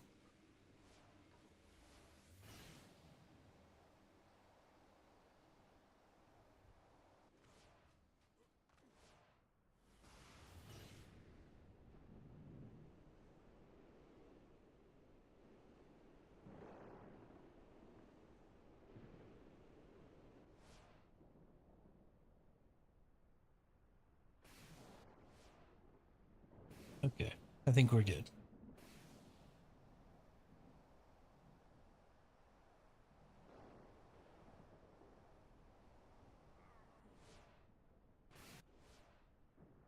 I only thought I heard a whistle.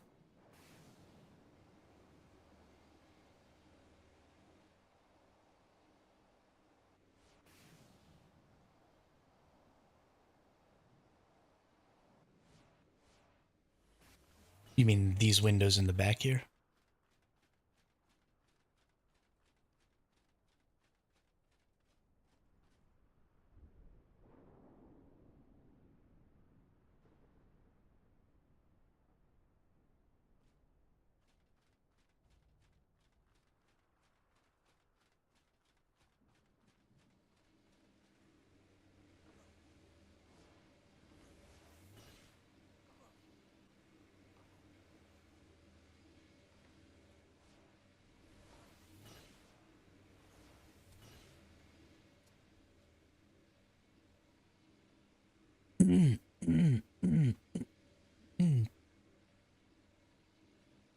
Like, I kind of hope that a terror bird can fit through here.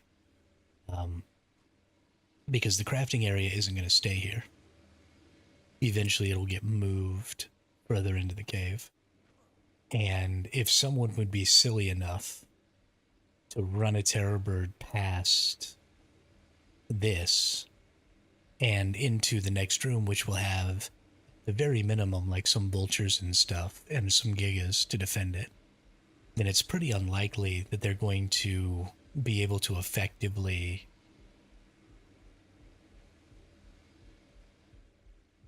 um, yeah, that's true. The generator placement will change because of it.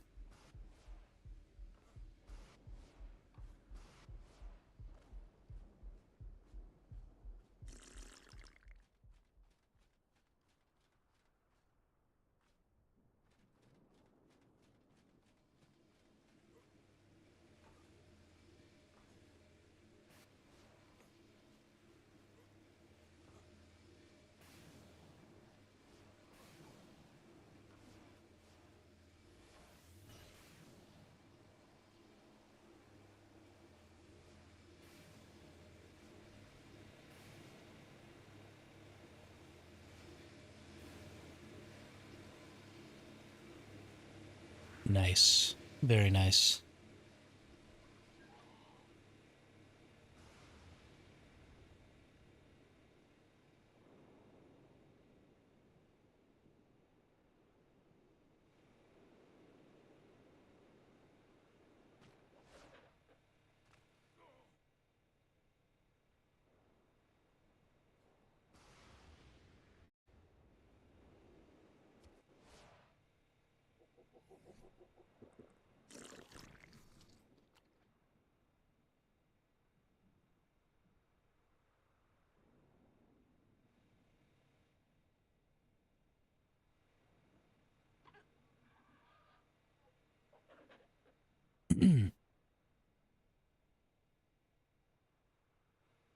So there's this space up here, and I think maybe I can get a generator up in there.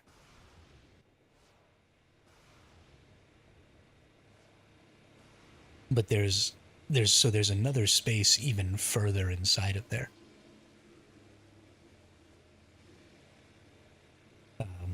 Let me see if I have something with the light on it, and I'll show you.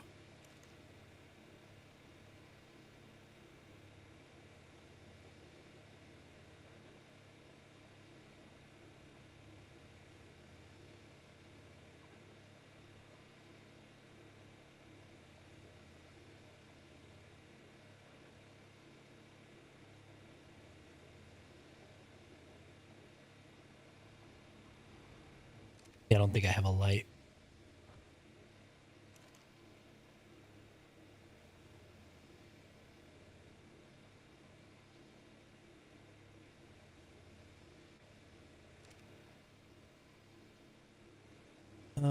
Let's see.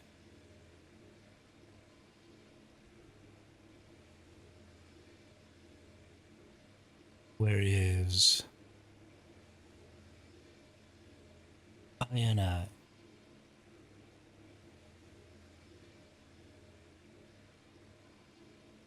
Here we go.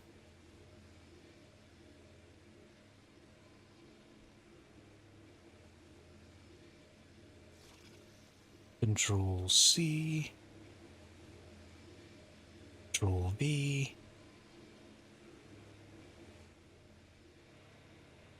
Oh my god, that looks so terrible. I hate it.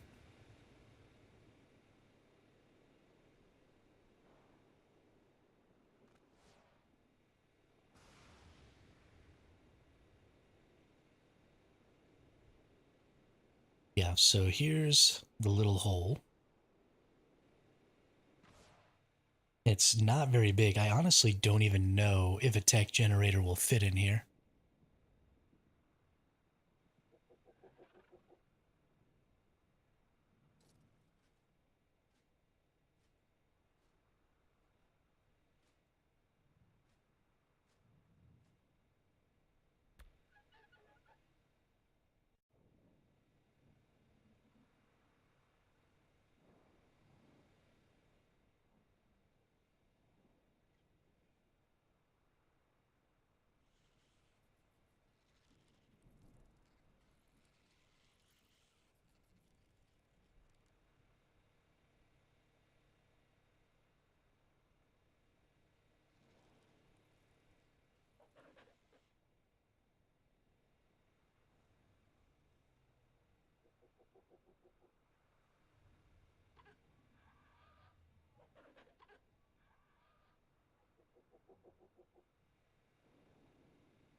So the problem is you can't get high enough to throw the Pelagornis into this little crack to get up in here.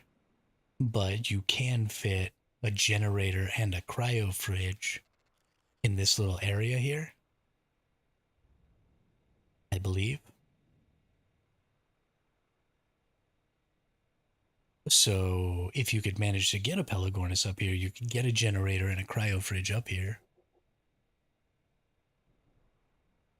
And you would just always be able to throw stuff out inside of this big cave area. But you can't. Like I've tried a couple of times. And so the thing that stops you is there's sort of this invisible wall here. I can't. It's not allowing me to stand straight up right now.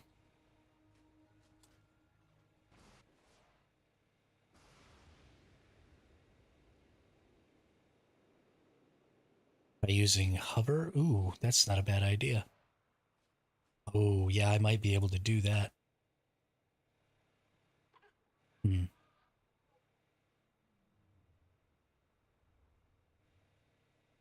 Yeah, I don't know. Maybe. I don't have a Pelagornis, so it's a little difficult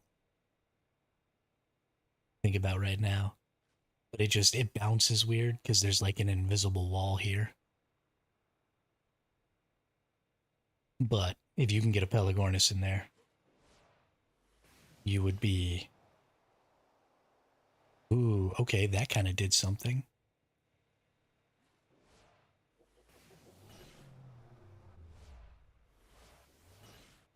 Using the dash put me way up here closer.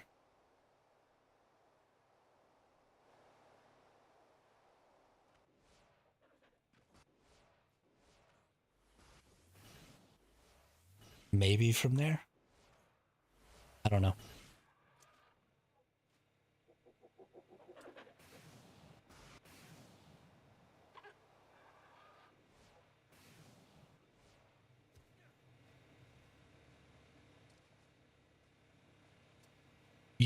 You definitely wouldn't be able to fit a TP in there, I don't think. Maybe though. So not the whole area is buildable. A lot of the area counts as being obstructed. I ghosted in there and did a little building on single player.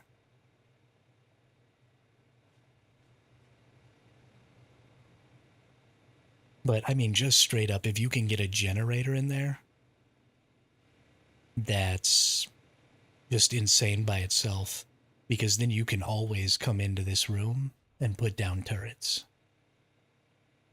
and just have them instantly powered and good to go. So it makes raiding into this room and trying to raid beyond this room just completely untenable.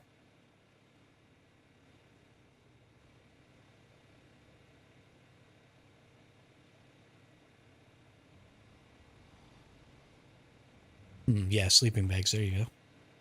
So you can transfer in and drop off Ellie inside of there or whatever. I mean, you can leave the Pelagornis in there too.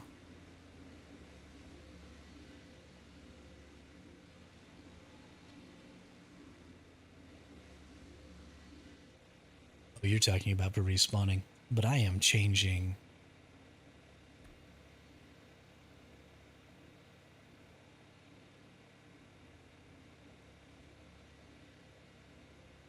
That's a good point.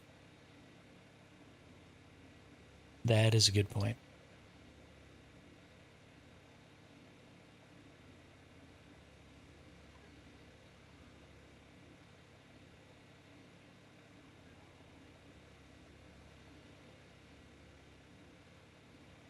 Let's go see what this I looks like outside.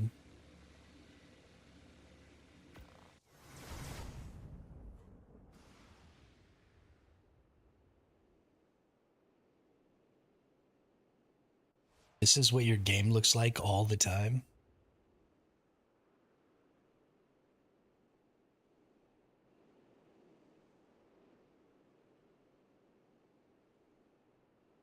Oh my god, I hate my life.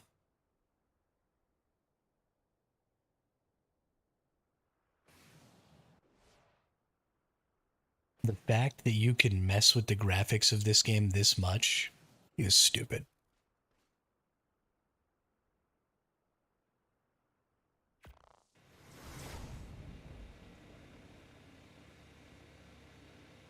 I mean, you're not wrong. Alright, how do I reset this crap?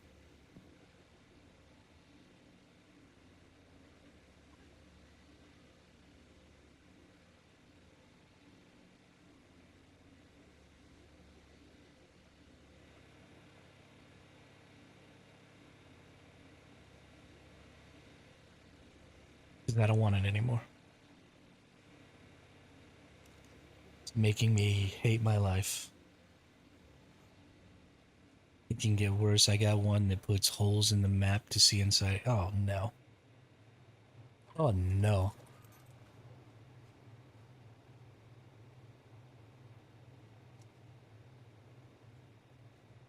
Are all of my baby vultures starving?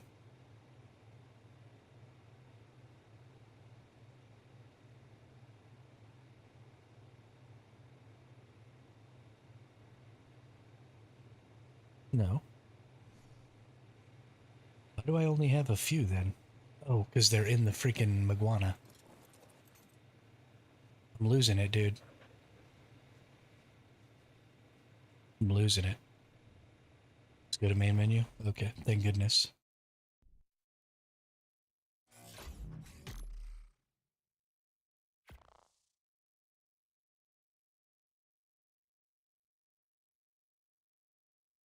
Yeah, that made me hate my life.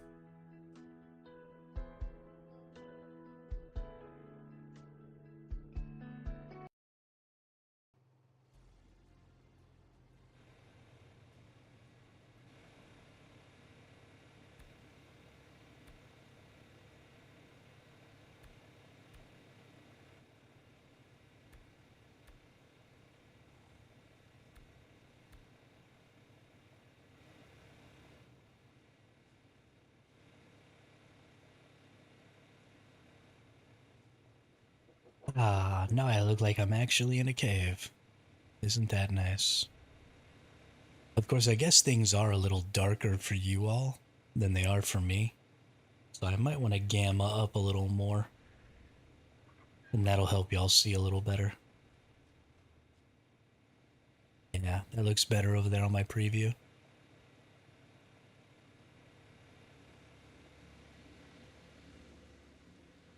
Oh, no, what's going on?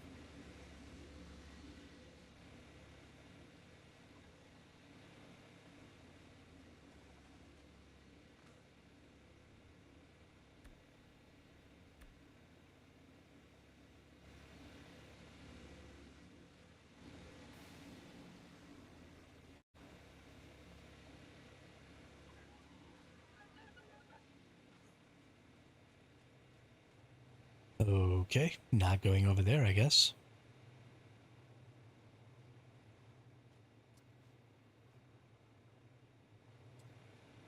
Let's get my dragon out. And let's go get a bunch of spoiled meat and regular meat.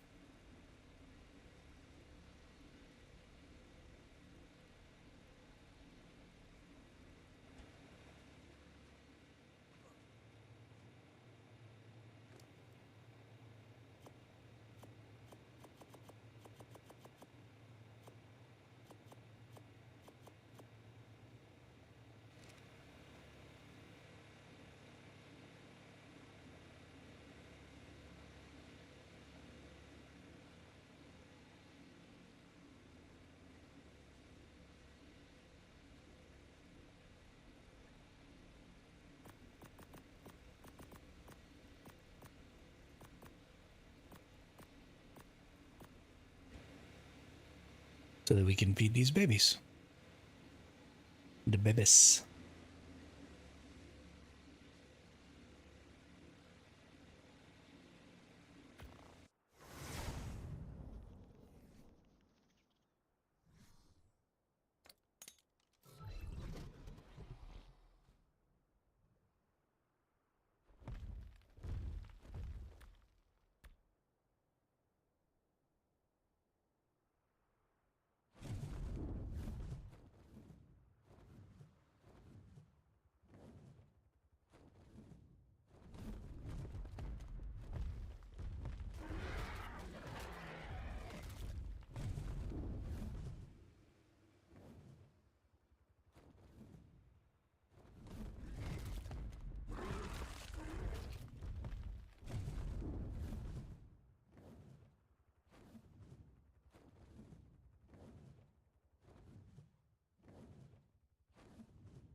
Don't need, don't need.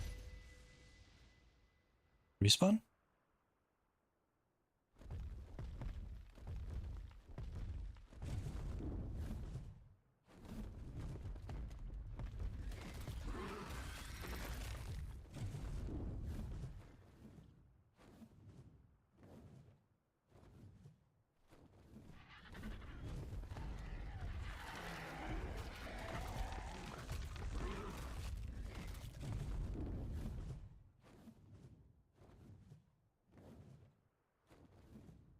Gotta get the meat for the babies.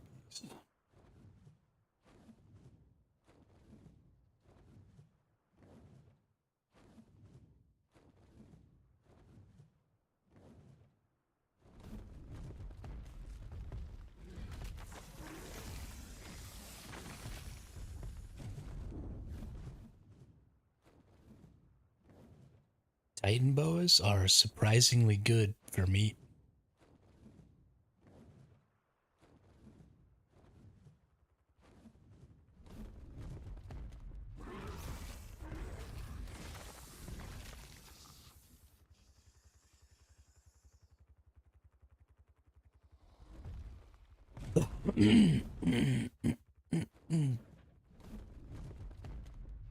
Oops, sorry.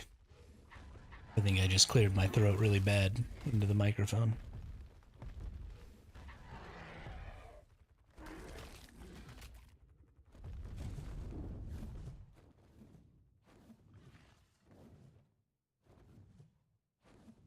Um,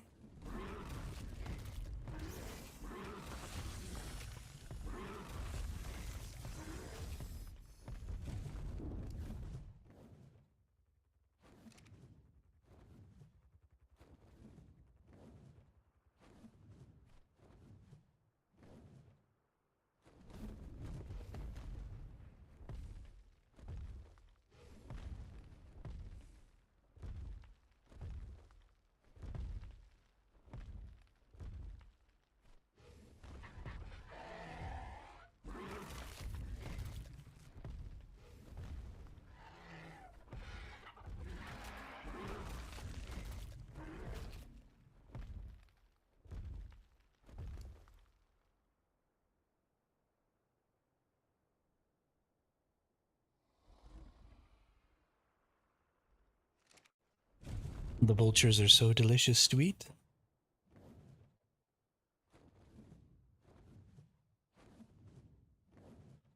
All right.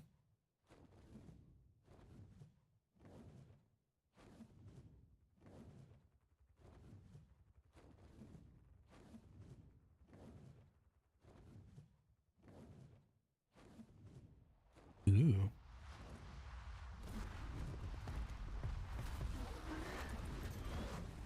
Oh, real.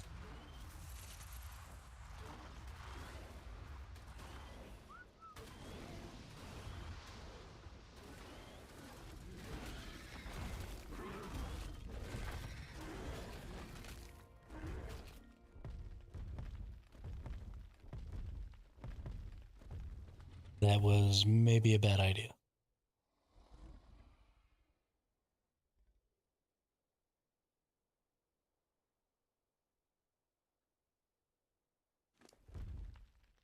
But we escaped.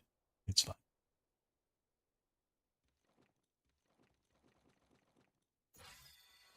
No, I needed that. Oh well. What are you gonna do, right?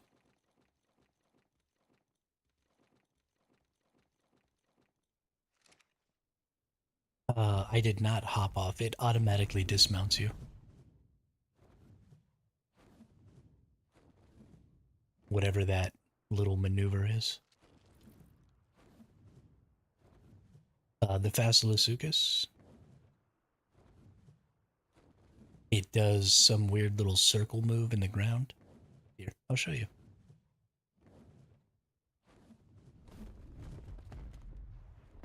And it basically like starts to drag you under.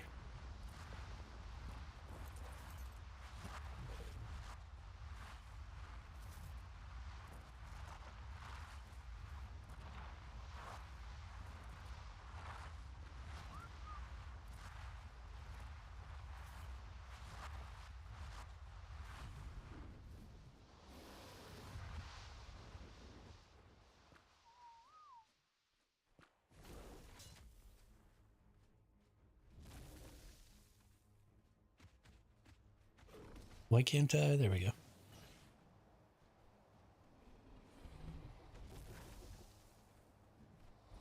Does a whole bunch of damage too.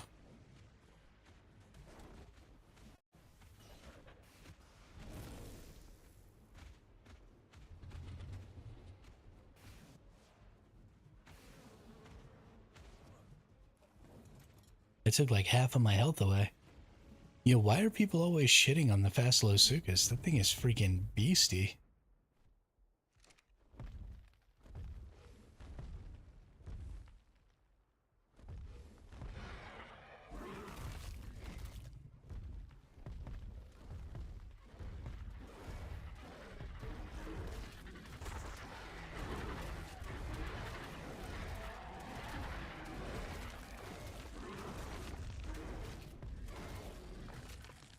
Well, that explains it.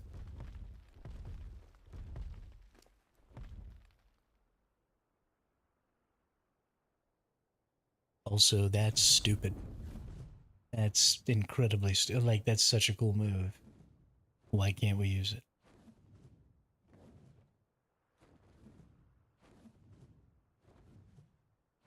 What about the move that makes you unable to attack?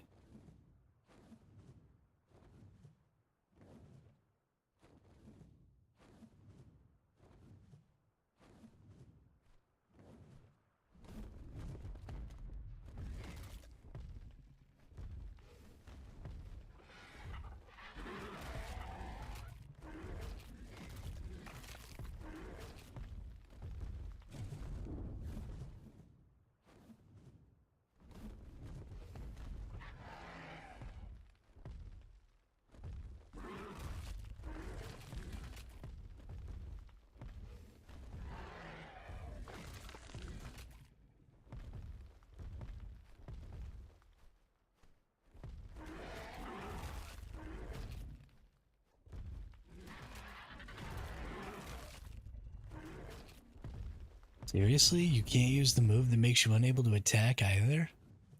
Yo, that's stupid.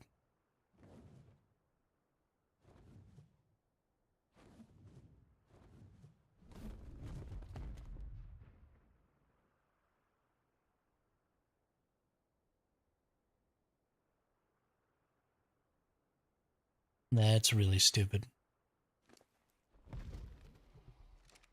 I'm really upset about that. Yeah, but so what? Inky is a good flint farmer.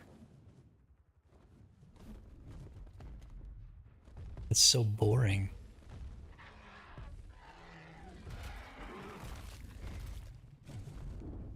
We already have farming dinos.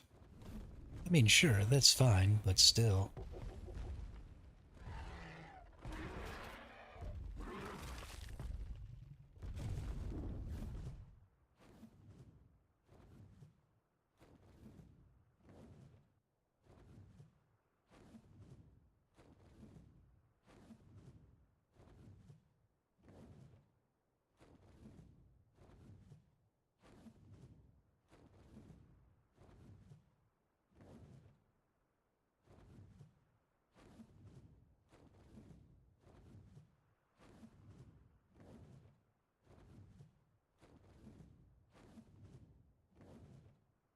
Most oil's found in the water, right?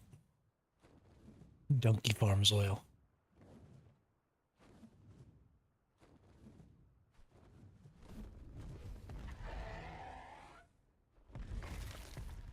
Also, we have structures for oil farming.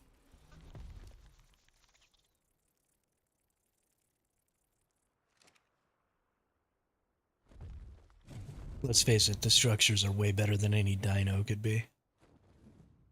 Especially if you just straight up own a whole map.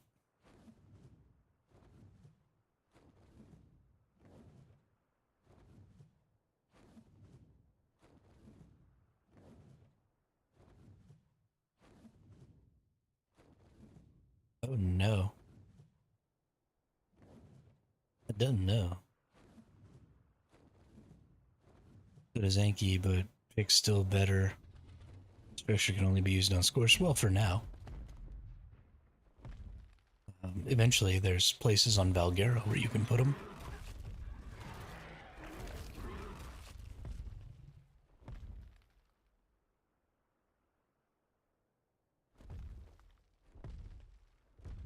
But I guess you're right. I guess there would be some value to being able to. That's true. Fuck people on the island.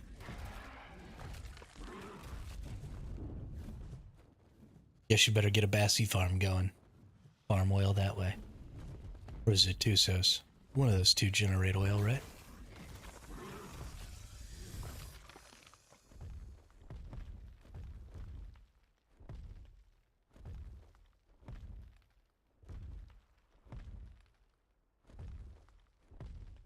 There you go. See, you already solved your own problem.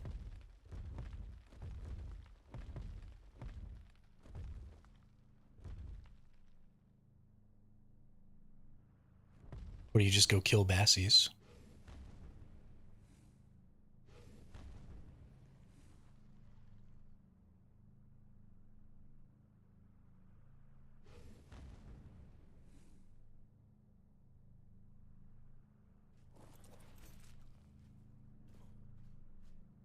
What do you need a bunch of oil for? I don't ever even feel like I use oil. Maybe it's because I'm bad. But it doesn't really seem to come up much.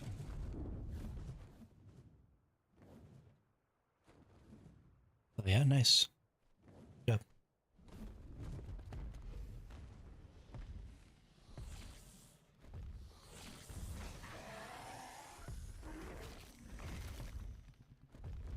They were nice enough to pick up the turrets. Oh, nice. Ain't that sweet of them.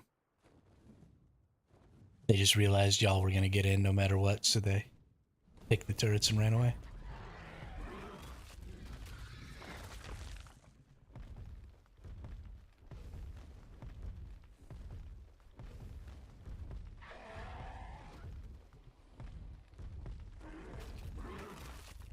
I mean, I guess it's best to try and get out of there with as much stuff as you can, especially if you have another base to fall back to.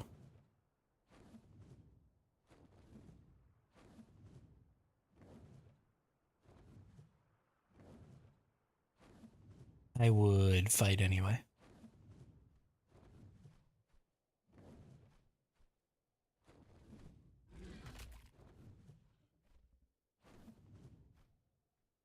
I don't do well with condescending ultimatums.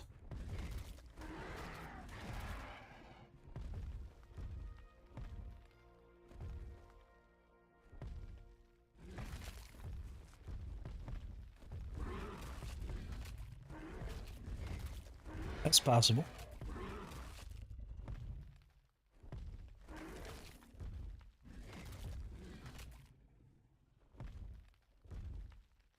Why did they suddenly turn and run away? What the hell?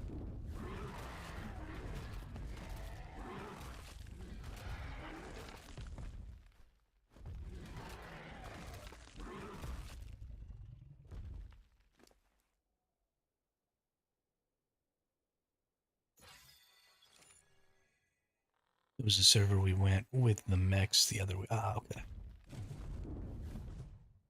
Well, still. Maybe they're not cheating.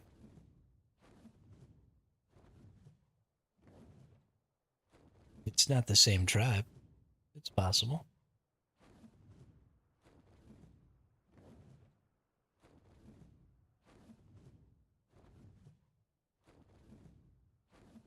Get them.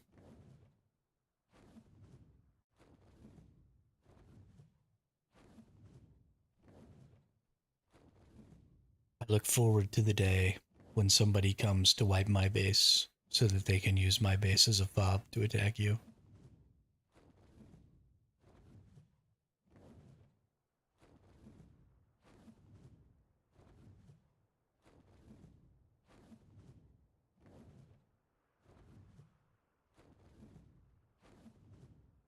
I'll fight them off though. They'll never get in. Come on.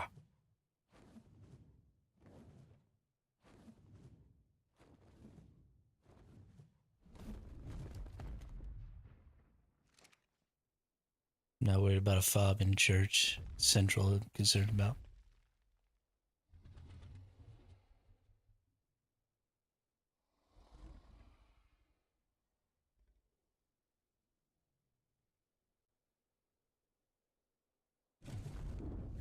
Mm. Mm-hmm, mm-hmm, mm-hmm.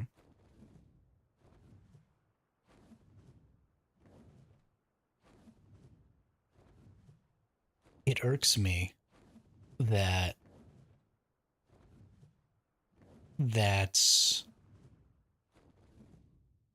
the bar.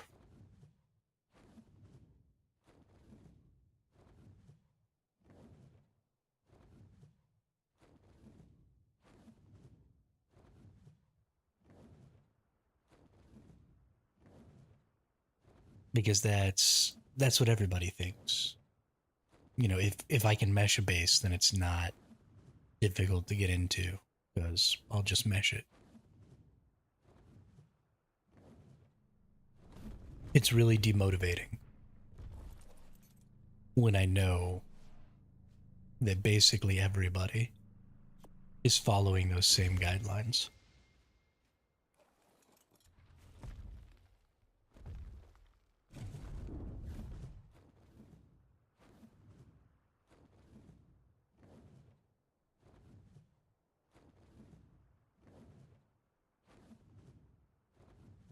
You know, they're not concerned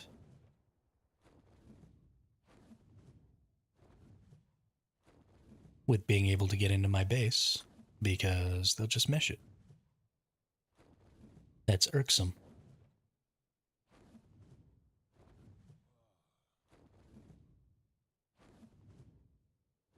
Sure, but that's also the reason I have turret walls and, you know, all this other stuff. It's all well and good to make mesh protection, but it doesn't change the fact that no matter how much I protect myself from people meshing, they are still circumventing a significant portion of my defenses.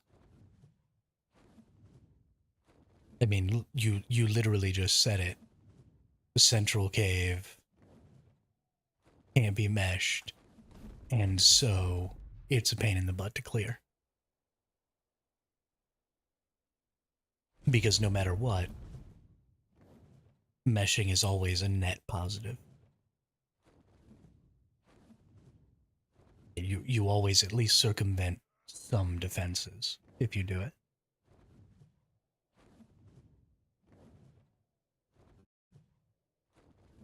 And because of that, a large majority of people do it. And that just kind of makes the whole experience not worth it.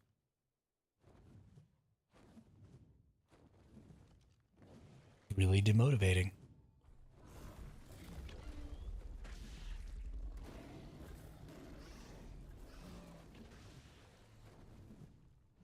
Is that a blue golem? I think that's a blue golem. No, it's a regular. Oh my gosh, more golems.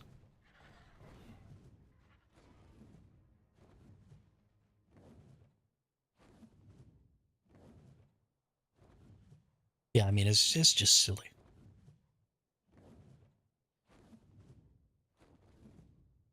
I wish people would pull their heads out of their butts and stop doing stuff like that. And recognize how bad it is for the game. They're finding different ways to PvP. Of course, I guess a lot of that is on ARK too. Ooh.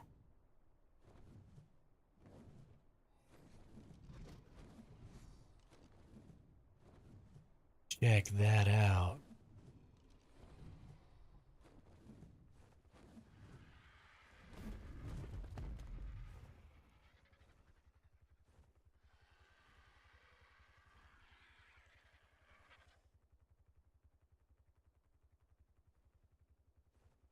Yo, I feel like we gotta get that. Getting that for show.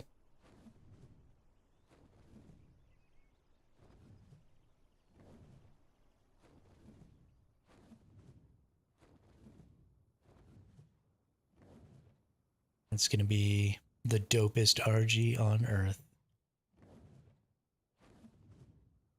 It is unfortunately a very high level, but that's fine. I want it. If we're going to cheat, though, nothing we can do as players to change that. Only thing we can do is abuse it till we had so much hate for it that the devs finally fix it. So that's a terrible way to look at it.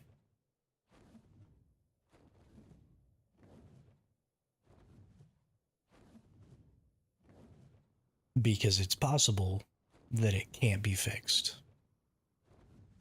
without such a significant change to the code that it's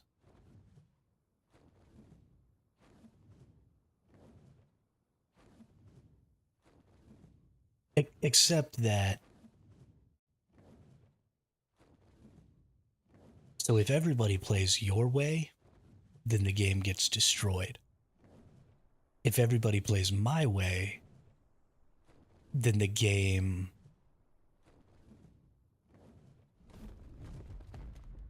gets more fun.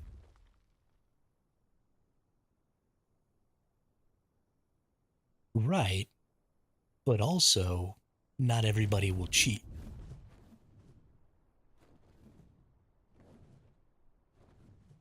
So obviously, the best solution is for the game to just not allow for you to do the things that you're not supposed to be able to do, right? That's absolute best option. Then the next two options are either everybody follows the rules and plays the way you're supposed to, or everybody breaks every rule that is possible to be broken, and we're all on a level playing field because we're all breaking the same rules equally.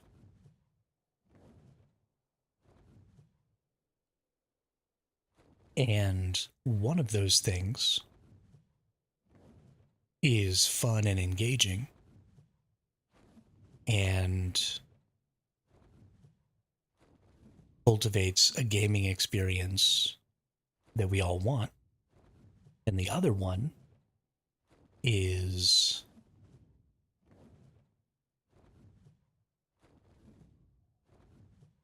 well, so here's the question though.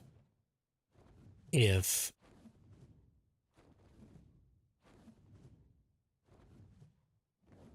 so meshing is an extremely bad thing right now, right? It's destroying ARK.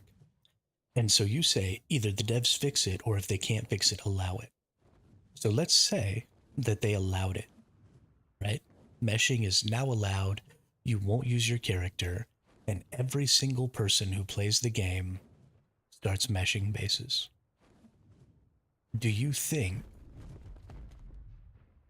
that the game could continue that way?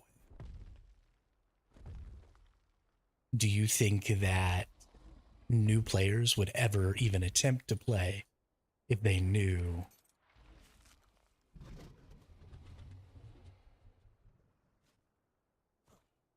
But that doesn't necessarily mean a positive thing for the game.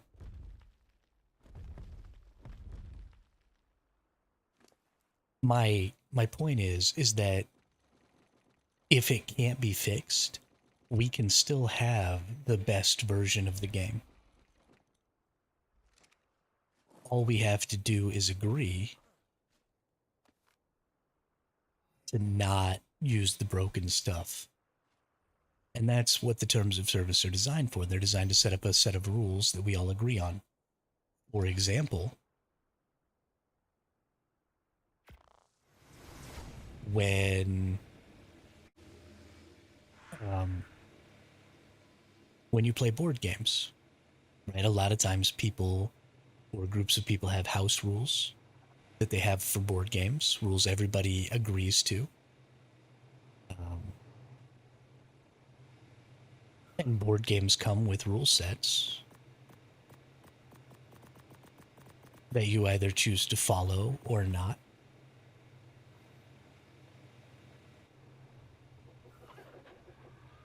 You're right.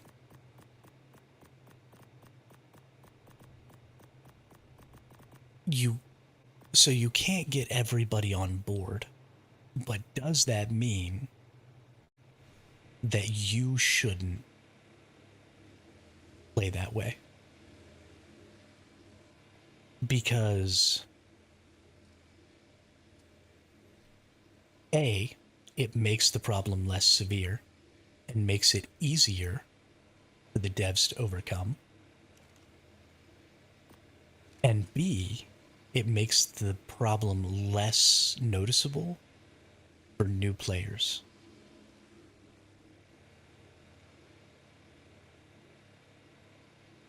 So I understand that you'll never stop everyone from cheating, right? There's always going to be people, there are people who make money off of this game and stuff like that, and those people are going to cheat to make money 100% of the time. You're right, until they get meshed, and then they will notice it. But if I'm going to get meshed, you know, once a month versus once a week, then that's going to have a noticeably less significant impact on my playtime and my play experience.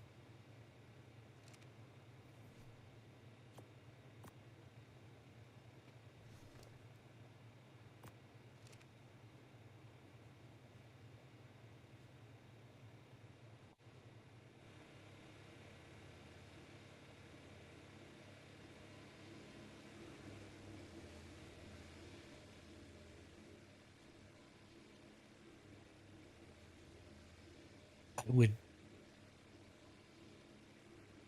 I would guess that at least half of the people.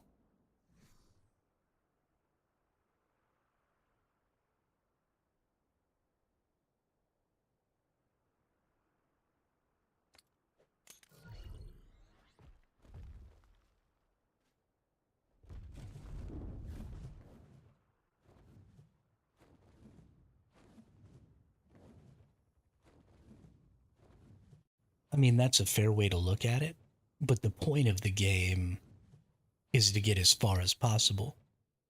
So if you know for a fact that you're never going to get beyond X point, right, beyond 2 weeks, because you're going to get meshed, then that's also extremely demotivating and going to make you just not want to play at all.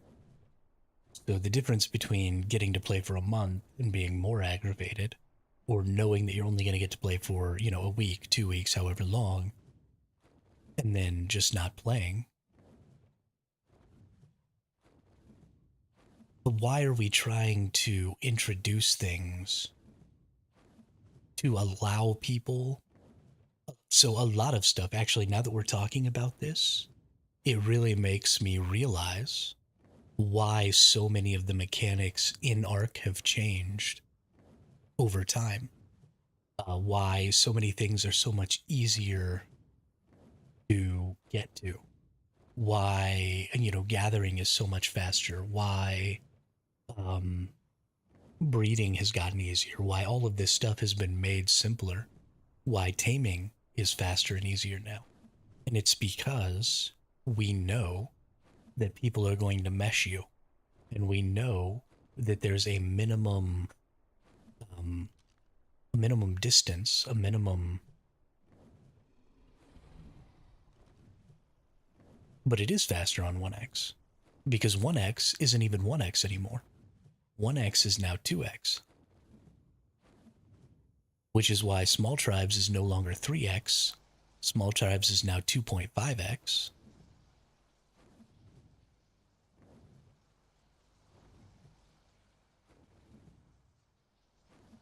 Because 1x went to 2x. That happened a couple of years ago.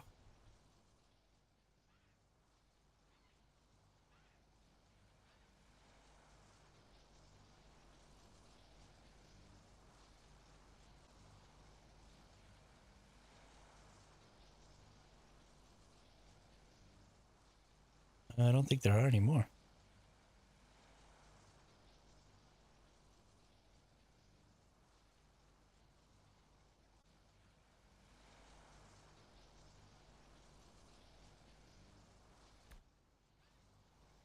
But it makes sense that we are constantly kind of making the game easier because we're trying to give people the ability to get to those points before they get meshed. And we're trying to make it easier to get to a point. Oh, interesting. I might go look for it then.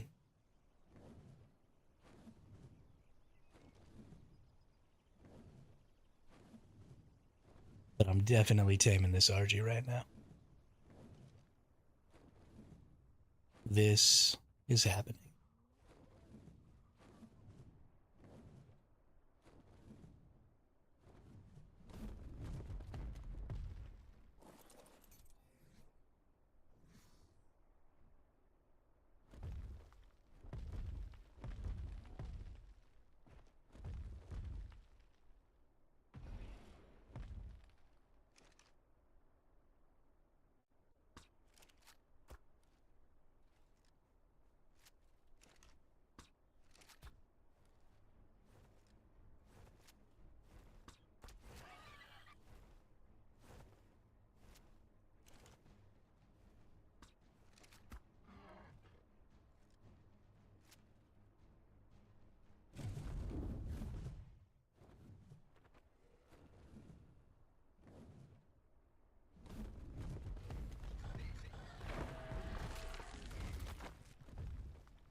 I just got so much prime meat.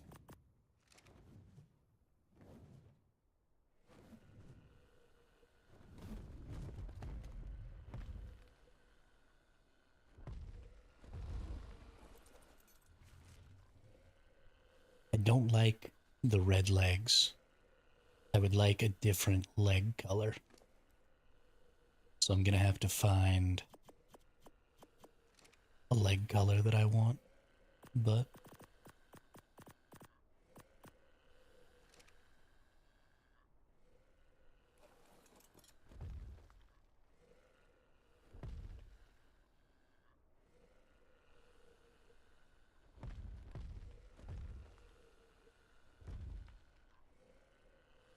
everything else is kind of like a muted, almost pastel color, and then those legs are just like super bright and vibrant. I don't think it really fits.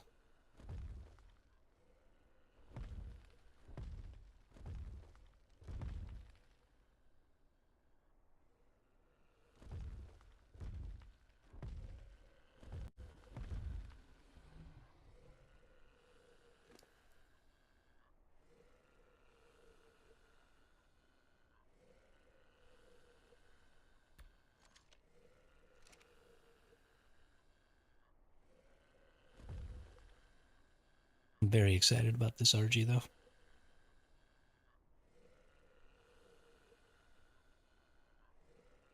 The thing about ARK is it's not motivating to play anymore. I don't get the same enjoyment out of it. Ooh, I like that yellow. Okay, I want this RG too.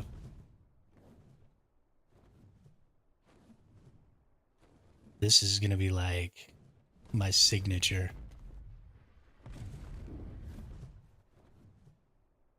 So I've been looking, because my icon for my channel is yellow.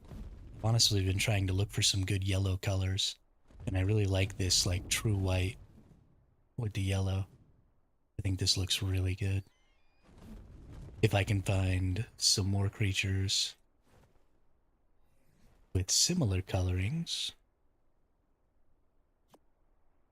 that will make me very happy.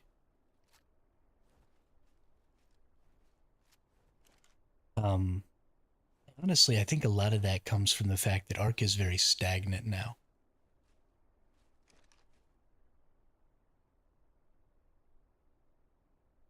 Um, ARK was really fun when it first came out because there was an insane amount of exploration. Not just exploration in the sense of like traveling around the map, but a lot of exploration with the systems, a lot of exploration with, finding best raiding practices and stuff like that. And so a lot of that exploration is completely gone now because a lot of those things have been figured out. Right? We know the best way to raid bases. We know the best way to do all that stuff. And so there's no more exploring to be done. Um, which is why I think they need to try and introduce some sort of events or something like that. Again, because raiding is great, right? Finding the base of your enemies and absolutely destroying them is a ton of fun. But we're not being given the opportunity to make enemies right now because you're just holed up in your base all the time. And so we need to have some events, some stuff to get you out in the open world that will create opportunities to make tension, to create those enemies.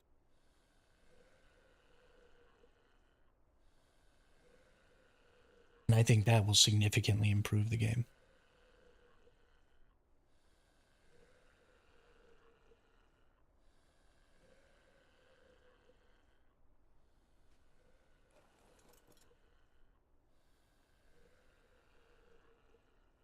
I also don't think it's something we're ever going to get.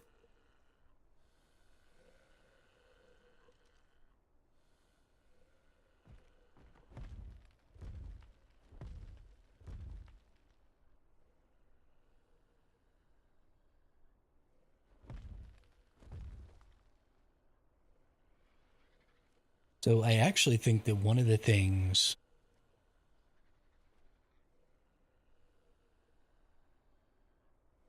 I think that one of the things that ruins the game for more casual or newer players, um, that isn't necessarily tech, but is sort of involved with tech, is how many levels you can get above 105 by beating the Ascension bosses. Because a lot of new and or casual players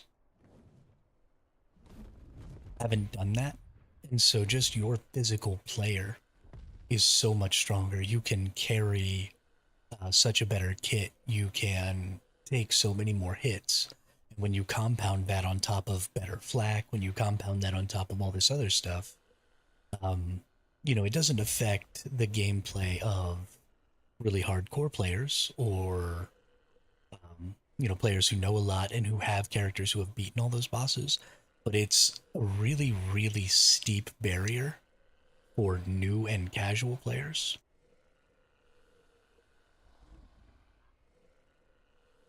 And because that barrier is so steep, I think it keeps a lot of people from playing the game, which means there just aren't as many people to play with and against. It seems like they wanted a game to roleplay on them, flipped it into PvP focused.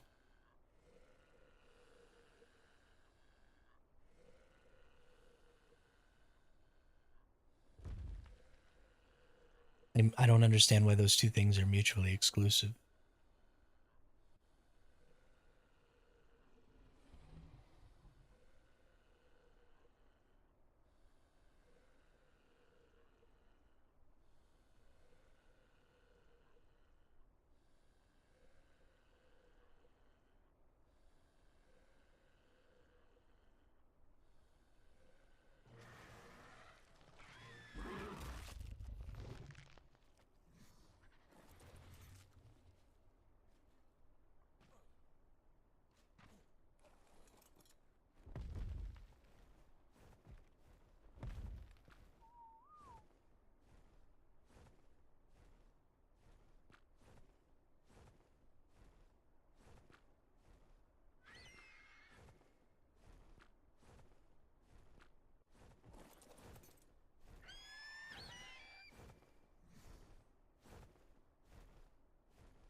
Yeah, so I don't think it's necessarily just about roleplay focus.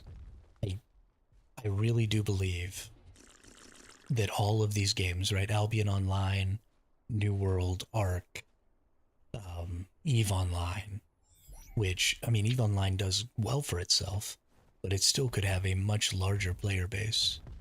And it's because the primary PvP engagement is 100% player controlled.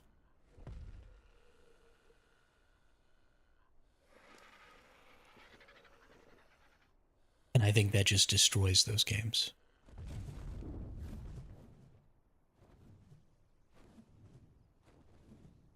Because you can't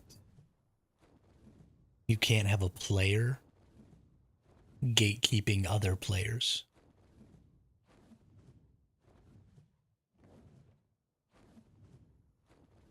It's about it's about subsidization.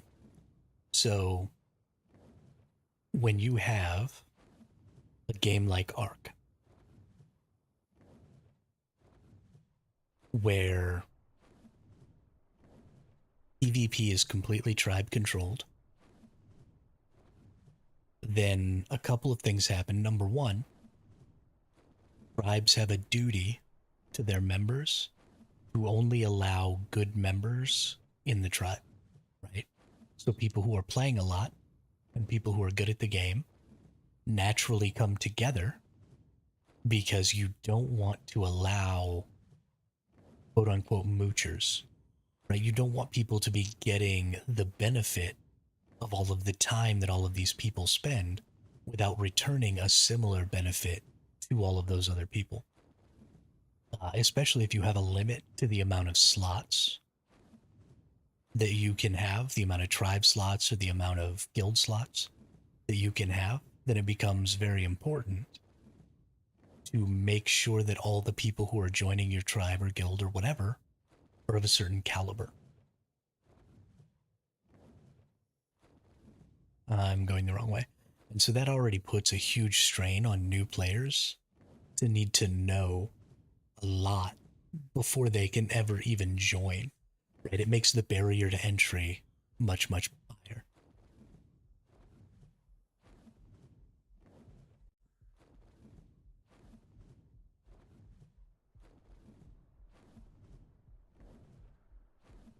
And so what ends up happening is more casual, less experienced players end up subsidizing the play of stronger players in an effort to keep up or in an effort to be a part of a community, right? And we see it in ARK in the form of taxes, right? If I want to be on a server where I'm not going to be rated, typically um, in ARK, I end up paying taxes. Or, maybe I could join a mega tribe on a 1x, but then I have quotas, right? There's so many materials that I need to be gathering. And so if I end up having to spend 2 hours a day gathering materials to meet my quota, but I only have 2 hours a day to play,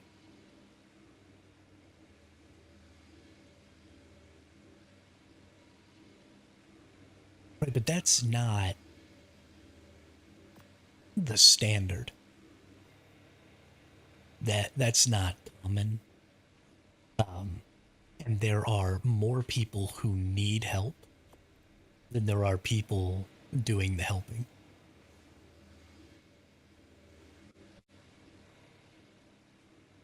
And the reason for that is that teaching people things isn't just something that takes time in ARK.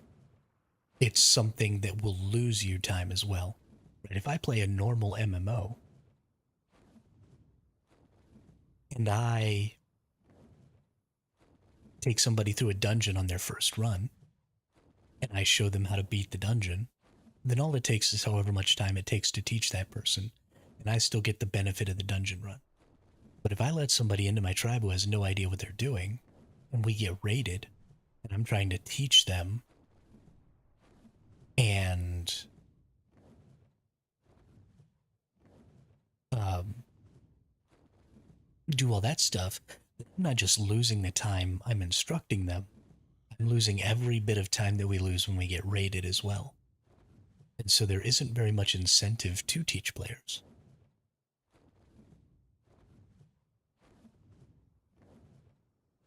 Especially when we can cultivate our own communities for PvP of just good players. And there are plenty of good players out there to create those communities, to create our own tribes, to do all of that stuff. And so there isn't really very much need to rely on those players. So again, you create this huge barrier to entry where you have to spend, thousands of hours playing the game, getting absolutely curb stomped before you can understand how the game is played and finally be able to join or start or be one of those communities.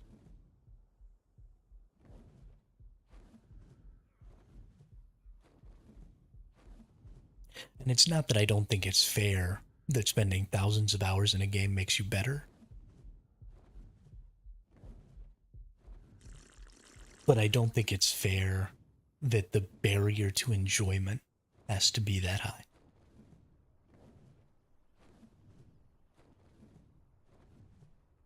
Right? The gap between a player who's played, 10,000 hours and 20,000 hours is significantly less than the gap between a player who's played, 1,000 hours and 5,000 hours. And it should be the other way.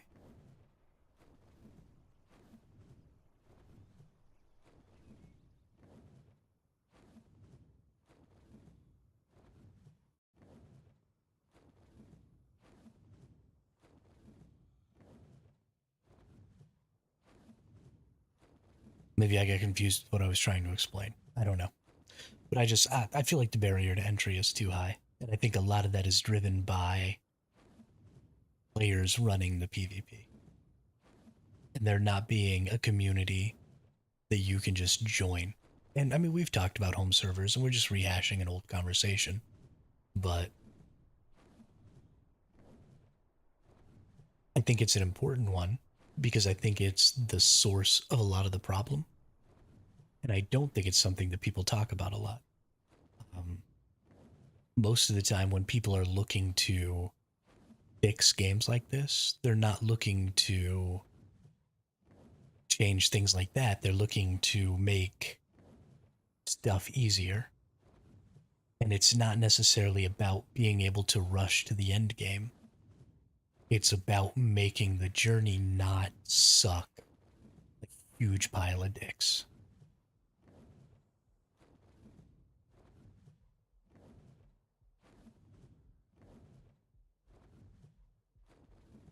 And it really does right now. The journey to end game in this game is just a slog.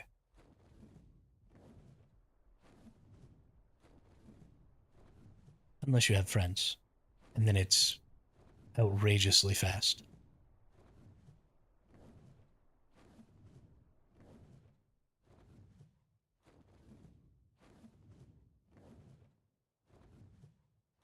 It's entirely possible in this game to create a brand new player or a brand new character and then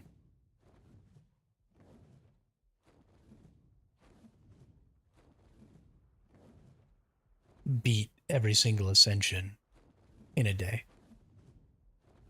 Right? If somebody else who was really well established prepped all the stuff for you, you could just make a character and be level 120 in one day. But if somebody doesn't prep all that stuff for you, it takes months, which is crazy.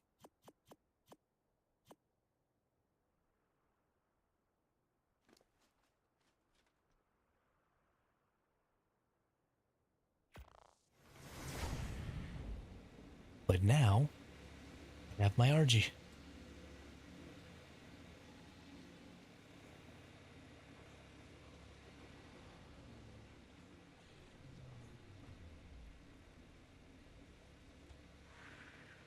Some very weird noises over here.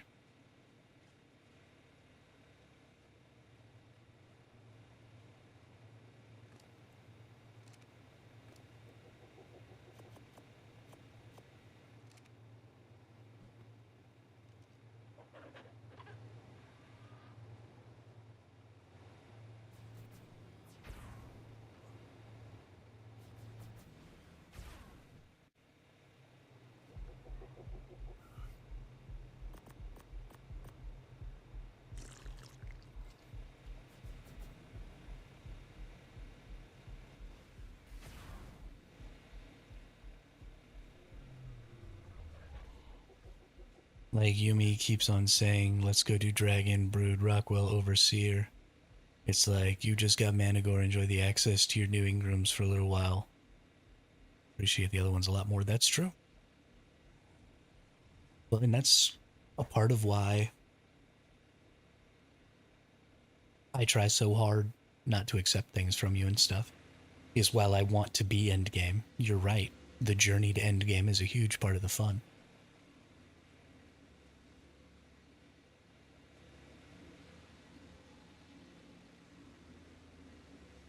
You know, gathering all the materials, seeing each incremental step where you start being able to gather more and more and more. I mean, all that stuff is really exciting.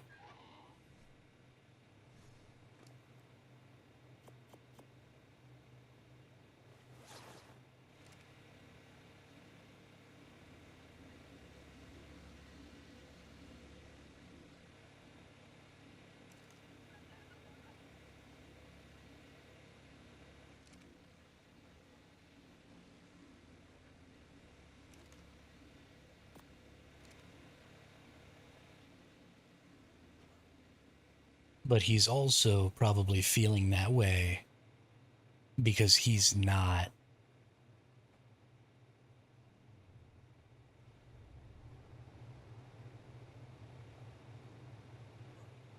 Yeah, so he's also not used to the ability to bounce back. If something happens to that cave that y'all are in over there now, in his mind, he's got to go back to punching trees. So you're in a position where you're much more resilient to being raided than he's used to being in. And I know because I'm basically the same way. I'm not very resilient to being raided either because I don't have backups, right? I don't have another base with all of these lines and all of that stuff again. And so he's not used to playing in a way that is recoverable. And so he wants to. Right. So he doesn't recognize that yet, though, because he normally plays like I do, where losing something is just everything. And so he wants to get to where he has everything really quickly because he's afraid of losing what he's already gained. And so I totally understand that. And he just hasn't realized yet that he's no longer in that precarious position anymore. It's very difficult to get out of a starvation mentality when you've been there for so long.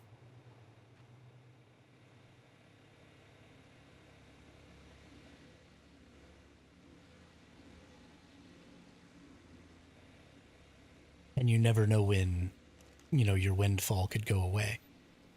Like he's playing with you right now, but he may also be concerned that you'll get bored with him being in your tribe in a week and tell him he has to leave or something. Which, I mean, again, I don't think that would happen. But it has to be frightening to consider that.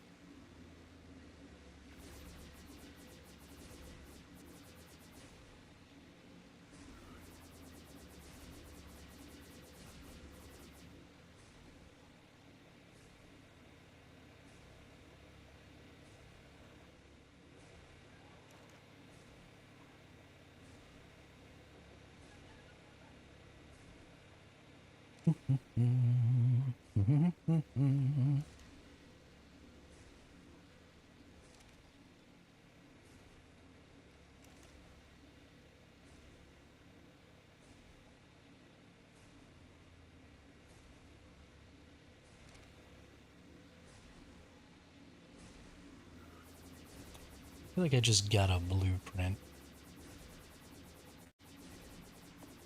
that I want to throw.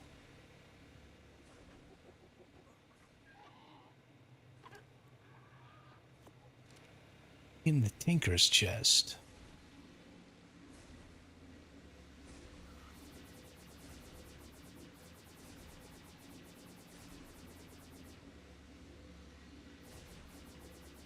Where's my chitin blueprint? Is it in my tinkering chest? No, it's not. I have... Did I accidentally throw that Ascended chitin? I think I might have. I think I might be an idiot. Pretty sure I'm an idiot.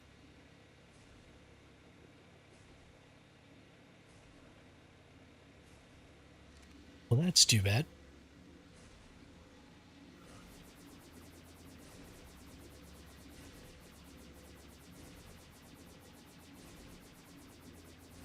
What about this sword, then? I don't need the sword. Let's throw these two long necks in here. With this Ascendant sword. See if I can't get a better long neck.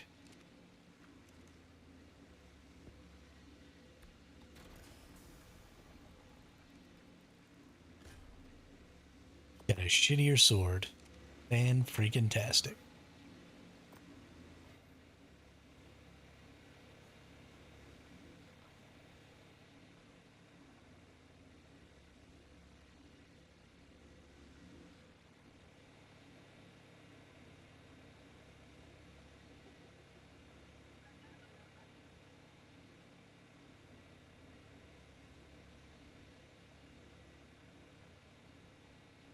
Yeah, I don't know. It's an interesting dynamic.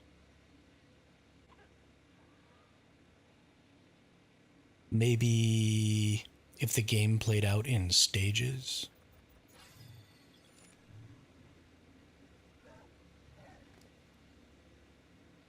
Yeah, hit me up. Shoot it over to the Discord. Watch it after I get done with stream today.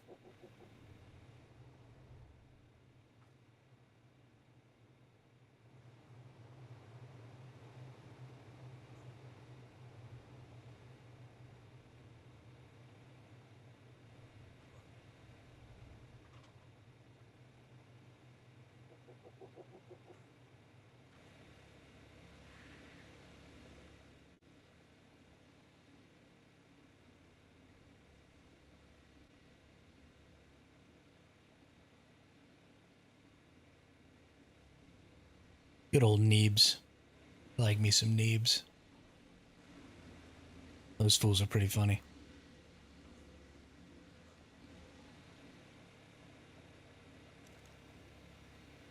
Those are the kind of people that I would get along playing with.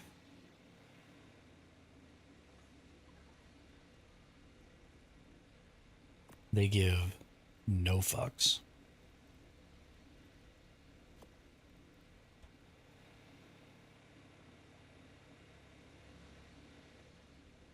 Let's see. This is a female. What's my RG? My RG's not great, but I'll do bummer. Ah, well.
Go run back down here again.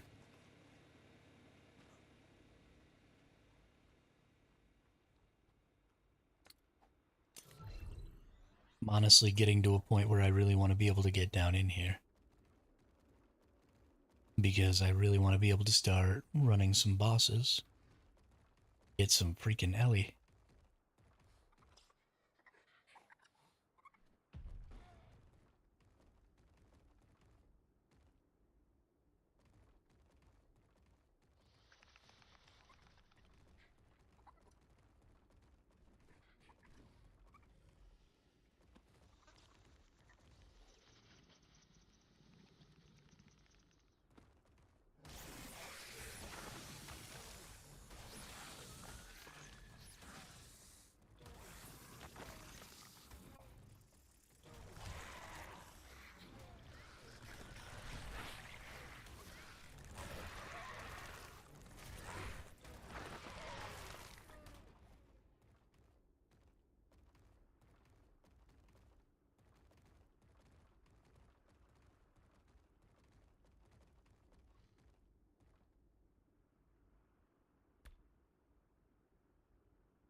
Black.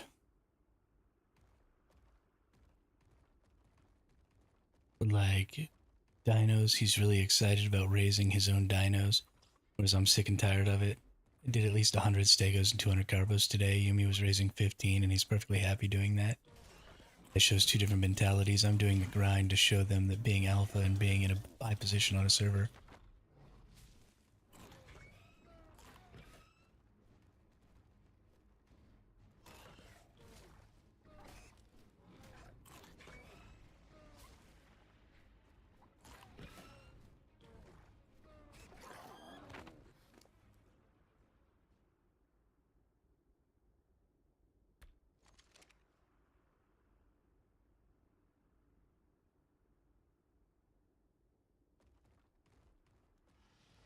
I mean, but it is fun, though.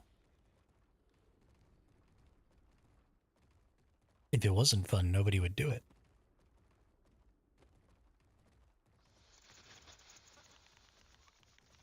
And it's certainly more fun than getting killed over and over again.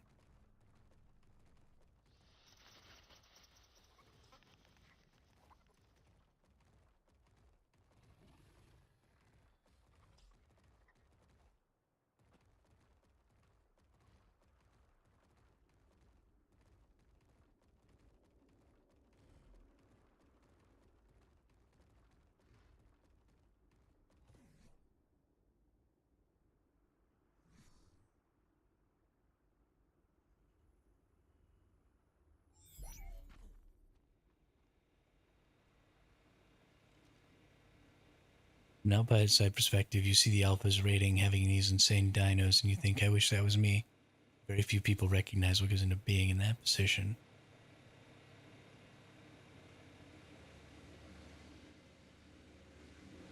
I mean, except for the boast part, everybody is putting in. I don't.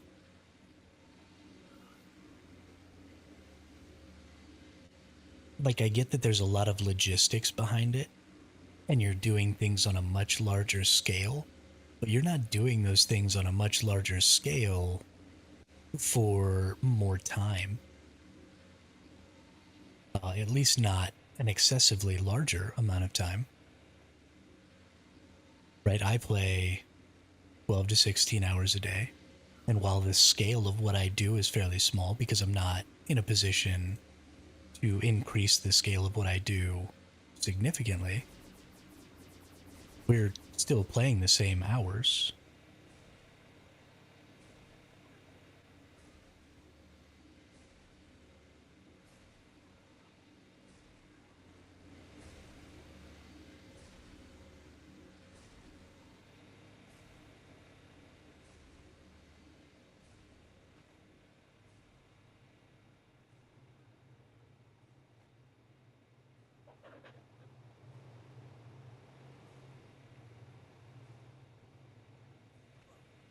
don't know.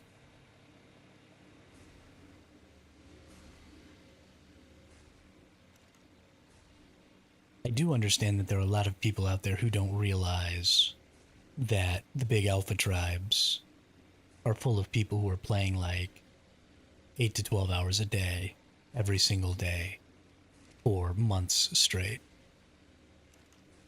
And so I don't think that people really understand that so much. But the effort that goes into the gameplay on a time to time basis is the same, right? We still all play for the same hour. My hour isn't somehow more difficult than anybody else's hour. It may be a little mentally taxing to deal with the logistics of a lot of that stuff, but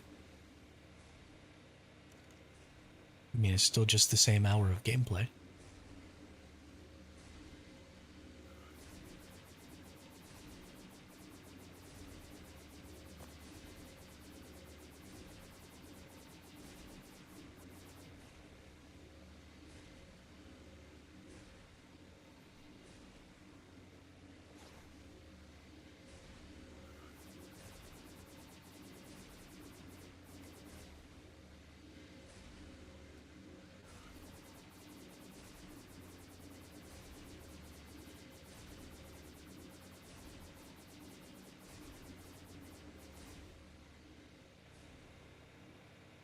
We're doing two completely different things. You're setting up ARB, etc. I haven't even took them ARB farming yet.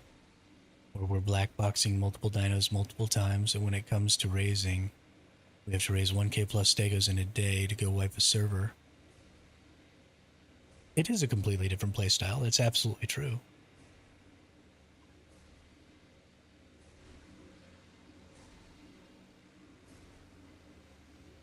But I don't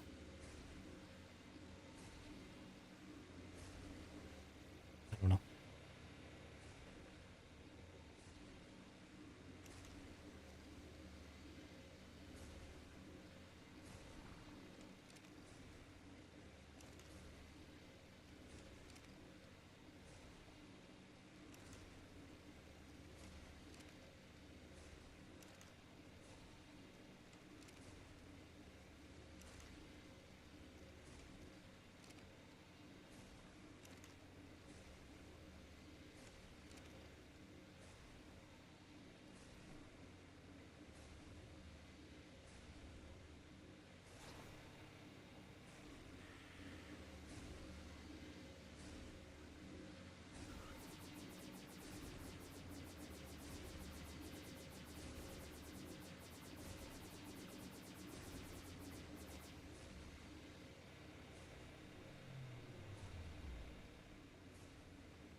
I think draining and it burns you out. Now the mindset is to grind through and get done what needs to be done so you can enjoy the end product a bit more. But that's the same thing that lower tier players are doing. Right? We're trying to grind to get our little bases secure enough that we can do some of the other stuff so that we can try and move into another base so that we can, I mean, the playstyle's the same no matter what. The mindset is kind of the same no matter what. The only people I see who have a different mindset than that are a lot of the YouTube content creators who are just constantly starting over and then just going and like taming a stego and raiding people. But they raid fairly small bases most of the time. You know, and they're just trying to do content stuff. But most people have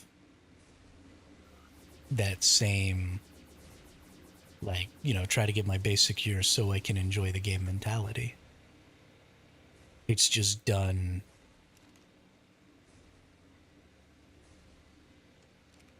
on a different level.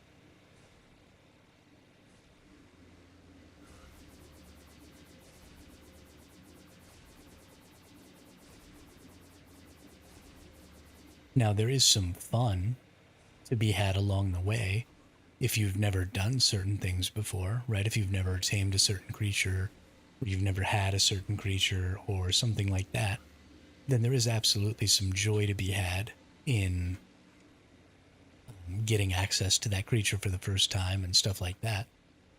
And so that is a bit of fun that players who have played a lot or for a long time or who are extremely end game don't get to really have anymore because they've already had all that or they do already have all that, and so they're not experiencing a lot of that stuff for the first time.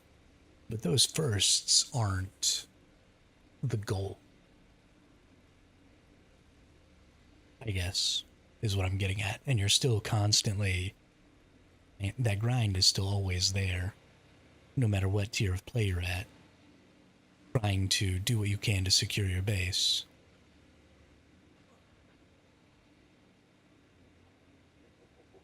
So that you can enjoy those firsts a little more, so you can do those things a little more.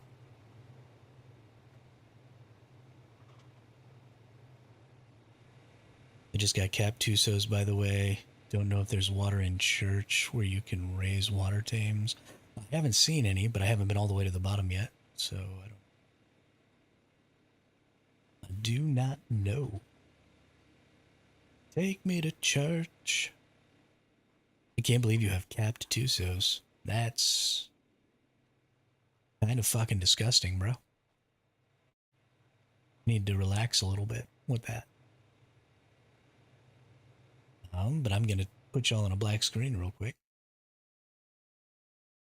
while I go to the main menu here.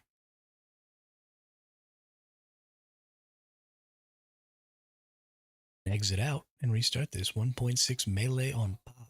Dang. Dang.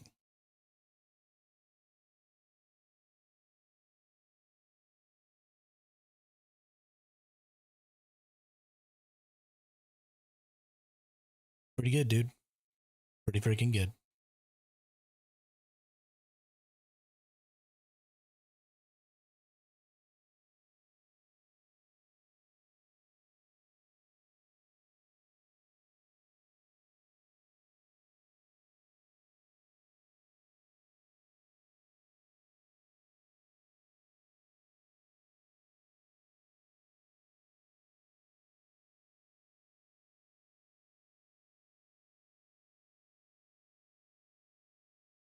So I'm a pretty big fan of the Reddit um, hypothetical situation Reddit. And I did restart. It is letting me back in. I only had 5 minutes left on my session anyway, so I didn't have a choice. Oh, nope, it's not working.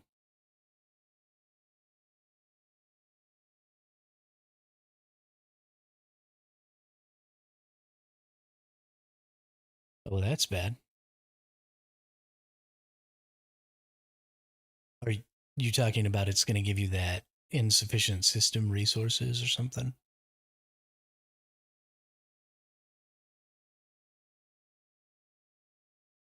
Well, shite.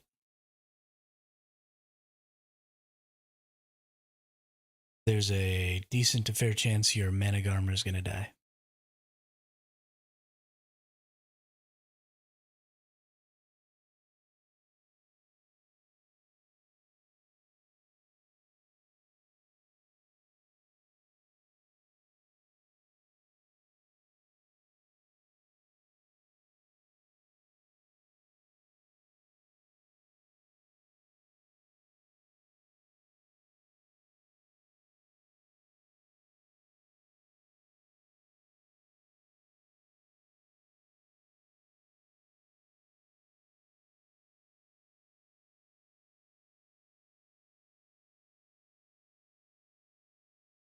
That's insanely annoying. I guess that's the end of the stream then.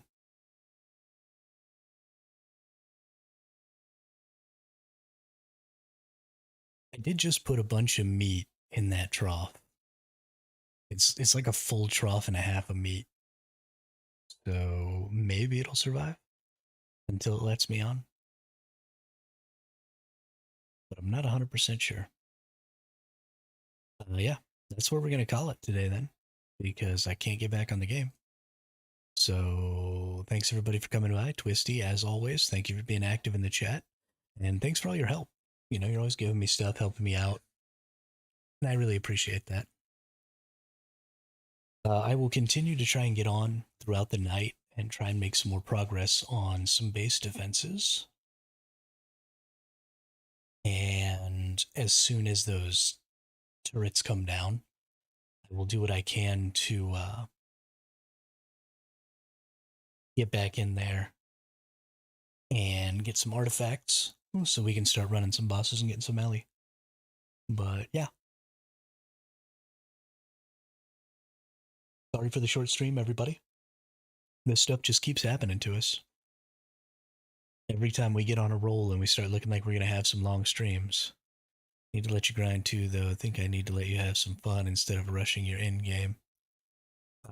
Yeah, I mean, I think we've come to a pretty good idea where, you know, there are things that I should do for myself, like um, the vultures, for example, are a really kind of niche tame that I'm going to go build a line for. So there are things that I get to do like that.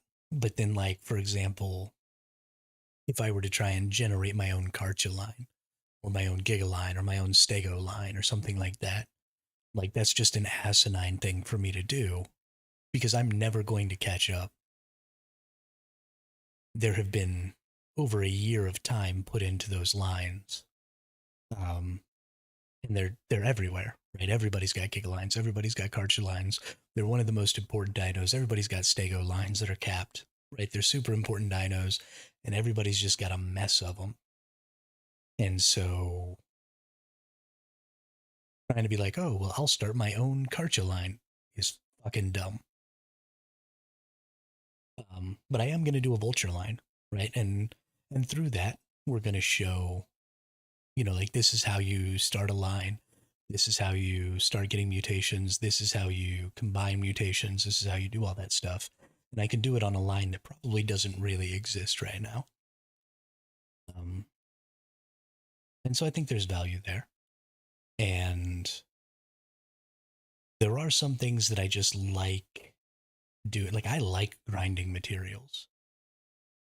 And so while, sure, I could just gotcha tower everything, um,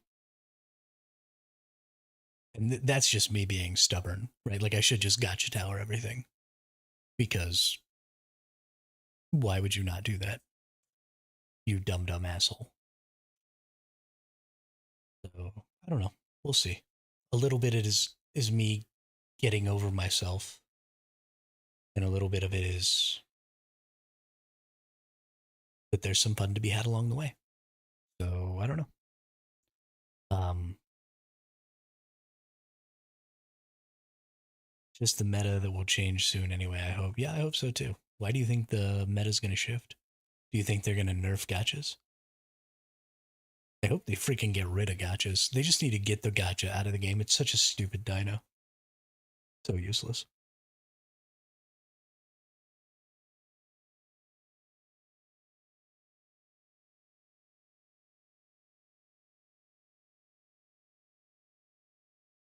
Yeah, I agree.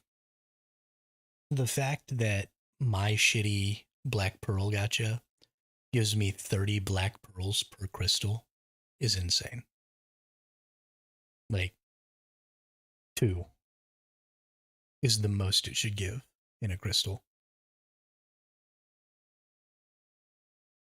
Like, 1. It's ridiculous. I can turn like 60 stone into 30 black pearls all day, every day. That's ridiculous. Whereas if you kill a death worm, yeah, exactly. Exactly. Where I go kill a death worm.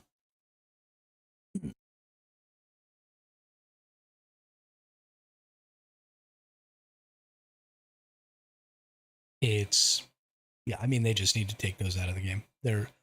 They don't serve any purpose.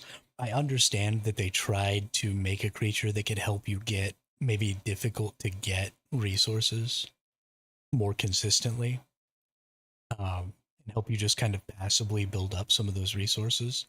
But either you have to make it so that you can only have, one breeding pair per tribe per map, or you have to kick them out. They just have to be gone. Let it be difficult to get black pearls. That's fine. The purpose they serve is killing the raiding game because you don't need other people's resources. Yeah, well, you don't need other people's resources. Um, and it doesn't just kill the raiding game. And I harp on this a lot, but I don't think a lot of other people really think about it. It kills the open world PvP.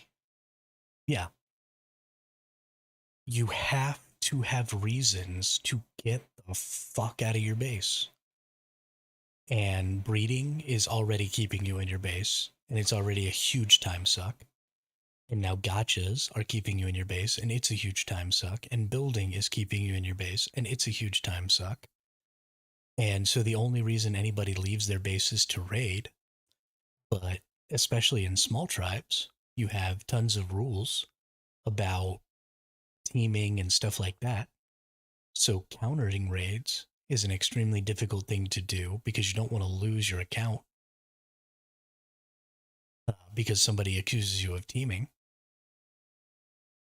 So there doesn't even end up being a ton of counter raiding. And so the whole PvP environment is just trashed. And it's because you don't have to be in your base. Make breeding. Honestly, that's something they could do is they could make some changes to breeding that force you to go out into the world too. Let's let's maybe even reduce the overall amount of time it takes for a creature to raise, but let's find a way for there to be something out in the world, an extremely rare resource, or like I think taming is a good rule. Teaming is a good rule, but the burden of proof of teaming needs to be higher. Well, and so I agree with you. In especially in small tribes, right? We need to only have 6v6 and counter rating needs to be encouraged. And I don't know how to do that other than to eliminate the teaming rule.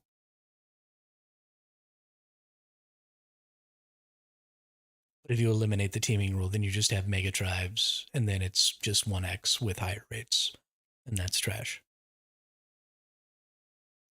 So yes, I agree with you. There does need to be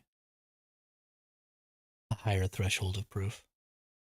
But it also wouldn't matter, right? Countering raids wouldn't matter if, there was some sort of a world event or something like that where you would go and construct fobs and fight over um, certain world event stuff, and they're trying to do it, right? You've got the King Titan fight, the open roaming King Titan on every extinction map. If two people are smashing your turrets, then that's obviously teaming, but two people fighting during a raid isn't. Well, and so what I would like to see is I would like to see, I'm flying around on my Wyvern or whatever, and I see one tribe raiding another tribe, and then I go grab my tribe. We pull up behind the raiding tribe, wipe them out, and then finish their raid by attacking, like so you get this third party experience. So now you have to consider every time you raid a base, right? Am I going to get third partied? But that doesn't really happen a lot right now. At least not on official. I think it happens quite a bit more on unofficial.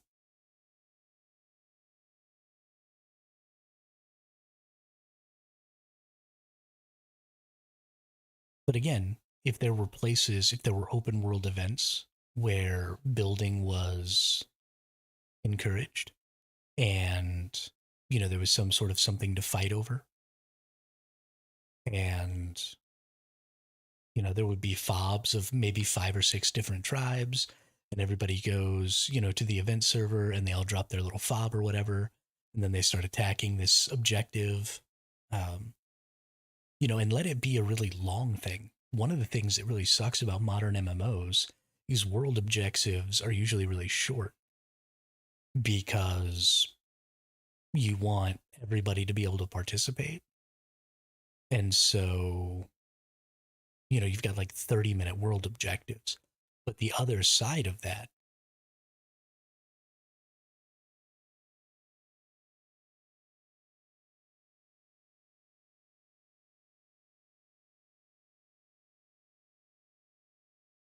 yeah, I mean, I never put a ticket into Wildcard in my entire life, so I don't know how that works. But the other side of getting everybody to be able to be involved in an event is to make the event extremely long. So if you had a whole weekend event,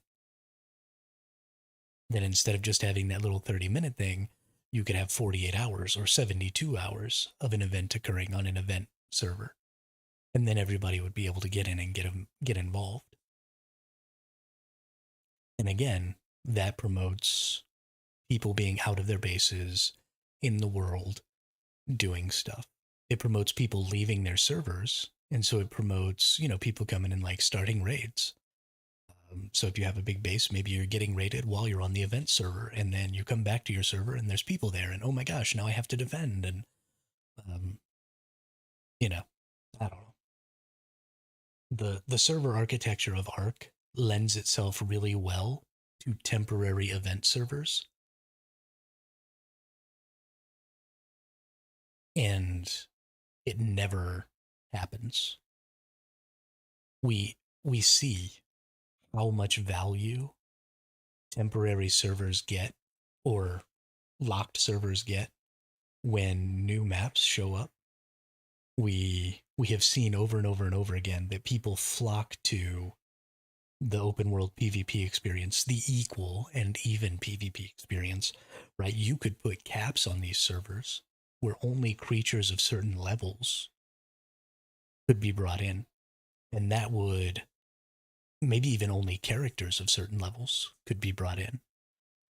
Um, and you could have them in tiers, right? You could have characters level 80 to 100. You could have characters level 100 to 120. You could have characters level 120 to 130 or 140 or whatever.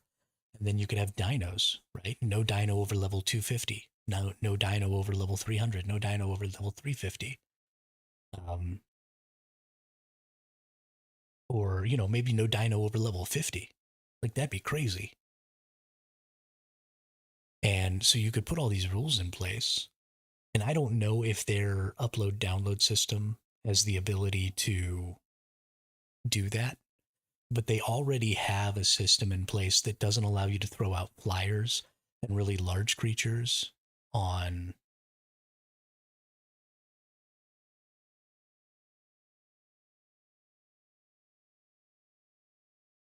Yeah, I could be okay with that. Whatever it is, just trying to even the playing field for PvP is all I'm really looking at. And it doesn't have to be always, but during some events, and those events can have whatever rewards, and I don't know, something fun.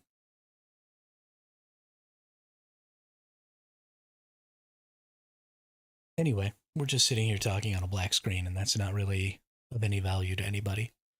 So, yeah, thanks again, everyone. Like I said, I really hope everybody has a great day, and I will see you all on the next one.